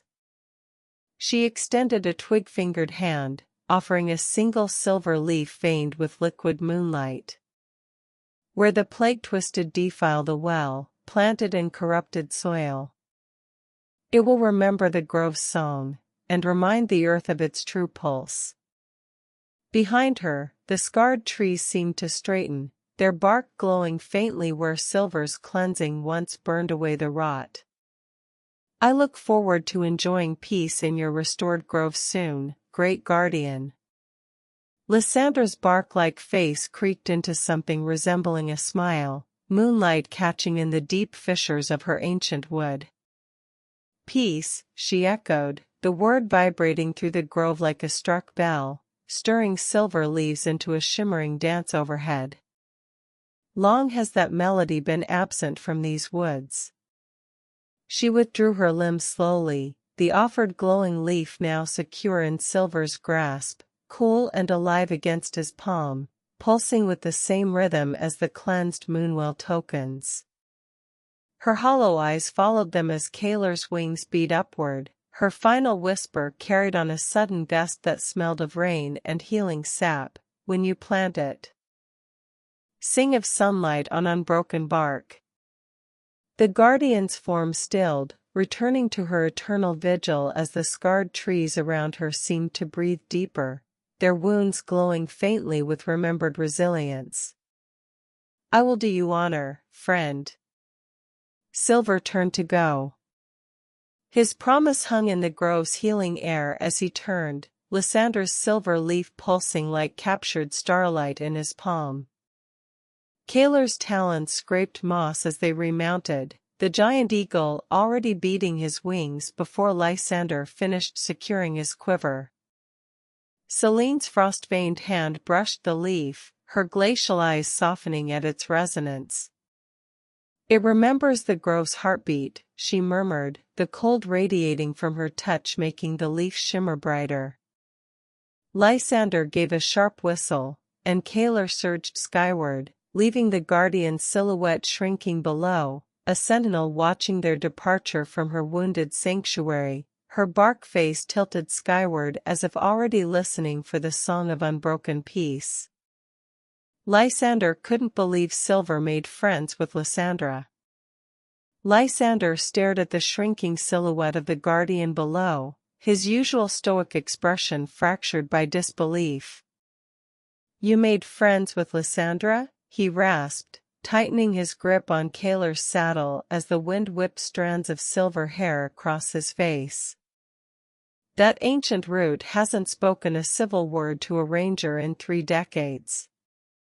Tried to deliver a blight cure sapling to her grove last autumn, nearly got impaled by a summoned oak branch for my trouble.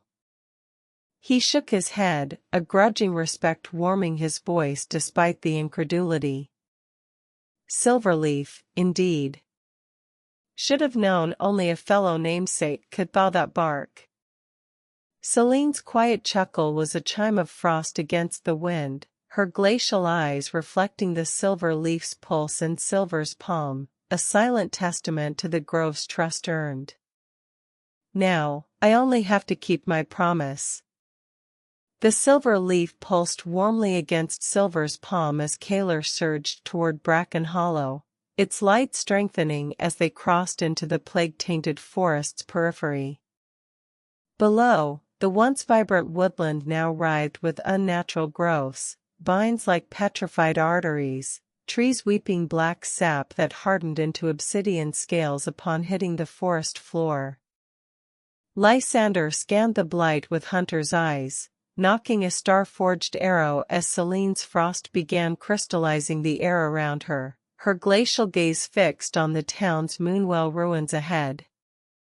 The plague-twisted were already stirring, hunched figures shambled from collapsed cottages, their limbs fused with bark and bone, drawn to the leaf's pure resonance like moths to a flame.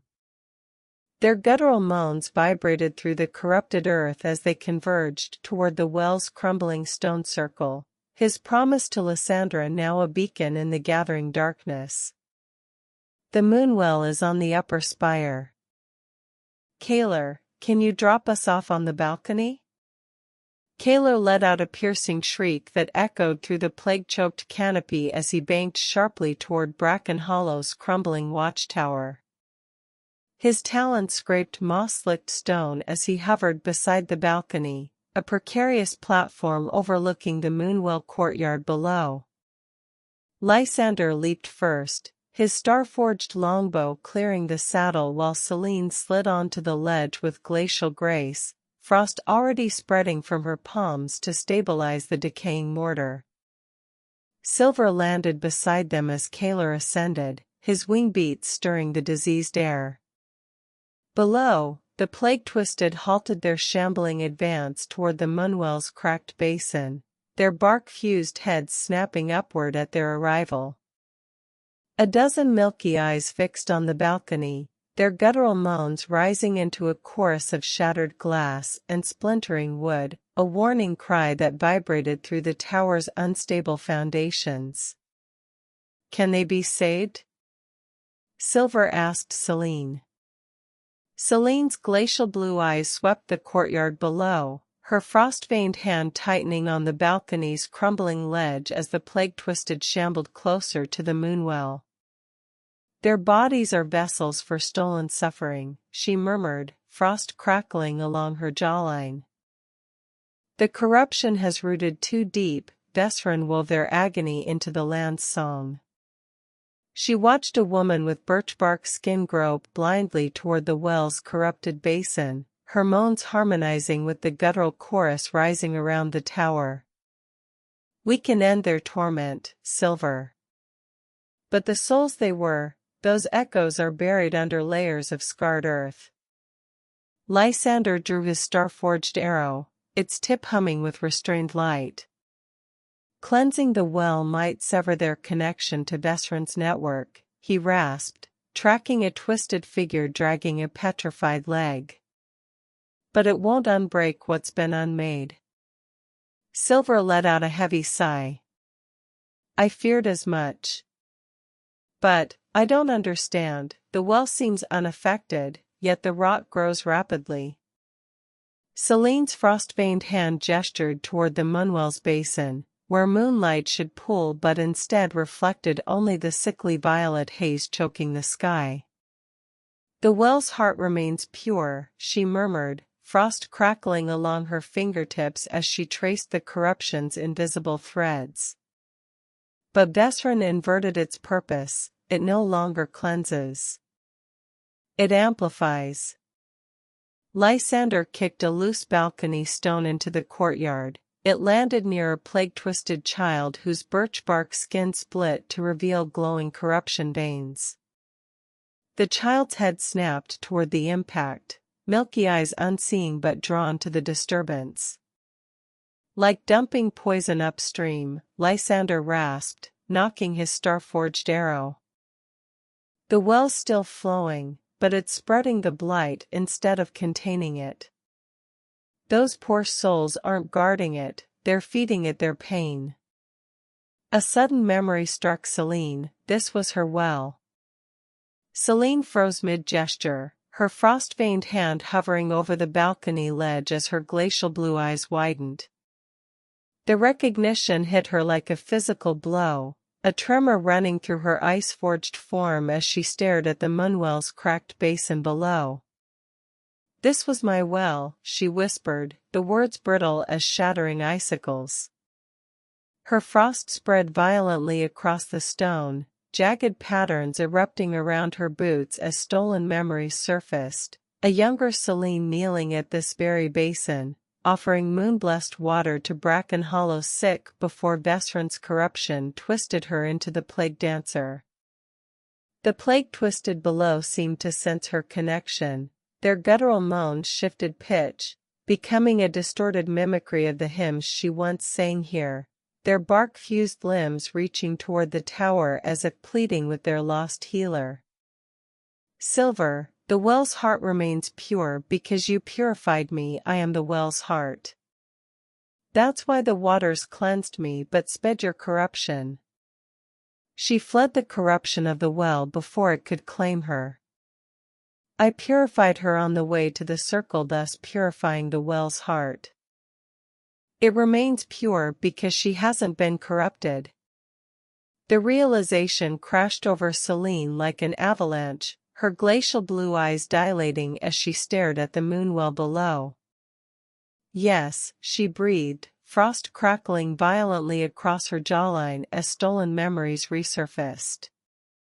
"I fled before the inversion completed, but the well's heart was already bound to me." Her frost-veined hand clenched over her own chest where the moonwell's resonance still hummed beneath her ice-forged skin. The plague twisted below shuddered in unison, their distorted hymns cutting off abruptly as if severed, their milky eyes now fixed blankly on Selene, awaiting the touch of their lost healer. Lysander lowered his star-forged longbow, understanding dawning. "So the corruption couldn't claim the well's core," he rasped, "because its living heart escaped with you." The silver leaf in Silver's palm pulsed brighter, its light mingling with the untarnished moonlight still trapped within the basin below, a beacon calling for restoration. "How much do you trust a ranger's magic?" Silver asked Selene, holding out the vial of liquid starlight. Selene's glacial eyes locked onto the vial of liquid starlight in his outstretched hand, her frost-veined fingers trembling as she recalled the Ranger Council's purification ritual, the same magic that once failed to cleanse her own corruption. "I trust your magic, Silver," she murmured, her moon-touched voice fraying like thawing ice. "But this—" Her gaze flicked to the plague twisted below, their distorted hymns now silent as they pressed against the tower's base, birch bark faces upturned in eerie anticipation. Lysander shifted beside them, star-forged arrow still knocked but tension easing from his shoulders. "Do it," he rasped, his hunter's eyes scanning the courtyard. "That starlight's purer than anything in Theron's vaults." Selene gave a sharp nod, frost crackling across her palms as she prepared to channel the vial's power through her connection to the well, the corrupted land itself seeming to hold its breath. "Use them both. Lysander and I will hold back the townfolk. Go. Reclaim your well, he has no claim to it. I have faith in you, moon-touched." Selene's glacial eyes flashed with fierce determination as she took the vial of liquid starlight from Silver's hand, her frost-veined fingers closing around it like a lifeline. "For Bracken Hollow," she whispered, her voice resonating with the moonwells' buried song. She leaped from the balcony, landing silently in the courtyard as Lysander's star-forged arrows began thrumming through the air, each shot precise, pinning plague-twisted limbs to petrified trees without killing, creating a temporary barrier of humming light.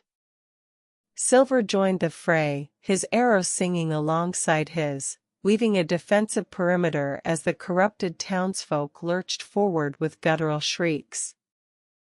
Selene strode toward the moonwell's cracked basin, untouched by grasping bark hands, her form radiating waves of frost that crystallized the corruption seeping from the earth. She poured both vials of liquid starlight into her mouth as she waded into the center of the pool, placing her palms flat against the surface of the waters. The well erupted in a column of pure moonlight, shattering the violet haze as Selene's voice rose in an ancient hymn, the same melody the plague-twisted had distorted moments before. The well fought back, but with pure starlight protecting its heart, Selene was untouchable. The liquid starlight ignited within Selene, her body becoming a conduit as she pressed her palms against the moonwell's corrupted waters. Violet tendrils lashed upward like poisoned serpents, but the starlight flared, a supernova contained within her ice-forged form, vaporizing the corruption on contact. The plague-twisted recoiled as if scalded, their guttural shrieks faltering when Selene's hymn swelled, pure and resonant. Silver and Lysander held the line, their arrows severed grasping bark limbs while star-forged shots anchored writhing forms to the blighted earth. The well's basin fractured, not from destruction but rebirth, moonlight erupted through the cracks, scouring the inverted wards etched into its stones. Selene's voice rose, a glacier meeting a wildfire, and the column of light purged the courtyard's miasma in a single, shuddering breath. Plague-twisted were restored, but fell into slumber, unmarked bodies dormant without a soul. Selene radiated joy as her home waters were restored. The moonwell's purging light washed over the plague-twisted in a silent wave. Their bark-fused limbs softened into unblemished skin, petrified joints unlocking as they crumpled to the moss like marionettes with severed strings. No wounds marred their restored bodies, only the eerie perfection of dolls never lived in. Selene stood radiant at the well's center, her glacial eyes shimmering as she traced a hand through the now crystalline waters. They're empty, she murmured, the hymn still resonating in her voice. Vesryn has their souls burning the endless torment as fuel for his corruption. Yet her smile remained, a fragile, joyful thing, as the waters pulsed against her fingertips, singing of homecoming. The corrupted vines withered from the courtyard stones, revealing patches of star-white moss pushing through the blighted earth. If we are able to release them, some may yet return, if they so choose. You grow more amazing by the day. Silver's words hung in the purified air as Selene turned from the moonwell, her glacial eyes meeting his with a warmth that defied her frost-forged form. I had good teachers, she murmured, frost-veined fingers brushing the now crystalline waters one last time. The silver leaf in his palm pulsed in resonance with the cleansed well, its light mingling with the dormant bodies surrounding the courtyard, a silent promise to Lysander kept. Lysander landed beside them, his star-forged longbow lowered as he surveyed the restored basin.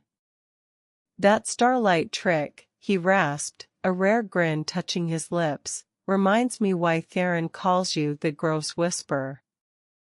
Selene's hand rested on Silver's shoulder, her touch colder than the bracken hollow winds yet radiating profound gratitude. The well's song hummed beneath their boots, its melody no longer inverted but flowing outward, a healing pulse already threading through the blighted forest. What else do you remember? Selene's frost-veined fingers traced the moonwell's rim as she closed her glacial eyes, the purified waters reflecting her moon-touched features. The hymns, she murmured, frost crackling softly around her. I'd forgotten how the children's laughter used to echo here at dusk, and old man Hemlock's terrible jokes when he brought his sick granddaughter. Her voice wavered as a memory surfaced, sharp and visceral. Vesryn came as a wounded traveler, clutching his side. I let him drink from the well while I fetched bandages. When I returned, she opened her eyes, the blue depths haunted. He was etching inverted wards into the stones with his own blood. I tried to stop him, but his corruption seized me through the water I'd touched to his lips. That's when I fled. I wandered in agony for decades. The dormant bodies around the courtyard seemed to sigh in unison, their empty forms stirring faintly at the revelation of their betrayer's face. Then I found you. Lysander kicked a loose pebble into the well, its ripples distorting Selene's reflection. Clever bastard, he grunted, scanning the tree-line where violet haze still clung. Used your compassion as the trap's trigger. He turned to Silver, his hunter's eyes sharp. We've restored the well, but Vesryn's stolen souls remain chained. That corruption shift to the whispering steps? He's consolidating power. Kaler shrieked overhead, circling lower as if sensing urgency. The silver leaf pulsed hotter in Silver's palm, Lysander's gift reacting to the lingering anguish in the soil. Other wells won't hold long if we don't sever his connection to the suffering he harvested. No, Silver said, we have to purge all of the wells before we again march on Vesryn in the Whispering Steppes. I understand that now.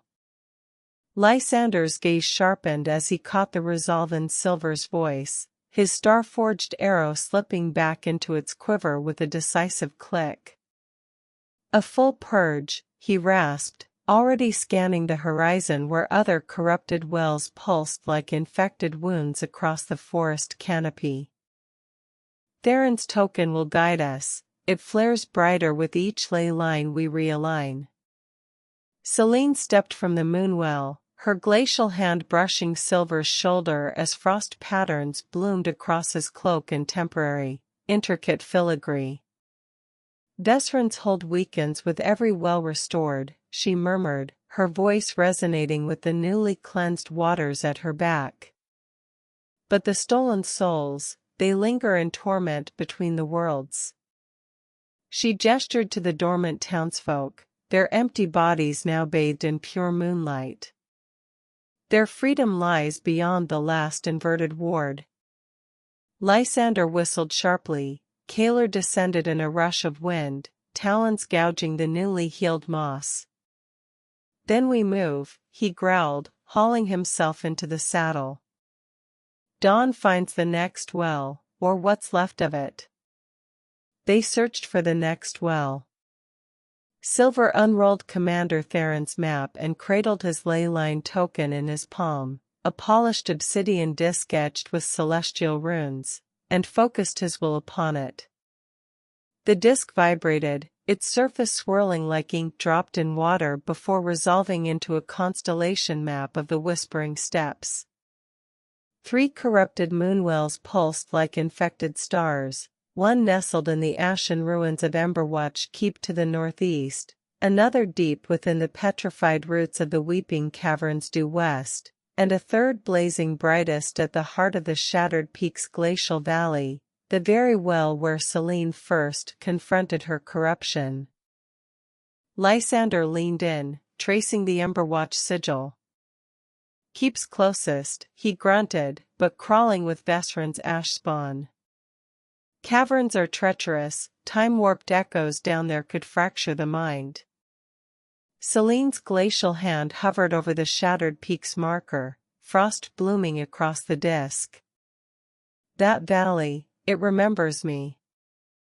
The corruption there will be thickest. The token trembled in Silver's grip, its pull toward each location equally insistent, a silent demand to choose their next battlefield. We can expect that every well we cleanse will bring greater resistance at the others. His hold may weaken, but his desperation greatly increases. Lysander's knuckles whitened around Kaler's reins as Silver's warning hung in the purified air. A cornered beast fights dirtiest, he rasped, his gaze sweeping over the dormant townsfolk, their empty forms a stark reminder of the stakes. Selene's glacial hand rested on the moonwell's rim, frost spreading like lace across the stone. Vesryn's desperation is his weakness, she murmured, her voice resonating with the well's renewed song. He'll guard the remaining wells with everything he's siphoned from these souls, every purge will feel like tearing out his own roots. The ley line token in Silver's palm pulsed hotter, its celestial map flaring as if scorched by unseen fire, the 3 corrupted wells now throbbing like infected hearts on the disk's surface. The choice remained theirs, but the air itself seemed charged, the forest holding its breath for his decision. That's what I am counting on. A tree with no roots holds no power in the storm. We will be the storm. Into the flame.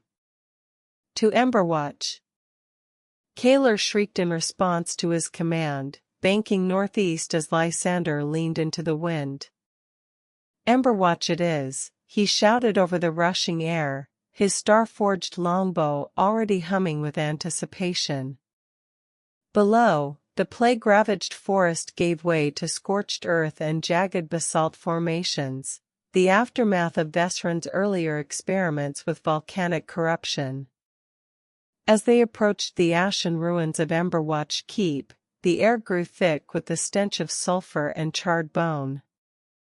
The keep's shattered battlements glowed with unnatural heat, and through the smoke, they spotted the corrupted moonwell at its center, a pool of bubbling obsidian surrounded by hunched, ash-spawned sentinels whose molten veins pulsed in time with the well's inverted heartbeat. Selene's frost intensified around her, crystallizing the ash-flecked wind into razor-sharp snowflakes as she locked eyes with the largest sentinel, a hulking figure fused to the well's rim, its obsidian claws gripping the stone-like roots. The storm begins, she murmured, glacial power coiling in her palms. From what we've learned so far, I'm guessing those guys are just for show. Silver said, pointing to the ash spawn. This well is going to be rooted deep near the molten core of the flame. Selene's glacial eyes crinkled at the corners as she followed his gesture toward the ash spawn sentinels. Perceptive as always, she murmured, frost crackling with approval across her jawline. You learn well. Below, the largest sentinel, fused to the moonwell's rim, unfurled obsidian claws that sank deeper into the stone, confirming his suspicion. Its molten veins pulsed brighter, channeling geothermal energy upward from the volcanic depths where Vesryn anchored this well's corruption. The lesser ash spawn shifted restlessly, their movements too synchronized, too mechanical, mere puppets masking the true threat, the inverted ward's roots plunging into the mountain's fiery heart. I have a good teacher, Silver answered. Selene's frost-veined lips curved into a rare, genuine smile, a crack in her glacial armor as she met his gaze. Then let's show Emberwatch what we've learned, she murmured, frost already spiraling down her arms in preparation. Below, the fused sentinel seemed to sense the shift in intent. It tore its obsidian claws from the moonwell's rim with a screech of grinding stone, revealing the glowing fissure it guarded, a direct conduit plunging into volcanic depths. The lesser ash spawn abandoned their patrol patterns, converging into a molten phalanx between their landing point and the exposed conduit. Lysander drew his star-forged arrow, its celestial light cutting through the sulphurous haze. That's our true target, he rasped, tracking the fissure's pulsing rhythm. Break the roots, and this well crumbles. Silver looked down at the frost tips gathering on Selene's hands. Ice and fire. Things are about to get explosive, he grinned. Selene's glacial eyes met his as frost crystallized into razor-edged shards along her fingertips, a silent acknowledgement of his warning. Below, the fused sentinel bellowed, molten veins flaring as it slammed its obsidian claws into the moonwell's fissure. Geothermal energy erupted upward in a scalding geyser, but Selene's frost met it midair. The collision was cataclysmic. Superheated steam exploded outward in a deafening shockwave, shattering the lesser ash spawn into obsidian shrapnel that embedded itself in Emberwatch's crumbling walls.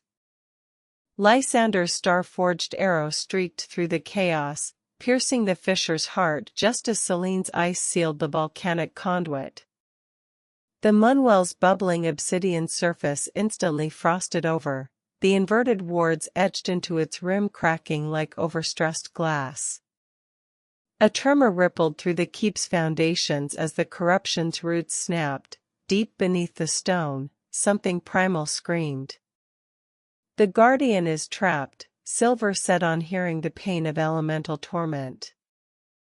The agonized scream reverberated through Emberwatch's foundations, not Vesryn's malice, but the raw torment of the volcanic elemental bound beneath the moonwell. Selene staggered as the sound resonated in her glacial core, frost fracturing across her chest. It's burning alive down there, she gasped, her voice cracking like thin ice. Below, the frozen moonwell's surface began to spiderweb as the trapped elemental thrashed against its prison, molten light bleeding through the fissures. Lysander knocked another star-forged arrow, his aim shifting from the well to the trembling earth. Vesryn chained it as a corruption battery, he snarled, tracking the pulsing veins of magma now visible through the courtyard's fractured stones.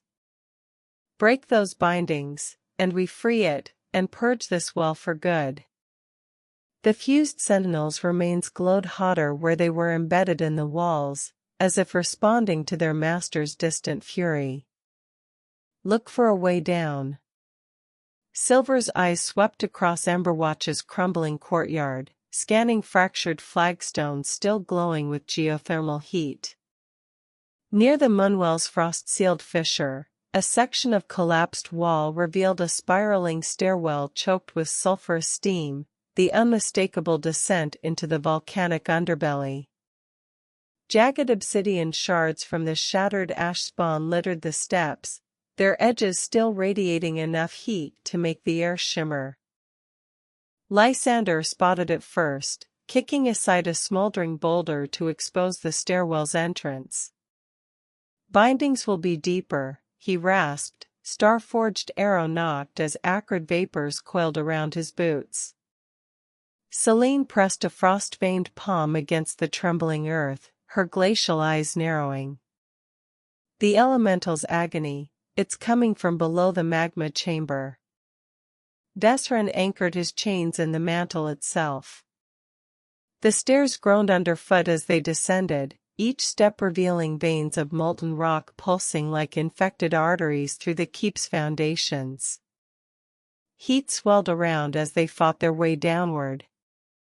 The volcanic heat intensified with every downward step, thickening the air into a suffocating blanket that seared their lungs. Below, the stairwell opened into a cavernous magma chamber where Vesryn's corruption manifested as obsidian chains sunk deep into the molten rock, each link pulsing with stolen suffering. The bound elemental thrashed against its bonds, its form a shifting silhouette of liquid fire and anguish that scorched the cavern walls with every convulsion. Selene lunged forward, frost-veined hands slamming onto the nearest chain. Her ice met superheated metal in a hissing explosion of steam that cracked the obsidian like glass. Lysander's star-forged arrows found the weakened links, shattering them in bursts of celestial light as the elemental's roar shifted from agony to fury, a living volcano awakening to its captivity. The massive elemental lashed out in blind rage. "We have to calm it down before he kills us on accident," Silver yelled as he dodged a broken chain whipping over his head. "How do you calm down a volcano?" The elemental's molten arm swept across the cavern in a blind arc, shattering obsidian chains like glass and sending superheated debris raining down. Selene threw herself against a stalagmite as a chunk of magma-coated rock exploded where she stood moments before. "You speak to its pain, not its rage," she shouted over the cavern's roar, frost spreading from her palms across the stone floor, a fragile bridge toward the thrashing entity. Lysander's star-forged arrow embedded into the ceiling above the elemental, releasing a shower of pure moonlight that momentarily stilled its convulsions. "Its chains were its tormentors," he yelled, knocking another arrow as the elemental's fiery eyes fixated on the celestial light. "Show it we're breaking them, not adding new ones." The creature hesitated, magma tears dripping from its form as it stared at the shattered links at its feet. "Selene, how closely can you focus the ice? If I get him to stand still, can you cut the shackles off without hurting him?" As Silver spoke, he walked boldly forward, daggers drawn, and knelt before him, head longbowed and the tips of his daggers resting harmlessly on the ground, praying ever so softly that one guardian would recognize another, if that's truly what he'd become. Selene's frost intensified into needle-thin filaments as he knelt, daggers grounded. "I can shave frost off a sunbeam," she whispered, glacial focus narrowing. The elemental's magma tears sizzled on the ground before his long-bowed head as it loomed, a mountain of liquid fire trembling inches from his face. Its molten eyes flickered from his surrendered blades to the shattered chains at its feet. Recognition dawned in the slow tilt of its obsidian skull, a guardian's posture mirrored. Selene's eyes lashed out, not as a weapon, but as a surgeon's scalpel. Frost threads wove through the remaining shackles, severing corruption bonds with subatomic precision. The elemental shuddered as the last chain fell, its roar softening into a deep, resonant hum that vibrated through the cavern like a purring star. Freed, it sank gently back into the magma pool. Guardian. You bring the moon touched. I rejoice that I was not forgotten. The voice echoed through Silver's head like a volcanic eruption. Moon-touched, I know you. Come. Take my hand. There is a gift to be given for your service. Do not fear it, little one. Selene slowly walked forward and placed her delicate hand in the massive palm of the fiery giant.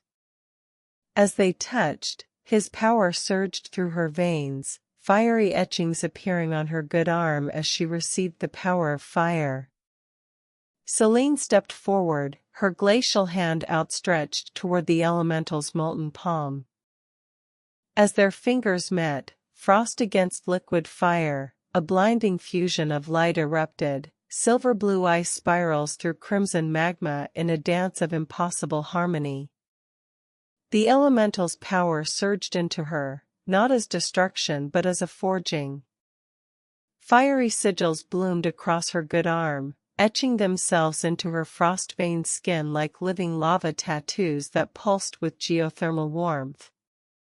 She gasped, not in pain but in awe, as the dual energies stabilized within her, the moonwells' purity now intertwined with the volcano's primal heart.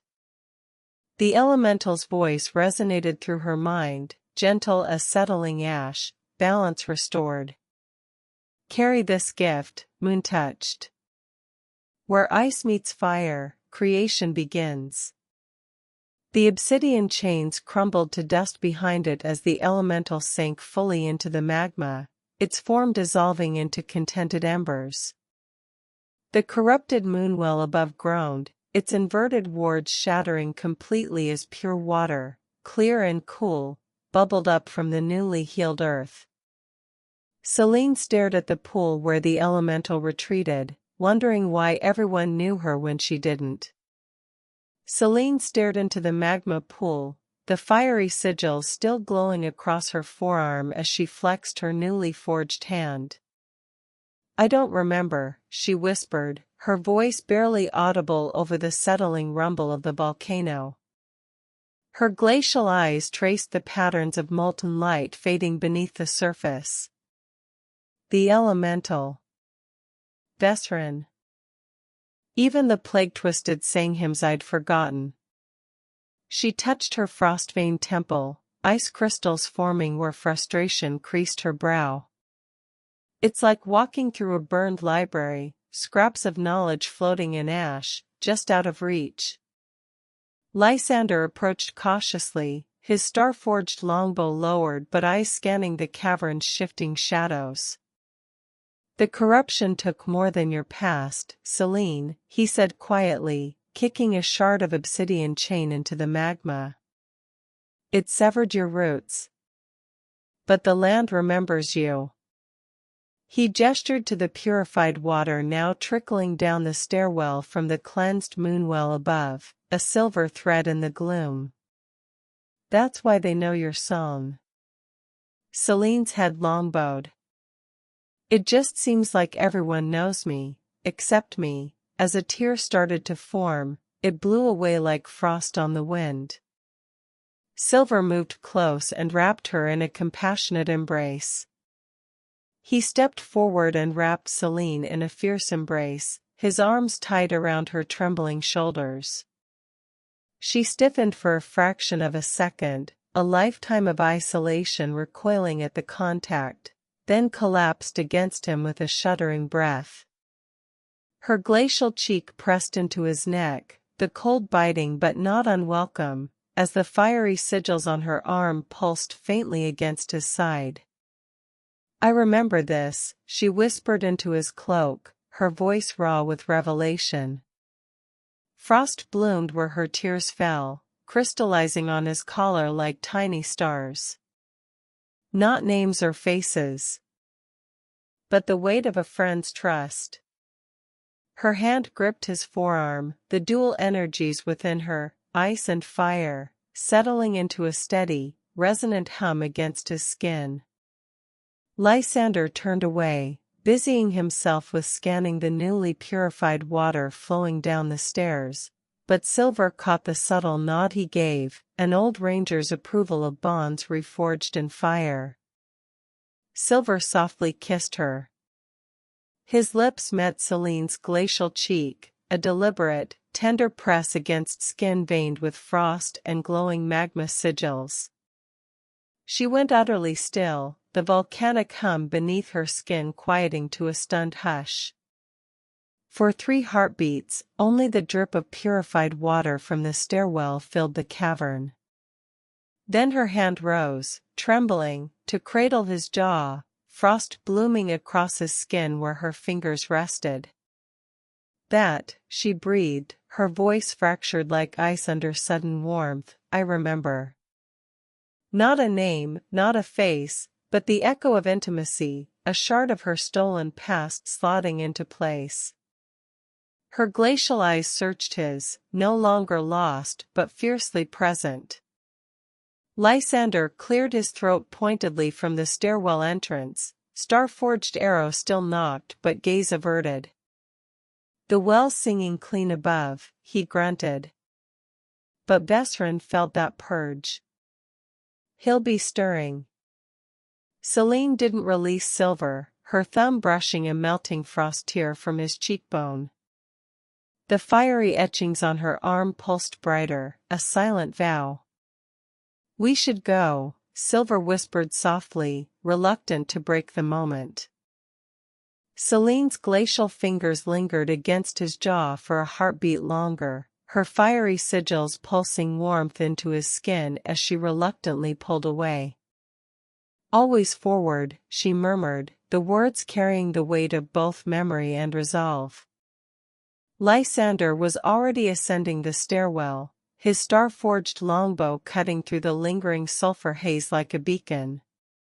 As they emerged into Emberwatch's courtyard, the purified moonwell now flowed with crystalline water that steamed gently where it met the cooled lava flows, a stark contrast to the bubbling obsidian corruption from moments before.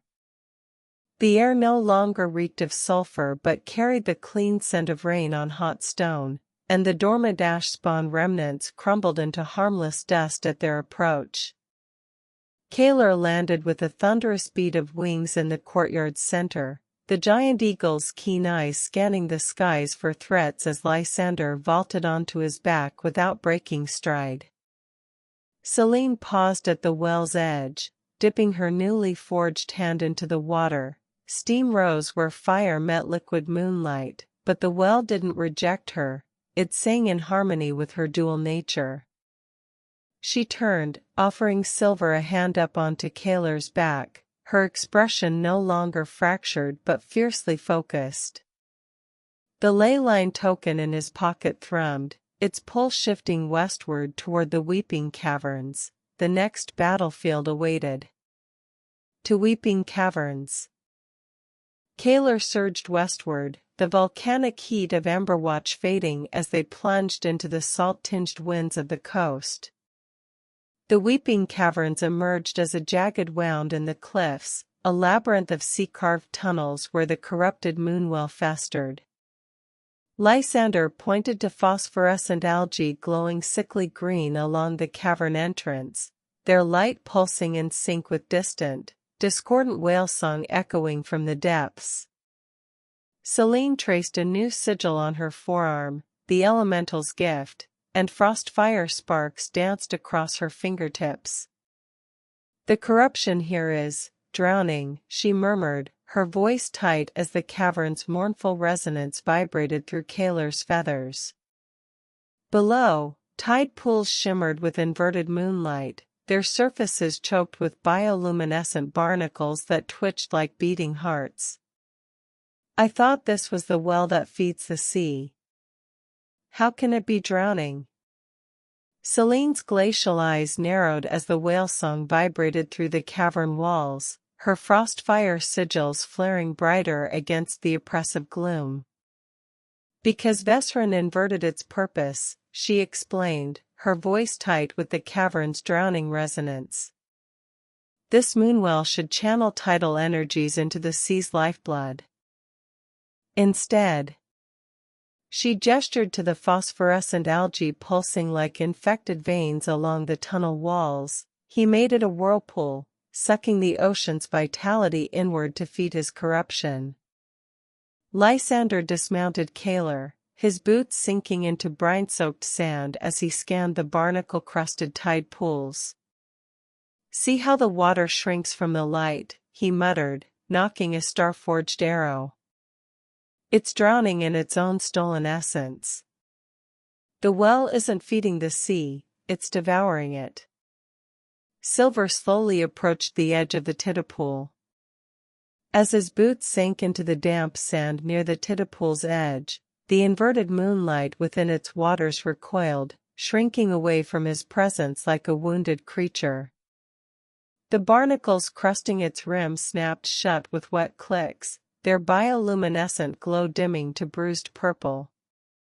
From the pool's center, a distorted reflection of his face rippled, then fractured into dozens of screaming mouths that silently mimicked the cavern's drowning whale song.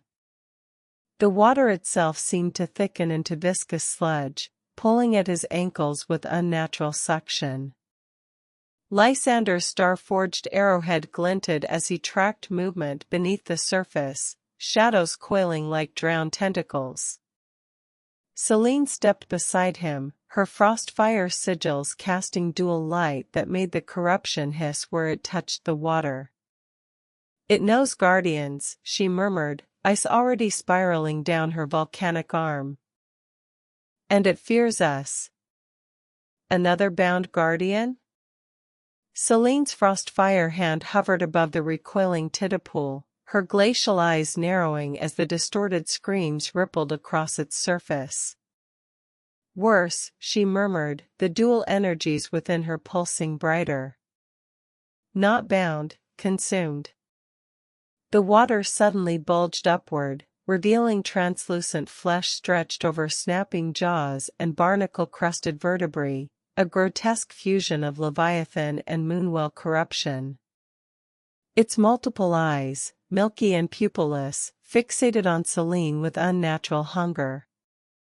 Lysander's arrow released with a celestial hum, piercing one gelatinous orb. The creature shrieked, a sound like drowning sailors, as ichor the color of spoiled milk sprayed across the sand. "It's the well's guardian," Selene confirmed, frost already crystallizing the ichor where it neared her boots, but Vesryn didn't chain it. He let the corruption eat it alive and wear its corpse. The thing lurched forward, tidal water sluicing off its half-formed flippers as it dragged itself onto shore, its maw gaping toward the purifying light of Selene's sigils. "We are too late then."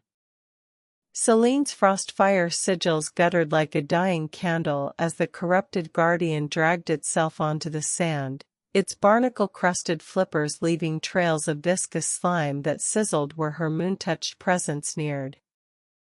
"Too late to save it," she confirmed, her voice raw as the creature's milky eyes tracked her every movement, "but not too late to grant it mercy." Lysander's second arrow found the thing's gaping maw, celestial light bursting within its throat, not to kill, but to illuminate the pulsing obsidian shard embedded where its heart should be.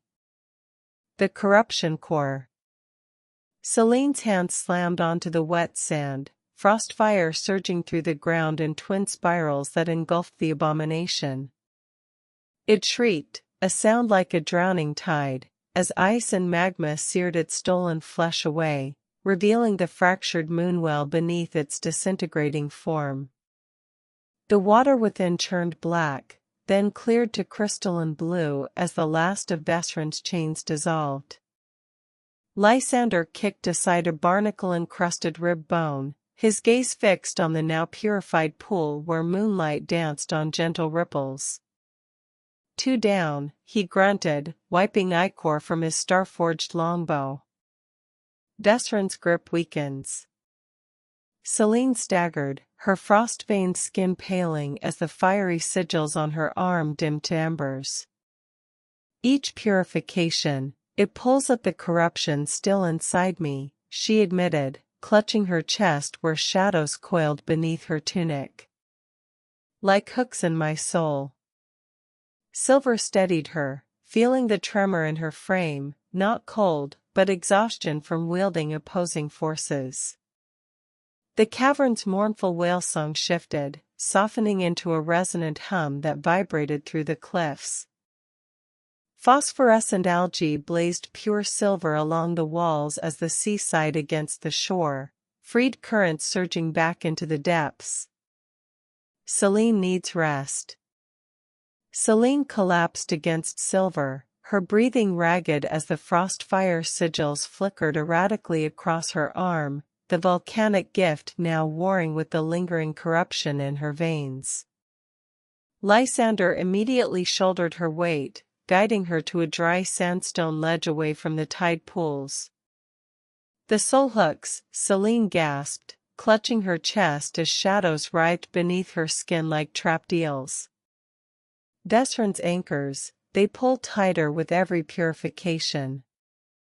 As she sank onto the stone, Lysander uncorked a vial of moonwell essence, trickling its silver liquid over her seething forearm. The dual energies momentarily stabilized, but her glacial eyes remained unfocused, distant. Rest isn't indulgence here, Lysander muttered, scanning the cavern's now harmonious bioluminescence. It's reconnaissance. Close your eyes, moon-touched. Listen to what the cleansed water sings of Vesryn's next move. Selene's head lolled against the rock, her breathing deepening as the cavern's purified whale song hummed a lullaby in the ancient tongue of tides. No, Silver said firmly. In the morning, yes. But now we all need rest. This has been too easy. Tiring, yes, but too easy. We all need rest. His command halted Lysander mid-motion as he reached for another vial. He studied Selene's ashen face, her frost-fire sigils now barely glowing embers in the dim cavern light, then gave a curt nod. Wisdom speaks, he conceded, though his eyes remained fixed on the cavern's deeper shadows. He gathered driftwood, bone-dry remnants washed ashore before the purification, and built a small fire in a natural sandstone hollow, its smoke wisping upward through fissures in the ceiling. Selene didn't sleep, but sank into a trance-like state, her breathing syncing with the cavern's new, gentle tide rhythm. The purified moonwells' luminescence cast shifting silver patterns on the walls, and Silver felt the exhaustion settle into his own bones, not just physical weariness, but the soul-deep drain of confronting corruption twice purified. The quiet was profound, broken only by the crackle of the fire and the distant sigh of the freed sea. Vesryn's rage was a distant thunder, but here, now, there was only the fragile peace of earned rest. It's like the hare running the hound in circles, Silver explained to Lysander while poking at the fire. He's trying to tire us out, make us overconfident, make us overreach. One misstep from the tired hound and the rabbit escapes. This well no longer has a guardian. You and I should split watch. Let Selene sleep, she bears the heaviest load. Lysander fed another driftwood branch into the fire, its flames casting dancing shadows across his weathered face. He murmured, his voice gravelly with fatigue as he watched Selene's still form. Vesryn plays the long game, always has. He knows purification burns the wielder brightest. He rose, brushing sand from his star-forged longbow. First watch is mine. Sleep, Silver. The sea sings clean tonight, but that won't last.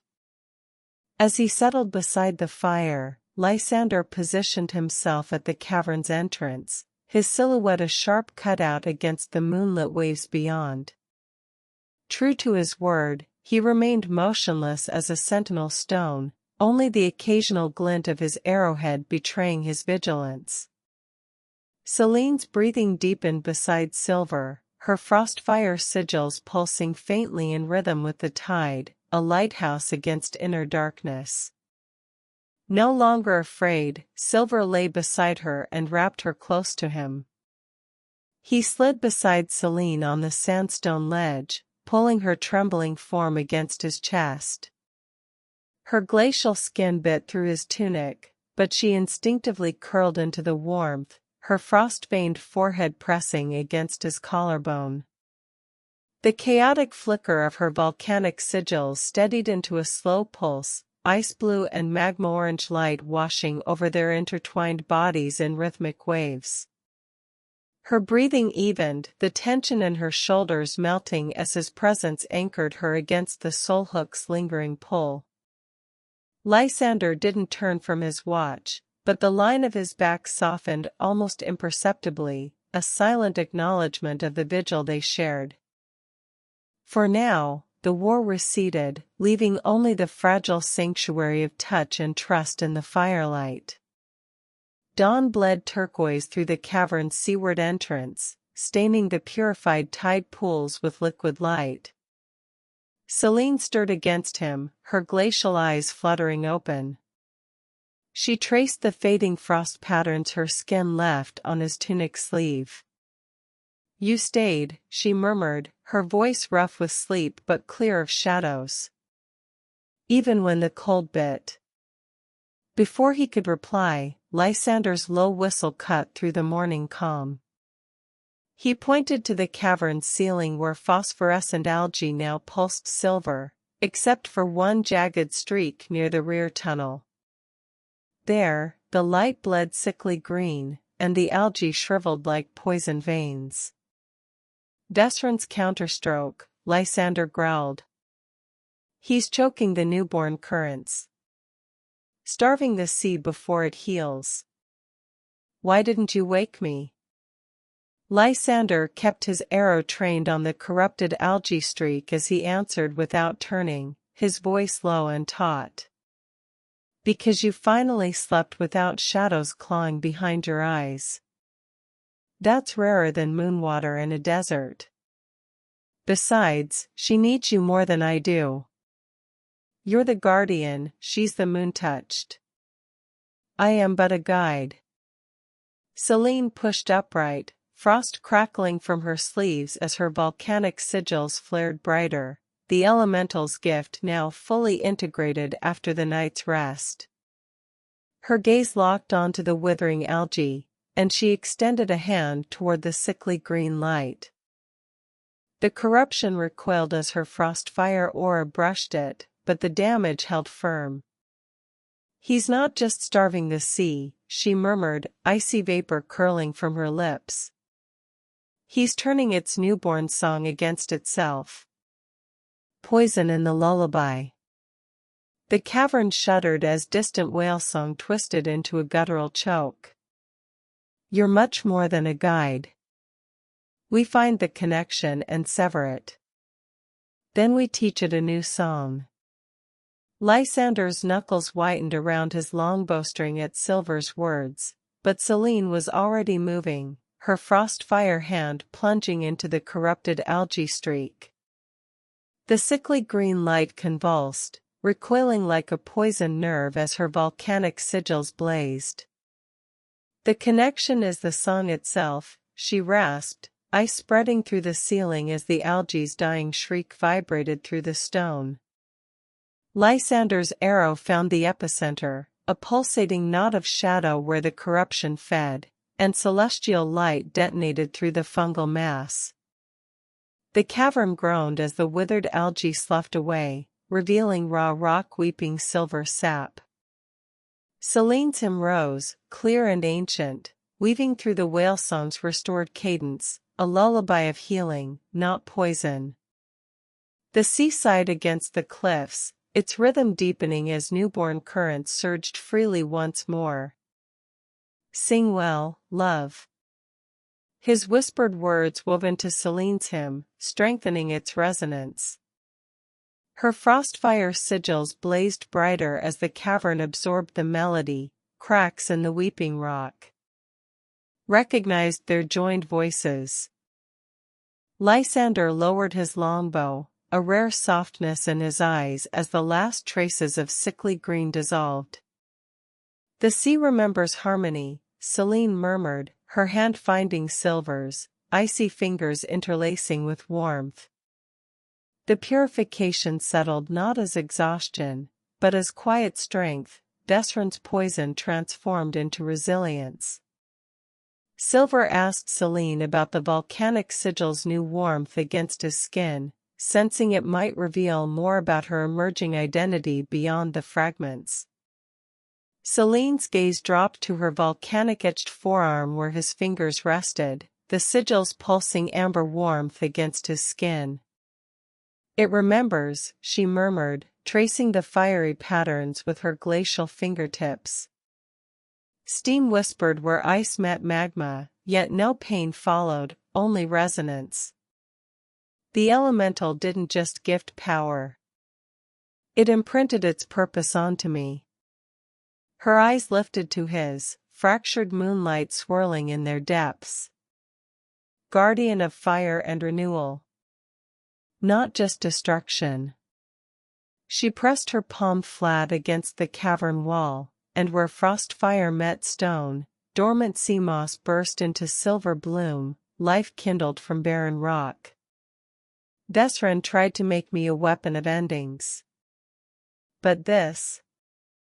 She flexed her hand, watching new moss unfurl like miniature banners. Is a language of beginnings. Lysander approached, kicking aside a charred remnant of corrupted algae. Beginnings he'll try to smother, he warned, though his tone lacked its usual edge. He nodded toward the rear tunnel where the cavern narrowed into darkness. The ley line token pulls harder now. Vesryn's panicking, his last stronghold is Shadowfen Vale. Selene's sigils flared brighter at the name, her breath frosting the air. Shadowfen, where he severed me from myself. She closed her eyes, volcanic light dancing beneath her lids. The corruption there isn't just in the water. It's the air.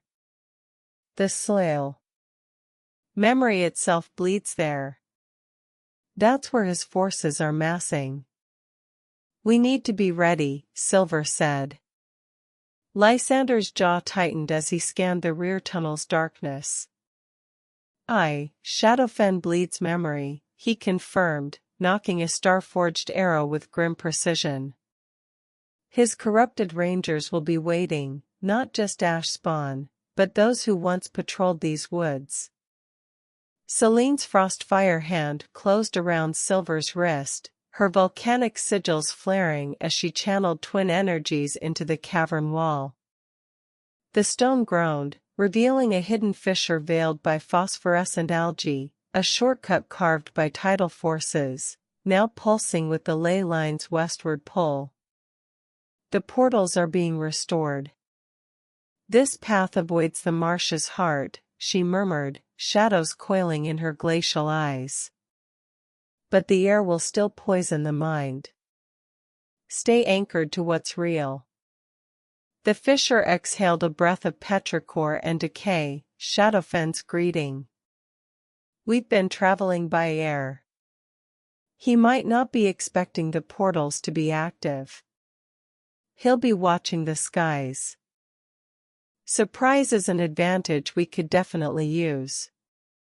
Lysander's eyes narrowed with predatory focus as he traced the ley line's pulse through the fissure. A sound tactic, he murmured, already melting into the shadows beside the algae-veiled entrance. Selene pressed her palm against the stone, frostfire sigils flaring as she channeled the volcanic gift into the rock. The fissure groaned, its edges smoothing into an arched passageway shimmering with residual moonwell energy, a temporary portal stabilized by her dual nature. "The path holds for now," she breathed, steam curling from her lips as corruption recoiled from the threshold. But Shadowfen's memory poison twists perception. "Trust the earth's pull over your eyes." The portal's light deepened, revealing moss-slick stones descending into gloom, a shortcut through the bedrock, bypassing Vesryn's skywatchers entirely. Silver passed through the portal. He stepped through the portal first, the ley line energy humming through his bones like a plucked harp string. The transition wasn't smooth, it felt like being pulled through cold tar, then flung into damp, oppressive darkness. Shadowfen's air hit him instantly, thick with the cloying sweetness of rotting blossoms and the underlying tang of iron-rich mud. The ground squelched beneath his boots, a spongy mat of peat and decaying reeds. Phosphorescent fungi clung to gnarled, black-barked trees, casting sickly green halos that distorted depth and distance. Shapes flickered at the edge of vision, half-glimpsed figures that dissolved when he turned his head. Selene emerged behind him, her frostfire sigils flaring defensively, hissing where they touched the corrupted mist. "The land remembers pain," she whispered, her voice strained as fragmented images, a snapped longbowstring, a silver locket sinking into murk, flitted across her eyes. Lysander materialized last, his celestial arrow already nocked and glowing like a beacon, cutting a swath of clarity through the memory-poisoned fog. The ley line token at Silver's belt vibrated urgently, pulling them toward a dense thicket of thorned willows where the corrupted moonwells' pulse thrummed like a diseased heart. "Tread lightly, lest the marsh swallow you." The marsh swallowed their footsteps whole. Each careful placement sank ankle-deep into the sucking peat, releasing bubbles of foul-smelling gas that shimmered with trapped memories, a child's laughter, the snap of a trapper's snare, the wet gurgle of drowning. Thorned willows leaned closer, their branches creaking like arthritic fingers as Selene's frostfire aura pushed back the worst of the memory mist. Lysander moved like a wraith ahead, his star-forged arrows light carving a path through illusions. A phantom campfire flickered and died where he passed, a sobbing shadow dissolved into reeds. The corrupted moonwell's pulse grew louder, a wet, labored thumping that synced with the squelch underfoot. A patch of seemingly solid ground gave way. Silver caught himself on a gnarled root slick with algae, but not before his hand brushed a half-buried elven skull. Its empty sockets flooded with visions, Vesryn's sneer, a silver locket identical to Selene's being pried open, the snap of a longbowstring, before crumbling to dust. Selene's fingers tightened on his arm. "The land bleeds its wounds," she breathed, frost crackling on the thorns nearest her. "Don't linger. Grief anchors us here." Silver remembered the few remaining twigs of silverleaf in his pouch and pulled them out. 3 left. "It can't hurt, right?" he said as he passed them around. The silverleaf twigs glowed softly in his palm, their moonlight-blessed edges cutting through Shadowfen's gloom like tiny blades. Selene accepted hers with trembling fingers. The moment it touched her skin, her frostfire sigils flared brighter, stabilizing the volcanic pulse beneath her corruption scars. "It sings of home," she whispered, tucking the sprig into her tunic where shadows coiled thickest. Lysander crushed his against his arrowhead, celestial light blazed along the shaft, burning away memory mist that had begun clinging to the fletching. When Silver placed his own silver leaf beneath his tongue, the marsh's whispers sharpened, not as overwhelming grief, but as distinct voices, a ranger's last curse against Vesryn, the gurgle of the corrupted moonwell ahead, the skittering of armored feet through distant reeds. The land's pain remained, but the silver leaf granted focus, turning suffocating poison into a map written in anguish. Lysander froze, his starlit arrow aimed at the thicket ahead.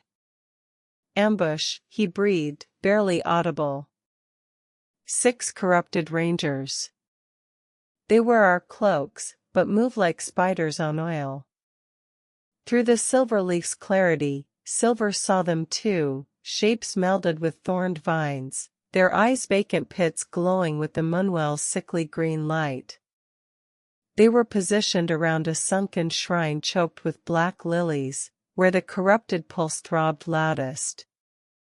Selene's hand closed around Silver's wrist, her touch icy. "They're not just guarding it," she murmured, glacial eyes widening. "They're feeding it. Vesryn's using their stolen souls as conduits." Her frost fire flared, not in attack, but in recognition, a flicker of the silver locket's memory surfacing. "That shrine, it's where he broke me. You're stronger now." His words anchored Selene as the corrupted rangers shifted in the thicket, thornvine limbs creaking, vacant eyes locking onto her frostfire glow. She didn't flinch. Instead, volcanic sigils blazed down her arms, melting the ice that had begun crusting her knuckles. "Stronger," she echoed, her voice a blade honed by memory.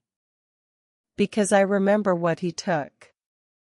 She stepped forward, not toward the shrine, but toward the nearest corrupted ranger, a gaunt figure whose tattered cloak still bore moonpine grove's insignia. Her frost-fire hand doesn't strike, it pressed against the ranger's chest where a soul should glow. The vines shrieked as her purifying energy surged, not to destroy, but to sever Vesryn's hold. The ranger convulsed, thorn tendrils snapping like rotten twigs as their stolen soul fragment flared silver, a momentary beacon before dissolving into the mist. Lysander's arrow followed her gesture, celestial light piercing the shrine's pulsing core. The black lilies withered, revealing the moonwell beneath, a pool of swirling obsidian choked with drowned memories. Silver attacked the rangers. His arrow flew true, striking the nearest corrupted ranger where Selene's touch had already weakened Vesryn's hold.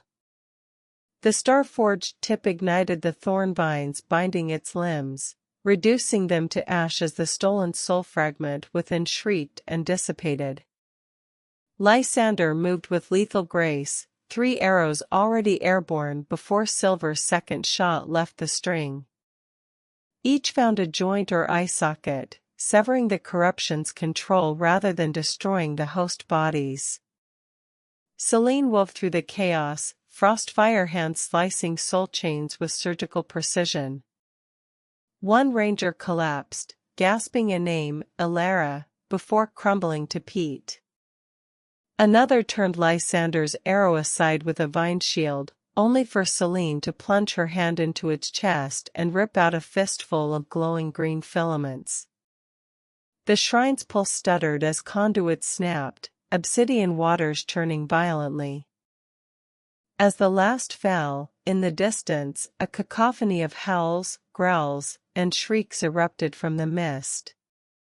"They know we're here now, we must hurry." The corrupted ranger's collapse triggered a chain reaction, their severed soul chains whipped back toward the obsidian moonwell like snapped cables, cracking the shrine's foundation. Lysander snarled a warning as the howls crescendoed into a wall of sound, shaking droplets of poison due from the thorns. "Move! The shrine is collapsing!" Selene's frostfire hand seized Silver's arm, her volcanic sigils flaring as she channeled twin energies into the ground. The peat liquefied beneath their boots as she forged a temporary bridge of frozen magma across the moonwell's churning surface, just as armored shapes burst through the thicket, twisted swamp drakes ridden by rangers whose eyes bled shadow, their spears aimed at their backs. Lysander's final arrow shattered the shrine's central pillar, buying seconds as the path crumbled behind them into the devouring blackness. They leaped onto solid ground as the magma bridge dissolved, the moonwell imploding with a wet roar that sucked 2 drakes and riders into oblivion. The survivors skittered back, hissing, but Selene didn't hesitate. She slammed her palms onto the shrine's fractured rim, frost fire surging into the corrupted waters. Vesryn anchored himself here through my pain, she gasped, ice spreading like lightning across the obsidian surface. Break the anchor points. Lysander's arrows found them, 3 jagged soul shards embedded in the stone, glowing with stolen moonlight.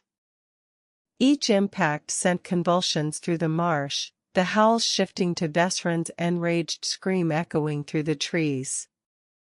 He's here, Lysander warned, knocking another arrow. Not in flesh, in the fog itself. It is time, love. You must remember. Face the pain, face the loss. He cannot break you again.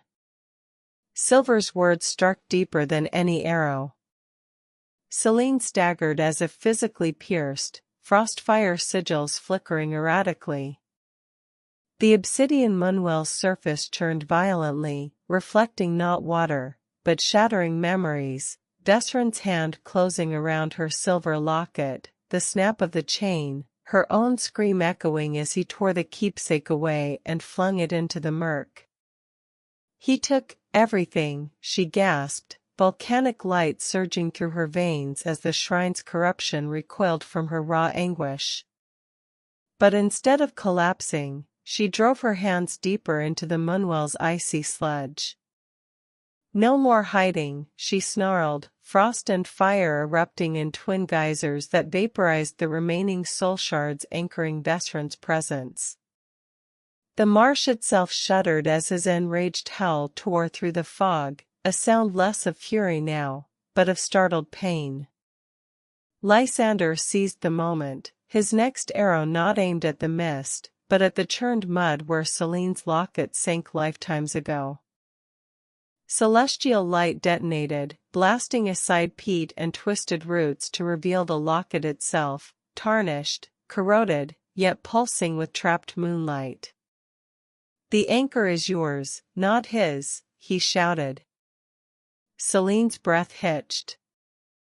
With a cry that was part sob, part battle roar, she wrenched her essence from the moonwell and lunged for the locket. Her fingers closed around it just as Vesryn's form coalesced from the poisoned fog, a towering silhouette of thorns and stolen memories, his eyes pits of green fire. You were always weak, moon-scarred, he hissed, tendrils lashing toward her exposed back.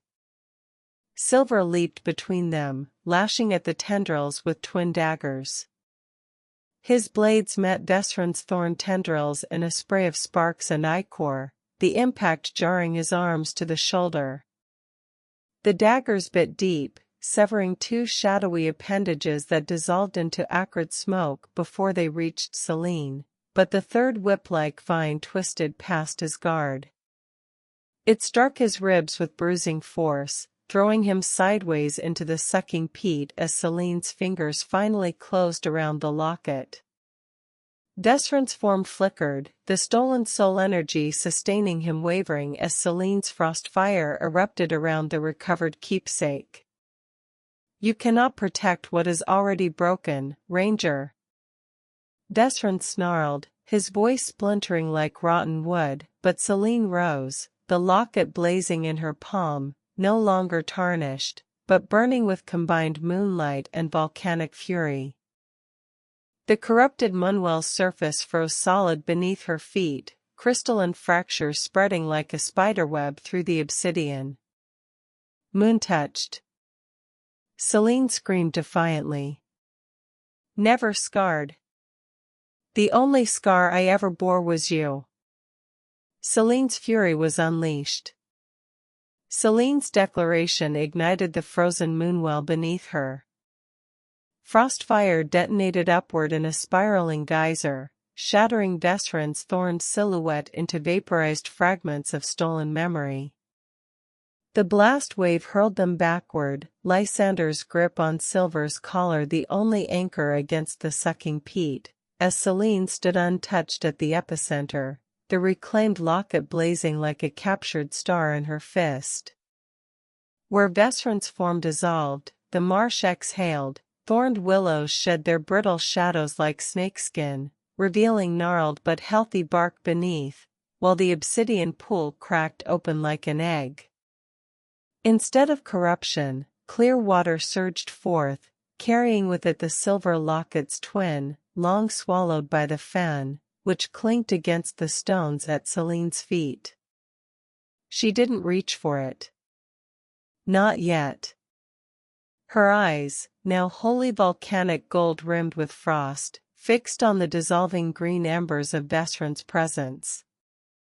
"Run," she whispered, "not to you, but to the fading hate.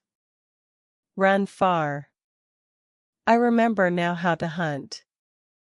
I am coming." Selene stood tall now. Majestic almost. Ice and fire danced along with vengeance in her eyes. Selene stood transformed, no longer the fractured guardian but a vessel of primal forces reconciled.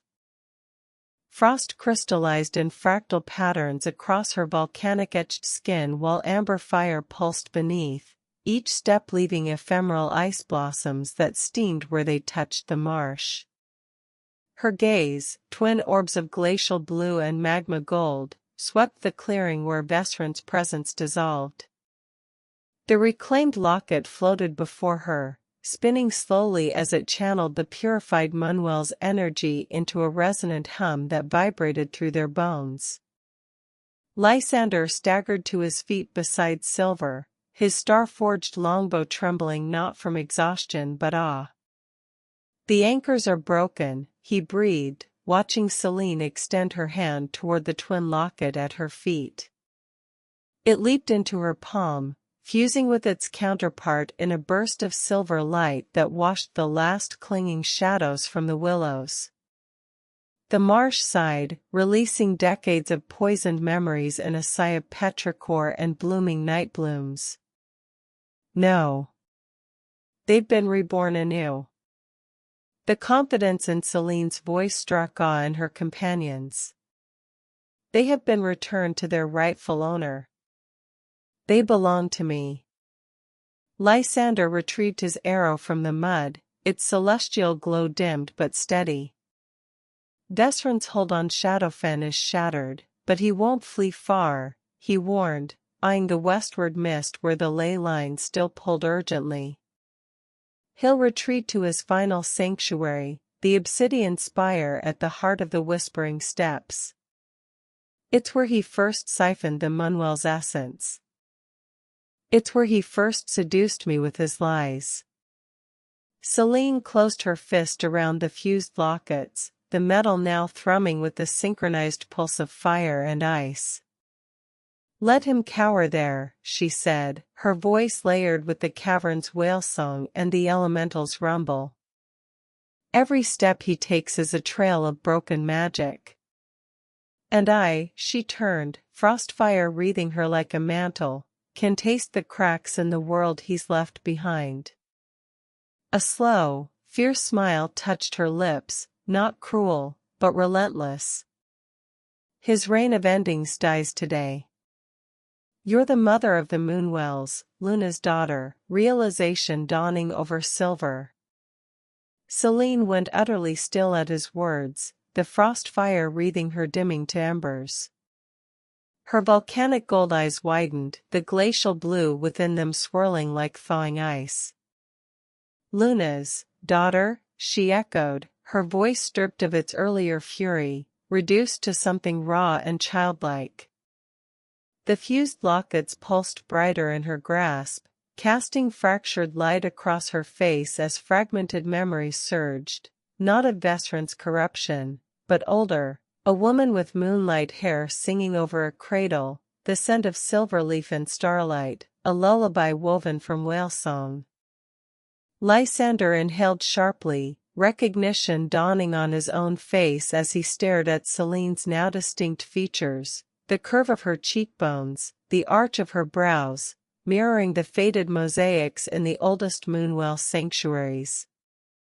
The lost heiress, he breathed, reverence tempering his warrior's stance. The council spoke legends, but they said you perished with your mother when the first corruption took root.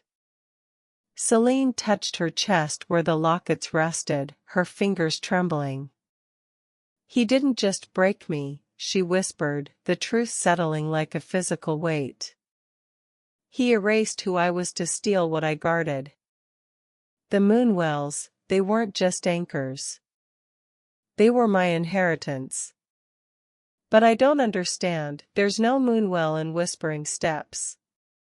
Selene's volcanic gold eyes snapped to his, the revelation still raw in her expression.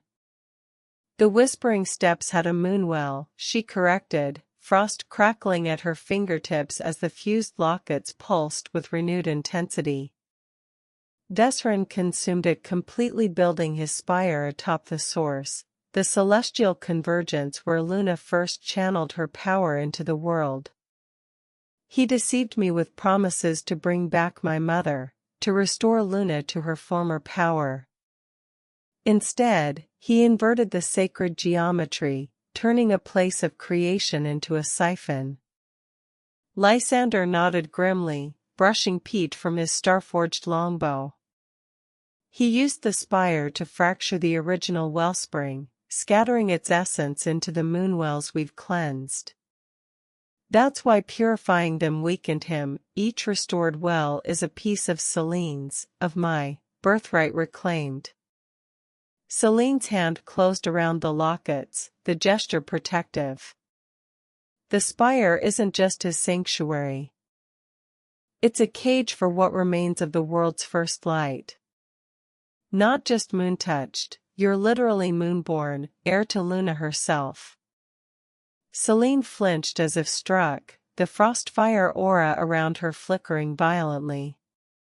The fused lockets blazed like captured stars in her clenched fist, casting fractured light across her face where tears of molten gold and glacial ice traced twin paths down her cheeks.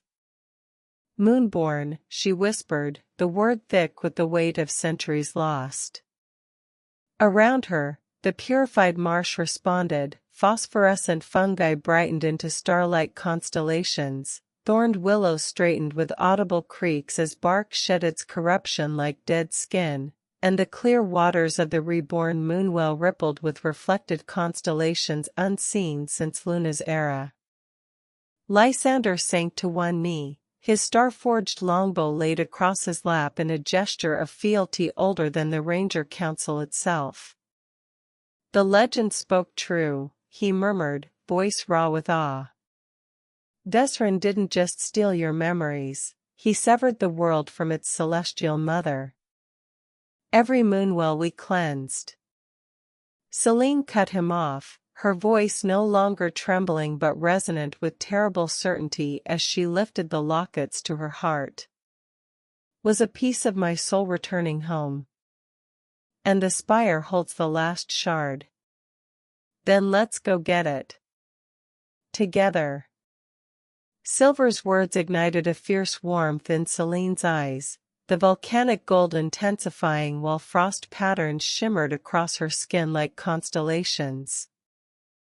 She clasped his hand, her touch simultaneously searing and glacial, as the fused lockets pulsed between their palms. Together, she echoed, the word resonating with the cavern's whale song and the marsh's newly awakened heartbeat. Lysander rose, shouldering his longbow with renewed purpose. The spire's defenses will be desperate, he warned, but Selene's gaze was already fixed westward where the ley line pulled taut, a visible thread of silver light cutting through the dissipating mist. His panic is the path, she murmured, frost fire flaring at her feet as the land itself responded, peat solidified into stepping stones veined with moonlight, and thorned willows bent away, clearing a route through the heart of Shadowfen. The marsh no longer resisted, it guided.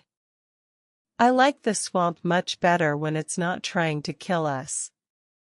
His comment drew a rare, genuine laugh from Selene, a sound like cracking ice under spring sunlight.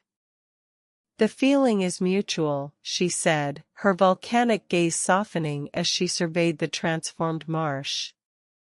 Where once thorned willows clawed at travelers, now moon-kissed moss draped over gnarled branches like silver veils. The purified moonwell bubbled with clear water that reflected the newly visible stars, and the air carried the scent of damp earth and night-blooming jasmine instead of decay. Lysander nudged a freshly sprouted luminous mushroom with his boot, sending up a spiral of glowing spores. Remarkable, he murmured, watching the spores drift toward the westward ley-line path Selene forged. It remembers what it was meant to be. The marsh itself seemed to lean into Silver's approval, vines curled away from their path, and the peat firmed beneath their boots, no longer threatening to swallow them whole. Even the distant skittering of swamp creatures sounded less like a threat and more like curious whispers from the reeds. I remember, Selene corrected. Selene paused where the ley-line path met the edge of Shadowfen Vale, the mist thinning to reveal the jagged silhouette of the whispering steps beyond. The fused lockets at her throat pulsed in time with her breath, casting twin beams of frost and firelight onto the obsidian spire piercing the horizon, a needle of pure corruption against the twilight sky. Vesryn's panic is a beacon, she said, her voice low and resonant. He knows I'm coming for what he stole. Lysander notched a star-forged arrow, its tip already gathering celestial light. The spire's outer defenses will be volatile. Last time, it was sound-based traps and gravity distortions. Selene's hand closed around the lockets. Not anymore. He's poured everything into guarding the heart, the last shard of the original wellspring. Expect nothing less than his final nightmare-given form. I fear nothing but losing you, love. Selene's frostfire aura wavered like a candle in a sudden draft. Her volcanic gold eyes locked onto his, the glacial blue within them deepening with raw vulnerability. Then stay close, she breathed, her voice stripped of its earlier resonance, revealing the frayed edges beneath the reclaimed power. Her hand, still radiating alternating waves of searing heat and biting cold, tightened around his, the fused lockets pulsing between their palms like a shared heartbeat. This place twists bonds into weapons. He'll try to separate us. Even as she spoke, the ley-line path ahead shimmered, the obsidian spire seeming to fracture into duplicate images, a cruel illusion designed to disorient. But Selene's grip remained an anchor, her renewed connection to the land allowing her to sense the true path through the deception. Trust my pull, not your eyes, she murmured, stepping forward onto the unstable ground where reality itself seemed to thin. Lysander moved ahead, his star-forged longbow held low but ready. The air tastes of charged ozone and, weeping, he reported, his celestial-enhanced senses parsing the unnatural atmosphere. Defenses are emotional, not physical here. Grief spikes. As if summoned, the ground beneath their feet liquefied into swirling, tar-like memories, not of his past, but Selene's, a younger Vesryn offering her a silver-leaf blossom with a tender smile, the moment before betrayal. The image radiated crushing despair. Selene staggered, frostfire flaring defensively. He mocks what he destroyed, she snarled, but her voice cracked. Lysander loosed an arrow not at the vision, but at the ground where the memory pooled. Celestial light detonated, scattering the illusion like shattering glass. "Do not linger on his poisoned echoes," he commanded, his tone unyielding. "They are traps for the heart." At his words a troop of undead rangers marched towards them. A shimmering mirage of the company Lysander failed to save in his youth. The undead rangers materialized not as rotting corpses, but as spectral echoes preserved in their final moments of Lysander's greatest failure, their ranger cloaks torn but faces frozen in expressions of bewildered betrayal, eyes hollow pits reflecting the starless sky. They advanced in perfect formation, spectral blades dripping condensation like tears, their march synchronized to the distant throb of the obsidian spire. Lysander froze, his star-forged longbow lowering an inch as recognition shattered his warrior's composure. These were the very souls he couldn't save when Vesryn's ambush collapsed the crystal pass decades ago. Selene's frost fire flared defensively, but the mirage doesn't attack. Instead, the lead phantom, a woman with a braid identical to Lysander's, opened her mouth, and Vesryn's mocking voice spilled out, warped by grief, "You led them here, star guide. You always lead them to die." The words weren't a blade but a key, the ground liquefied beneath Lysander's boots into tar-black guilt, threatening to swallow him whole as the phantoms reached out with translucent hands, not to strike, but to pull him into their eternal vigil. Silver grabbed Lysander's face, wrenching his eyes to face his. "It was never your failure. It has always been Vesryn's murdering hand." Silver's grip on Lysander's jaw was iron, forcing his gaze away from the phantom of his braided comrade and Vesryn's venomous taunt. His star-forged longbow trembled as the Giltar climbed past his knees, but Silver's words struck deeper than the illusion. "Look at me." Silver snarled, and in his eyes, reflecting the frost fire of Selene's defiance, he found an anchor. The spectral rangers wavered, their outstretched hands faltering as Lysander drew a shuddering breath. "Murderer's hand," he echoed, the celestial light in his arrow rekindling with fierce, sudden brilliance. With a roar that shook the thinning air, he wrenched himself free of the tar, his arrow aimed not at the phantoms, but at the ground where their grief pooled. The detonation isn't light, it was absolution. Celestial energy shredded the mirage, scattering the undead like ash on the wind. "No more ghosts," Lysander rasped, his voice raw but steady. "Only the man who made them."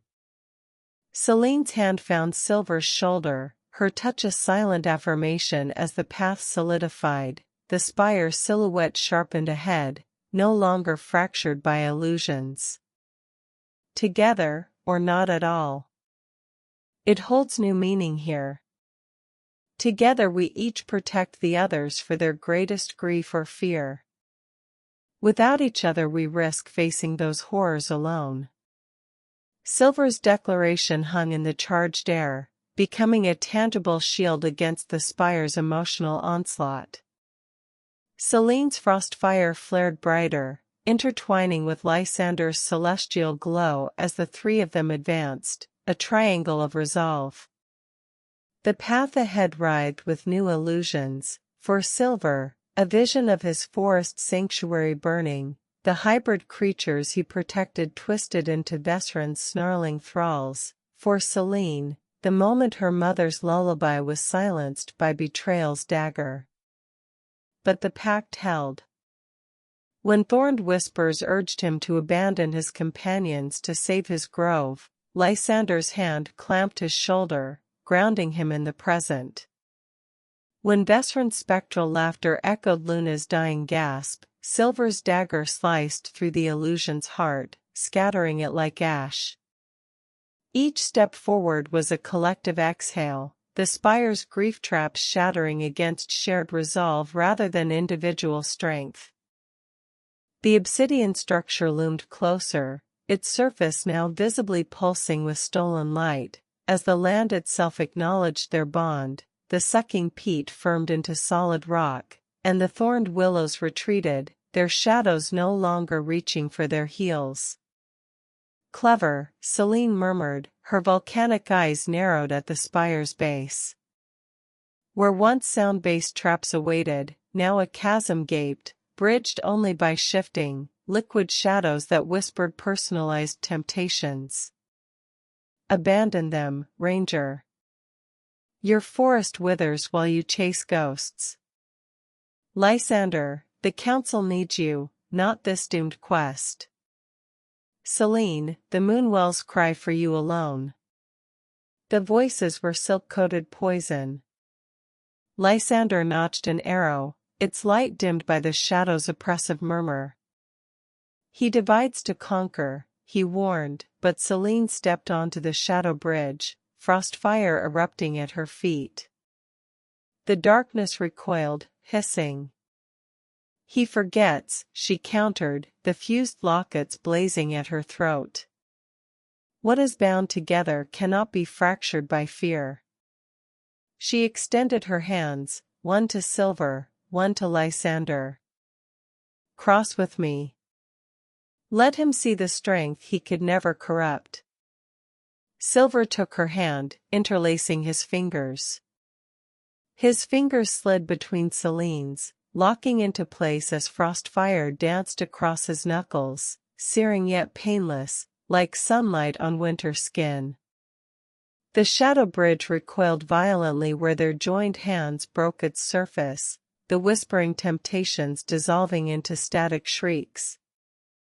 Lysander mirrored his motion, gripping Selene's other hand as celestial light bled from his palm into her volcanic veins. Together, they stepped onto the chasm.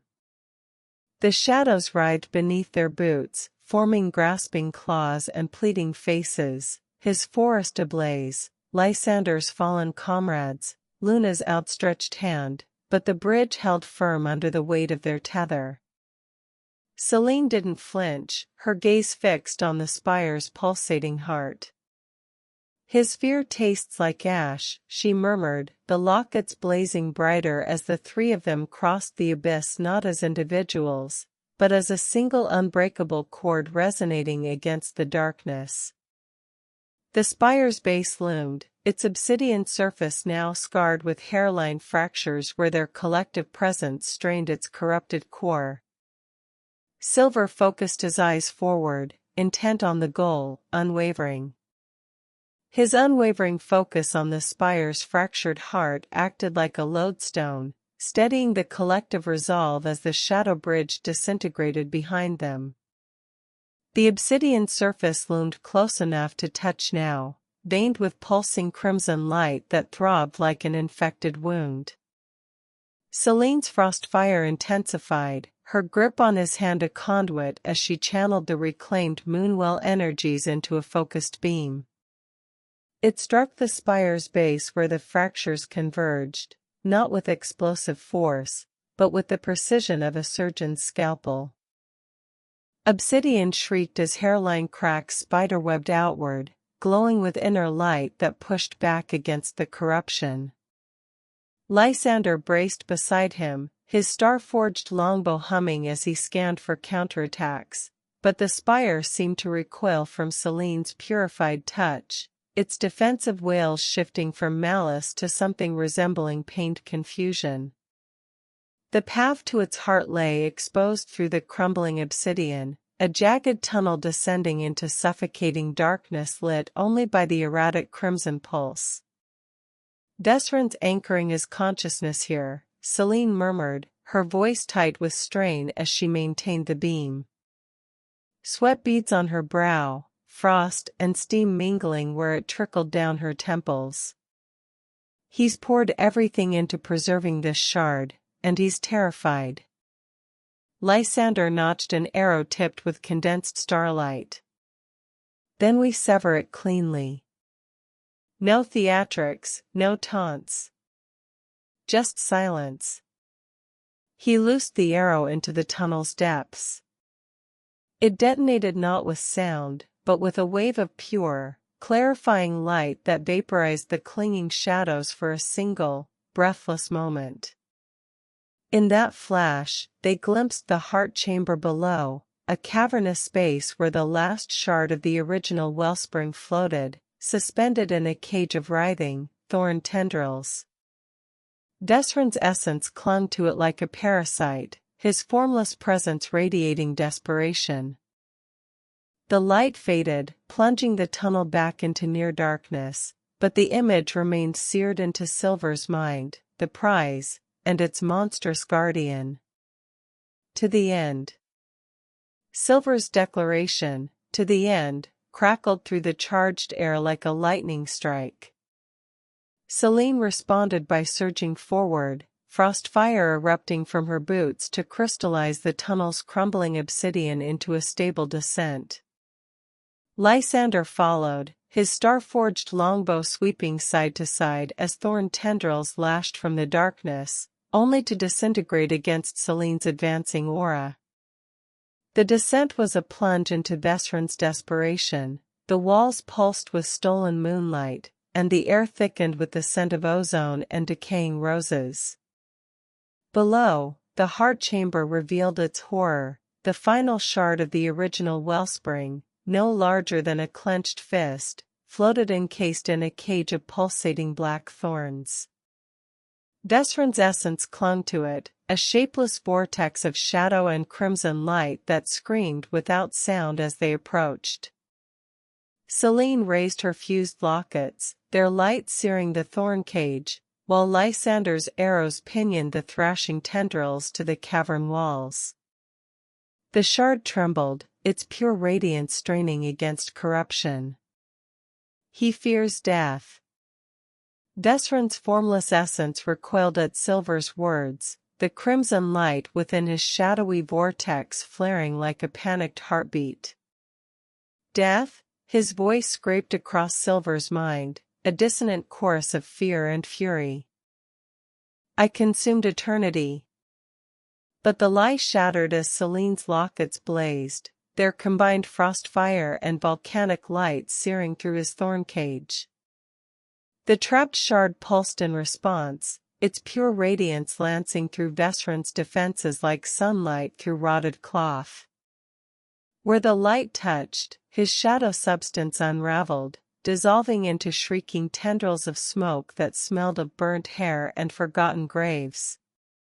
Lysander's arrows pinned the thrashing corruption to the cavern walls, their celestial light cauterizing the wounds as Selene stepped forward, her outstretched hand radiating the reclaimed power of 3 moonwells.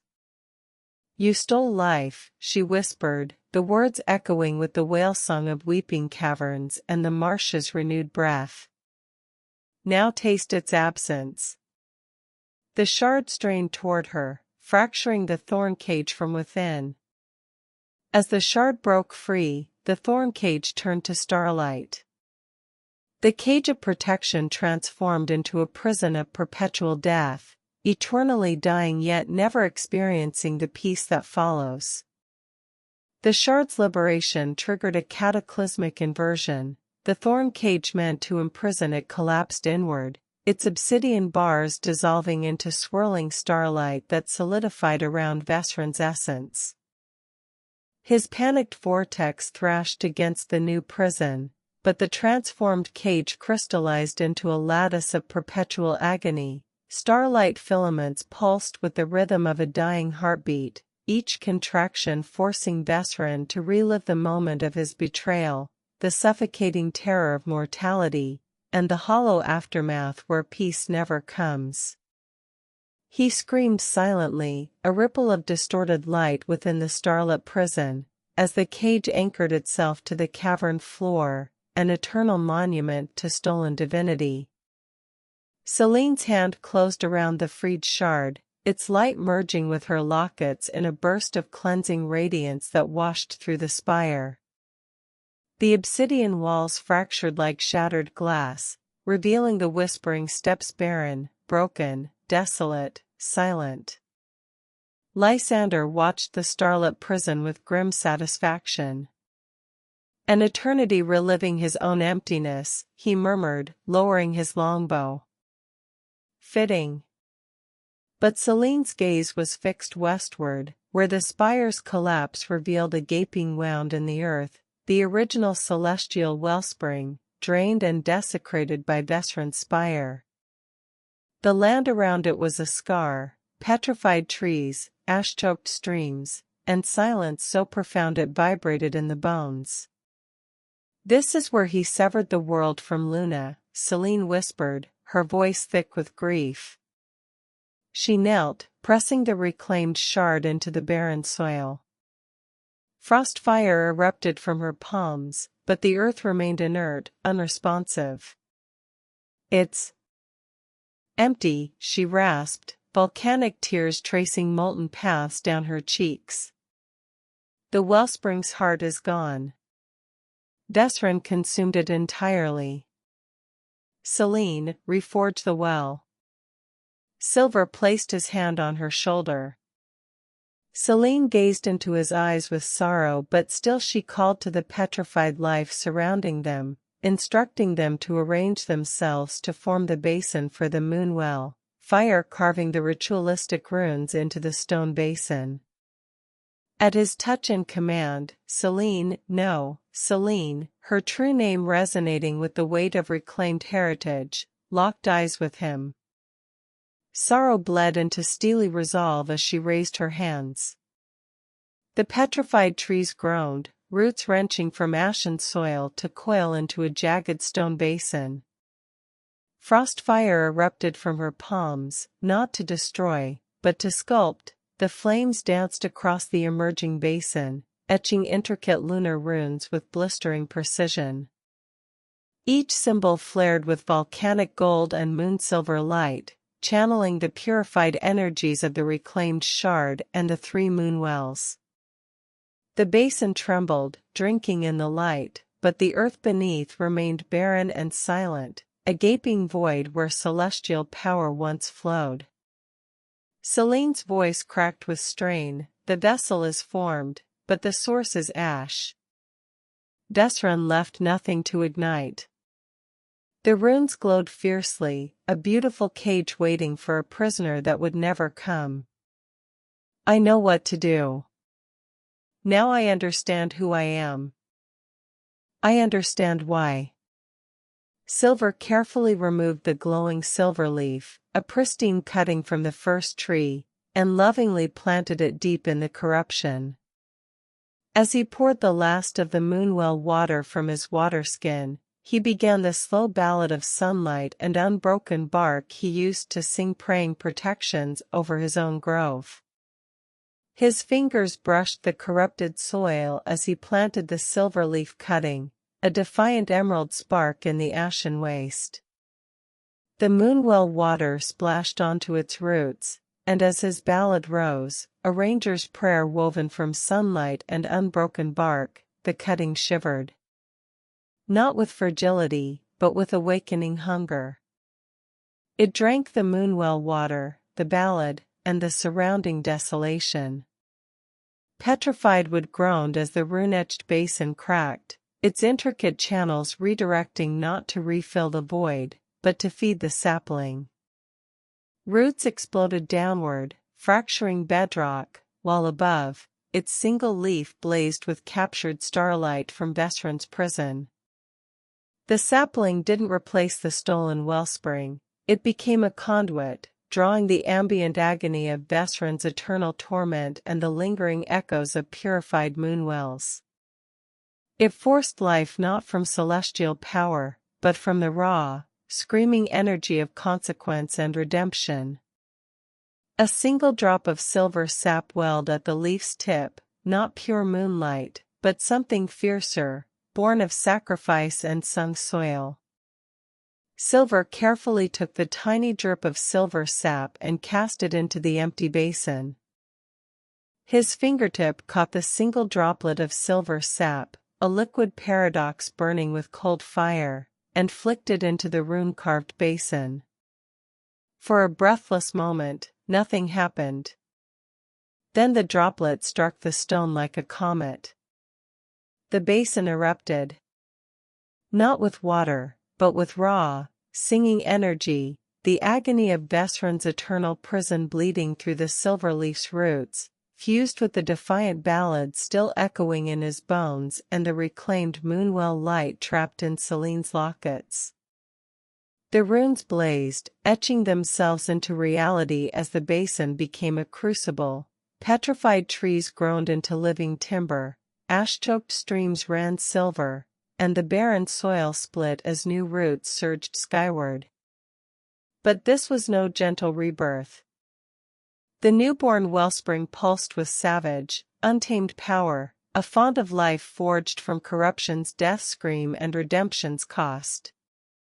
Its waters swirled violent silver-black, reflecting not the moon, but the starlit cage where Vesryn endlessly unraveled. This well didn't heal, it transformed, demanding sacrifice for growth. Selene staggered back, her volcanic eyes wide. "It drinks the pain, and gives it purpose," she whispered, awed and wary. Lysander lowered his longbow, his star-forged arrow dimming as the land itself seemed to exhale, a ragged, shuddering breath after centuries of suffocation. Selene stepped to the basin's edge, her reflection fractured in the churning waters. She dipped her fused lockets into the maelstrom. Frostfire and volcanic light surged, not to calm, but to weave. "It needs a guardian," she declared, her voice resonating with the wellspring's raw thrum. "Not a keeper of peace, but a warden of balance. One who understands that life springs from thorns as much as dew." Her gaze shifted meaningfully to silver. The silverleaf sapling shivered violently beside the basin, its roots now deep in the reclaimed earth. "This power, it's wild. Unbroken," Lysander warned, eyeing the waters warily. "Guard it poorly, and it could become another Vesryn, feeding on suffering instead of purging it." The well's energy licked at Selene's hand, tasting her resolve. "She doesn't flinch. I claim the responsibility for the task. I bind myself to this well. And to the mother of the moonwells. If she will have me." Selene's volcanic eyes blazed as silver declared his oath. She clasped his outstretched hand, her touch searing yet grounding. "The mother accepts," she intoned, her voice echoing with the churning wellspring's power. Frostfire erupted from her palm, fusing with the silverleaf sap still coating his skin. The energy snaked up his arm like liquid moonlight, branding intricate silver-black runes into his flesh, a mirror to the basin's carvings. A jolt of raw power surged through him, the agony of Vesryn's prison, the defiant rebirth of the land, and the weight of every moonwell's song now thrumming in his veins. The wellspring responded violently, its waters lashing upward in a spiraling column that solidified into a jagged silver sapling beside the original cutting, a twin rooted in sacrifice. He felt the whispering steps' every tremor, the ash spawn's final dissolution in Emberwatch, the marshdrake's renewed flight over Shadowfen, the lingering grief spikes where Lysander's ghosts fell. This guardianship wasn't stewardship, it was symbiosis. The land's pain was his pulse, its fierce, untamed growth, his breath. "Forever your guardian." Selene's grip tightened as his vow resonated through the newborn wellspring. The silver-black runes branded into his flesh flared, binding his essence to the churning waters and the land's raw rebirth. He felt the whispering steps shudder, ash-spawn remnants dissolving into fertile soil, petrified roots groaning as they drank the well's violent energy, and the distant wail of Vesryn's starlit prison becoming a thrumming bassline in his veins. This wasn't passive guardianship, it was a pact written in lightning. The twin silver-leaf saplings beside the basin shivered in unison, their roots now interwoven with his beneath the earth. Selene released his hand, her volcanic gaze holding his with fierce pride. "The bond is sealed," she murmured, the lockets at her throat pulsing in time with the well's rhythm. "Now walk your grove, guardian. Feel its breath." The title settled on him like a mantle of living bark, heavy, alive, and his alone. "Shall you walk with me, love?" Selene's volcanic eyes softened as his invitation hung in the charged air. She interlocked her fingers with his, frost fire and volcanic warmth merging where their palms met. "Always," she murmured, her voice thick with the weight of centuries reclaimed and battles fought. Together, they stepped away from the churning wellspring, leaving Lysander to watch Vesryn's starlit prison with grim vigilance.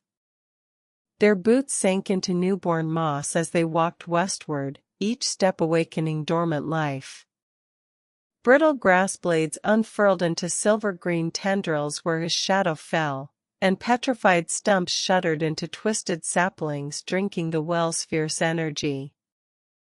The land recognized its guardian, thorn vines parted before him without command, and corrupted soil purged itself in violent bursts of crystalline fungi where Selene's footsteps lingered. This was no gentle stroll, it was a claiming. The whispering steps breathed through him now, its pain echoed in his joints when he passed over buried ash-spawn bones. Its defiant growth surged when Selene's laughter sparked emerald shoots from cracked stone. Her shoulder brushed his, a silent anchor in the tempest of rebirth. As they stopped to embrace, a single shaft of moonlight shone on them. Luna's soft voice echoed around them. "You have done well, my child, my moonborn." The shaft of moonlight pierced the churning clouds above, bathing their embrace in liquid silver as Luna's voice resonated not through the air, but through the newborn wellspring itself, a vibration felt in the marrow of his bones and the roots beneath his feet. "You have done well, my child, my moonborn." The celestial whisper flowed like cool water over sun-scorched stone, carrying the scent of night-blooming jasmine and the faint chime of distant stars.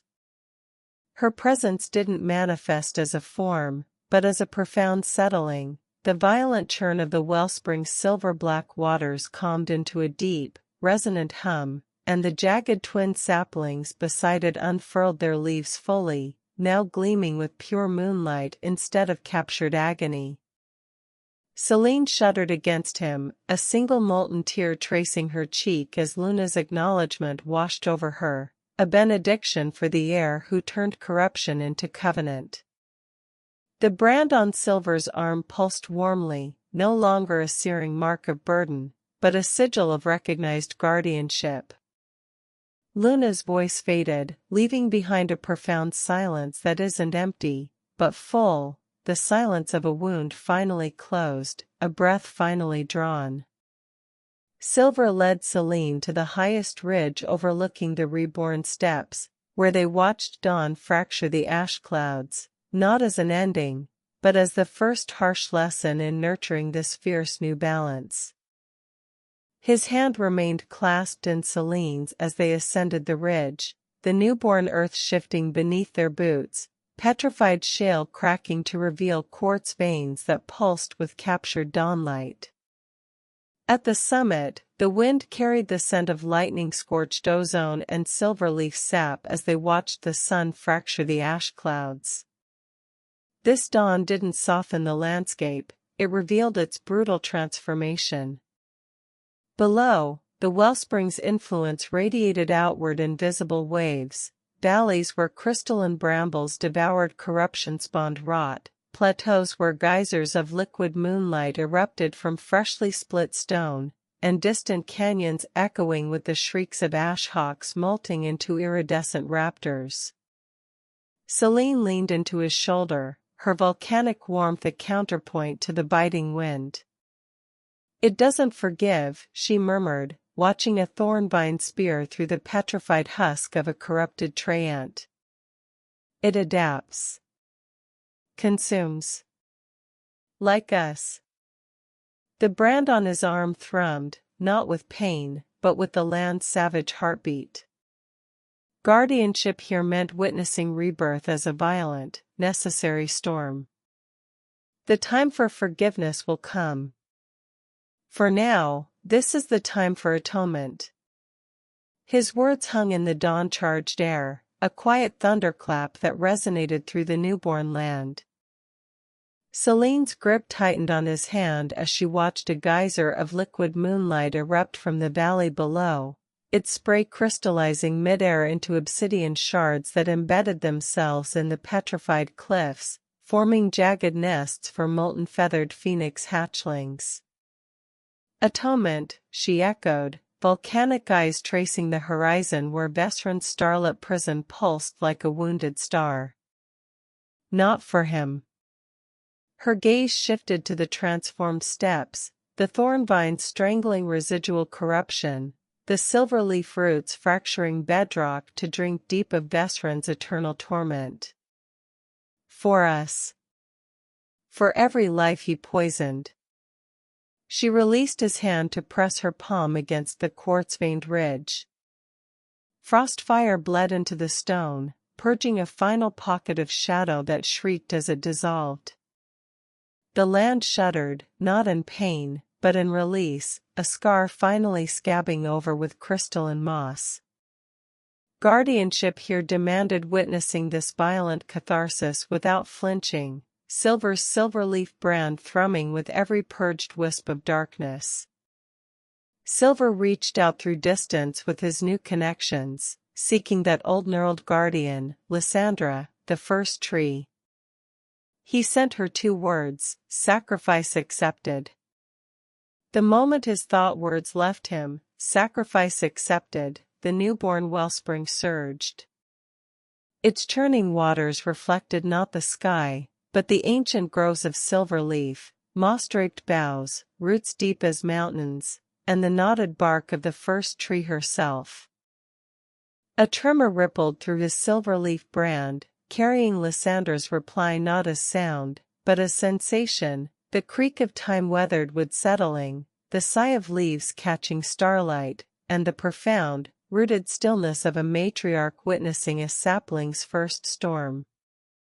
Her presence flowed through his connection to every reclaimed moonwell, moonpine's cleansed pools, Emberwatch's volcanic renewal, Shadowfen's thawed vitality, and finally anchored in the twin saplings beside his violent new wellspring. Their silver leaves rustled in unison, though no wind blew. The message was clear, his guardianship was recognized, but the path ahead remained untrodden. The first tree's approval was a silent, immovable bedrock beneath his feet, an elder's nod to a successor who had earned the right to redefine what protection means.